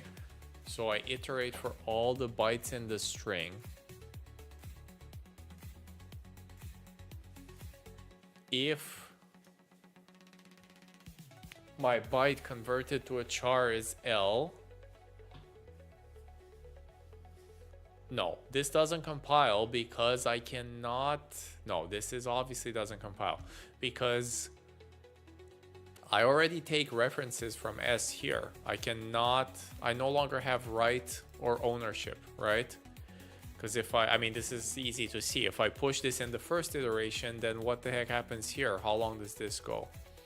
So I'm going with does not compile. Okay. We got this right. What? Why? What is this? Seriously, S3 has more bytes than S2? Did we not just see the drawing where there's like... Oh my god, I'm so dumb. I confused it with the string. I confused the string reference with the actual string smart pointer. I see. So the string reference is not even a fat pointer. It's like directly pointing to the date. No, it's pointing to this. It's pointing to the big thing, but itself is very small. Okay, I got tricked by this. All right. Okay. Sure. Finally, ownership recap. This chapter introduced a lot of new concepts. If you aren't familiar with systems, this chapter also introduced memory up. We were not familiar. Definitely learned a lot today. I was pretty happy. Before we move on, let's stop and take a breath. We'll review and practice. To put ownership in the concept, start about garbage collection. Yeah, we're okay. We know what this is vaguely. We know Rust doesn't have it. So the collector scans through memory, blah, blah, blah. The key benefit is that it avoids undefined behavior. Garbage. However, there are a few drawbacks. One obvious drawback is performance. Okay. Another is that garbage collection can be unpredictable. To illustrate, say we're implementing a document type. We could implement, oh my god, Python code. Holy shit, there's Python code in the Rust book. I can't believe it. And it's annotated Python the way I like it. Although these days you can directly type annotate with little list. This is wrong Python code. Okay, so create, append, return. Here's one way we could use this document. Sure, words we get, we add. When is the words array deallocated? Yeah, Python is a disaster. Deallocate only when all three variables are out of scope. So basically at the end of the program. What are the contents of the document? Because D2 contains a pointer to the same words, also mutates. Therefore, in this example, the word in D, this happens, blah, blah.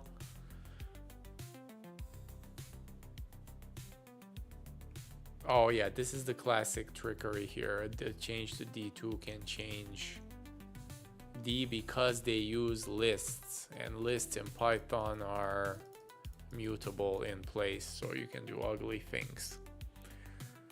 Similar behavior. In fact, most programming languages have a concept of pointers. It's just a question of how the language exposes. So garbage collection makes it difficult to see which variable.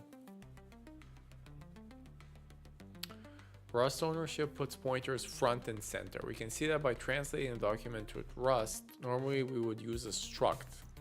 We'll just use a type alias. So we have a vector strings,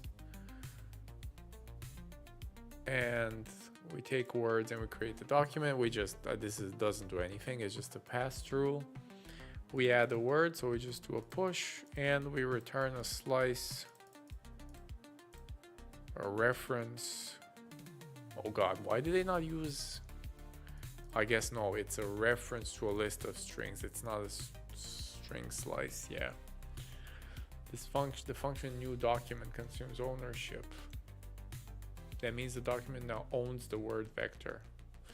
Ah, okay, so do you actually want this? Like it destroys the data on the outside, which is good in this case. Interesting. The word will be predictably deallocated when it's owning document. Well, it doesn't destroy the data. It doesn't allow you to use the variable from the outside, which always seems like weird to me. Like that seems messed up, but sure.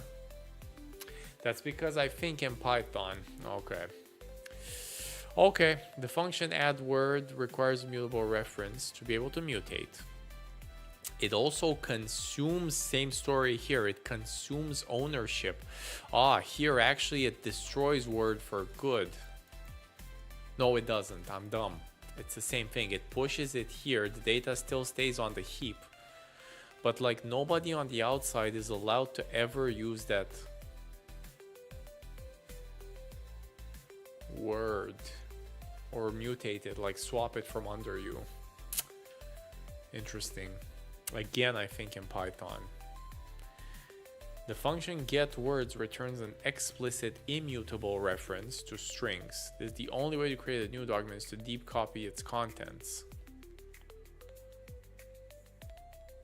To vec by calling each string, blah blah blah. Okay. The point of this example is to say if Rust is not your first language and you already have experience working with memory and pointers, sure. Rust just makes those concepts explicit. Let's review the concept of ownership. We already saw this. If you realize or you forgot or didn't understand, we will link you to the relevant chapters. Ownership at runtime. Allocates local variable stack for instance, when a function is called, and deallocate when the call ends.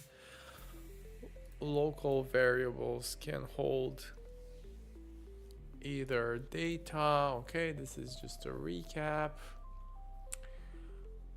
We're not gonna go through this because I'm getting tired too. Like what?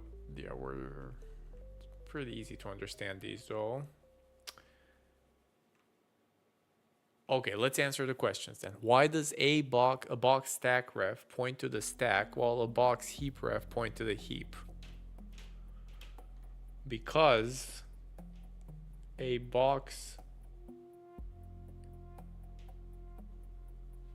stack ref points to a variable, a box, which is a smart pointer on the heap, whereas this guy on the stack, I meant, whereas this guy is obviously on the heap because we're dereferencing it. Okay, why is the value 2 no longer on the heap at L2?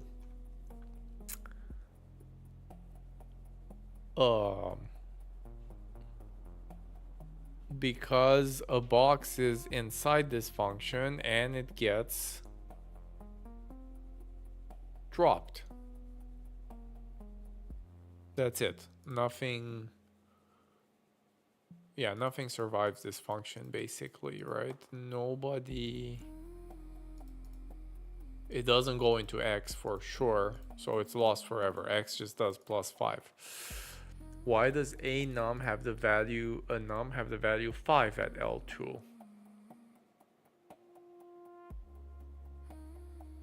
Because it starts from 0, and the only thing this function does, it mutates it on the heap. It adds +5, 0 + 5 = 5. Pretty easy. If you want to review boxes, blah blah. Slices are a special kind of reference. We saw slices. Okay. Ownership at compile time. Rust has RWO. Okay, we've seen this. Let n +1. Rust requires the variables of permissions. This is not mutable, so it's okay. A variable's permission can be changed if it's moved or borrowed. A bunch of stuff here. Borrowing a variable, creating a reference, remove some of the permissions. Mutating an immutable reference is not okay, obviously. Mutating the immutably borrowed data is not. Moving data out of the reference is not okay.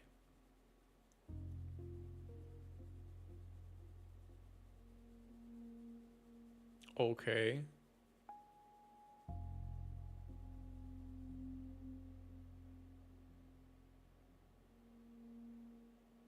I see. So S2,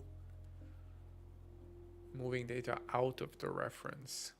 So I take a reference. I can move, but I can't print anymore. Yeah, because I tainted. As I dereference stuff, it's gone. A mutable borrow creates, okay, accessing the mutably borrowed data is not okay. Yeah, because I changed S from under me here, so this is gone. Oh no, I mean, yes, there is a risk I changed S from under me because I access it here. Connecting ownership between compile time and runtime. Everything put together. Is there a final quiz? Oh my god, this is it, guys. Okay. All right, let's do this one. I have a bad feeling about this because I'm pretty tired, but it was really interesting though. I feel like I learned a lot. I hope it was interesting for you guys too. I have a feeling it was, which is good. Okay, final quiz. Acing it 7 out of 7. Whew. Say you are writing a function. I gotta drink some water. With the following spec. Round all takes as input a list of floating point numbers and it rounds each number in place. Which of the following is the most appropriate type signature? In place. Definitely not this, because we're destroying the data.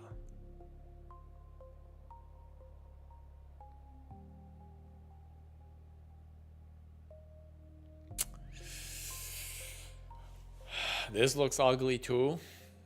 We could do a clone and return the new data, but it's not appropriate. I mean, these are hard questions. Which one is? It's either one or two. One works with a clone. I think the answer is one. Or is it two? Oh my god, I'm so dumb. It's in place. It's two. Okay. It has to be two. Yeah, two is the only possible one in place. All right, okay. I almost missed this one, but it's easy, right? The in place is the key. Say you're writing with a function with the following spec. Find contains takes as input a collection of strings and the target substring. It returns a list of all the strings in the collection that contain the target substring. Which of the following is the most appropriate type signature? So, find the needle in the stack. It's gotta be a vec.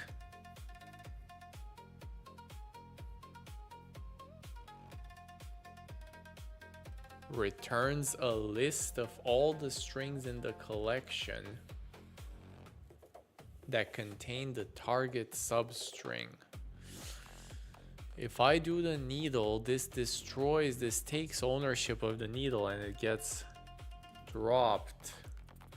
If I take a reference to it,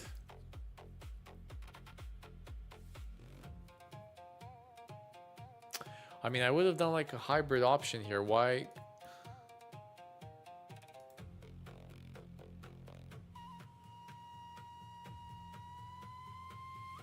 I think 3 is the option. We don't want to return a new vec. This seems kind of bad, right? Like, why would I return a new vec? Because I have to copy data.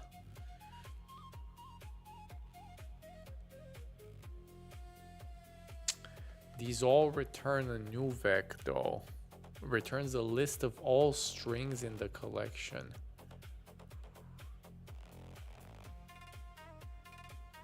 No, I need to return a new vec. No. It's either this or... Oh, yeah, this is wrong. It's vec of references to strings. That looks... Oh, boy. I feel like all of these could work. What the heck is going on here? I'm going to go with 2, the consumer one. I'm going to consume the needle. Because this gets dropped, right? Like, I take ownership of needle and I lose it, but maybe it's fine. Okay. Rust normally disallows multiple mutable accesses to the same array, even though when they're disjoint. Yep, we know this with the index problem. The Rust standard library has a function split at mute that does permit this functionality. Which of... What the heck, dude? This is a hard question. Which of the following best describe how it's possible to implement split at mute? Oh, no, we know this. It uses unsafe code. There's no other way to do it. Like, calls into a C lab. No, that's gibberish. This is not true. The borrow checking is still active during unsafe code. Yeah, okay. It's simple. It's used unsafe code to circumvent the borrow checker. It has to be this. There's no other way. Special, blah, blah, blah. Okay. All right, consider the permissions in the following program. We have a string. Empty, I guess. Sure. and I take a reference to it. Okay, that's it. Why doesn't, if I dereference sref, why don't I own? Ownership permits reading.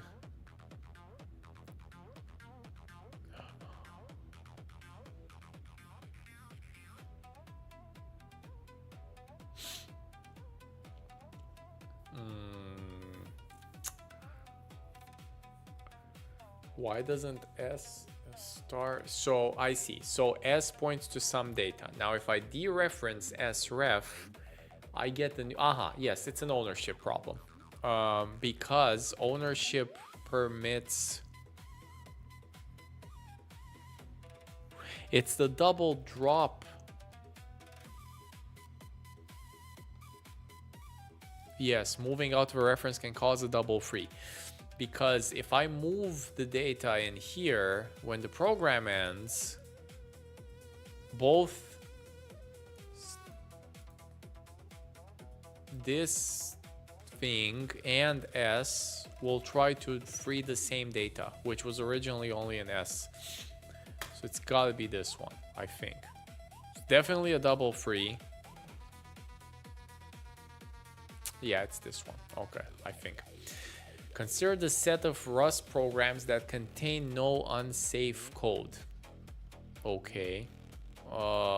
Select each of the following statements that is true about the kinds of programs that accept or reject. This is true. Always rejects programs undefined. This is wrong. Otherwise, Rust would not work. This is also true. We've seen that. This is easy. Okay. Sometimes you get rejected programs without undefined behavior. All right. The function extract is rejected by the borrow checker. I take a reference to a box of integers. I return an integer. Jesus Christ. What the heck is this junk code? Like, I dereference the reference and I get back a box, which now has ownership of the data. And then I dereference. What does it even mean to do star B2? Determine where there exists an input would cause undefined behavior.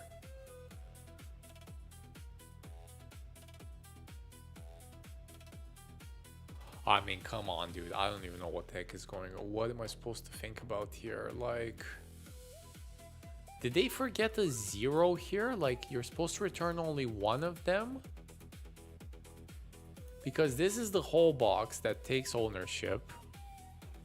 What does it mean to dereference a whole box? Like, it gives me the first element? Well, then an empty box causes... I don't even know how that works. Yes, definitely could cause undefined behavior. The function transfer string is rejected by the borrow checker. Oh boy. I take a mutable tuple of strings.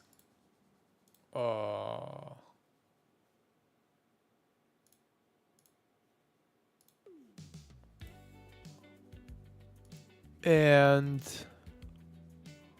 I do some goddamn shenanigans. Oh, I see. I know what this is, because the borrow checker doesn't know to look inside the indices, right? So the first function is hard codes a mutable reference to the first element, the second one to the second. First, I push string. Yeah, this is not UB.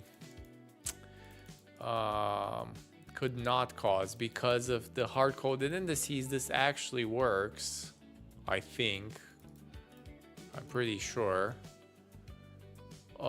Except the borrow checker cannot check indices, or the compiler cannot check indices, right? So I push the second after the first, which is fine because it changes the data on the heap, and then I clear it. Okay. I got 6 out of 7. That's pretty good. Damn, which one is it? Oh, come on. It's this stupid one. I knew it was going to be this one. Okay. Which one was it? I mean, this is so vague. Like, there's many options. Okay, so they want a reference to a an array of strings. Okay, I got everything wrong. Holy shit, like the signature is exactly the opposite. Okay.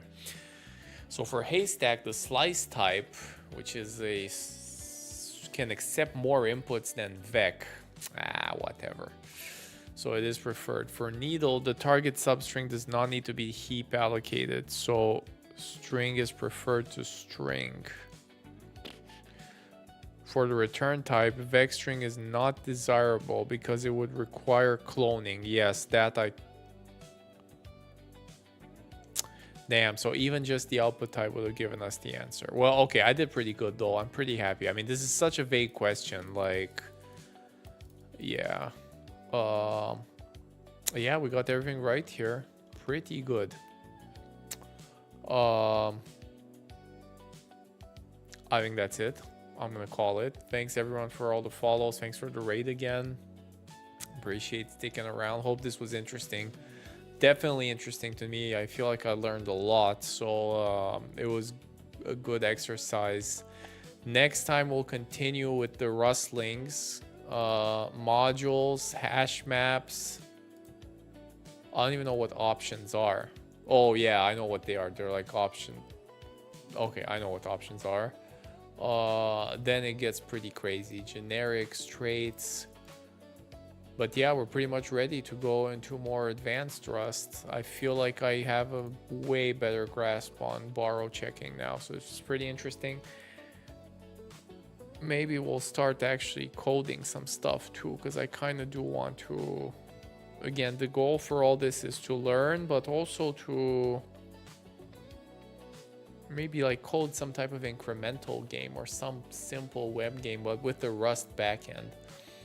Some sort of resource management game, something that works with basic data structures, but maybe it'll get more complicated over time. That's kind of the point. All right, now let me raid the channel too, because I got raided, so it's actually the first time I even get to raid somebody.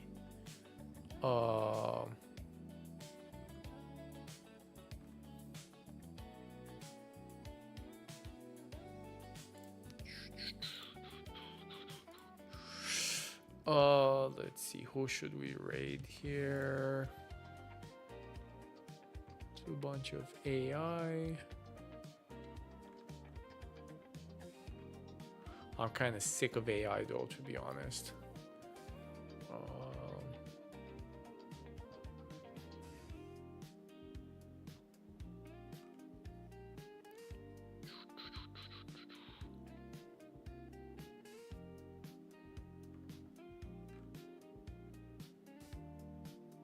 All right, we're going day 5 of learning assembly. So if you thought Rust was low level, well, enjoy some assembly stream. I'll send you over to Panda 404. So yeah, thanks again everyone for sticking around, and I'll see you next time next week. Always on Saturdays, probably Fridays too.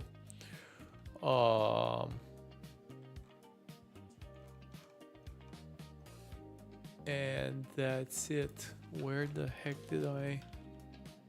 All right, let's do the raid.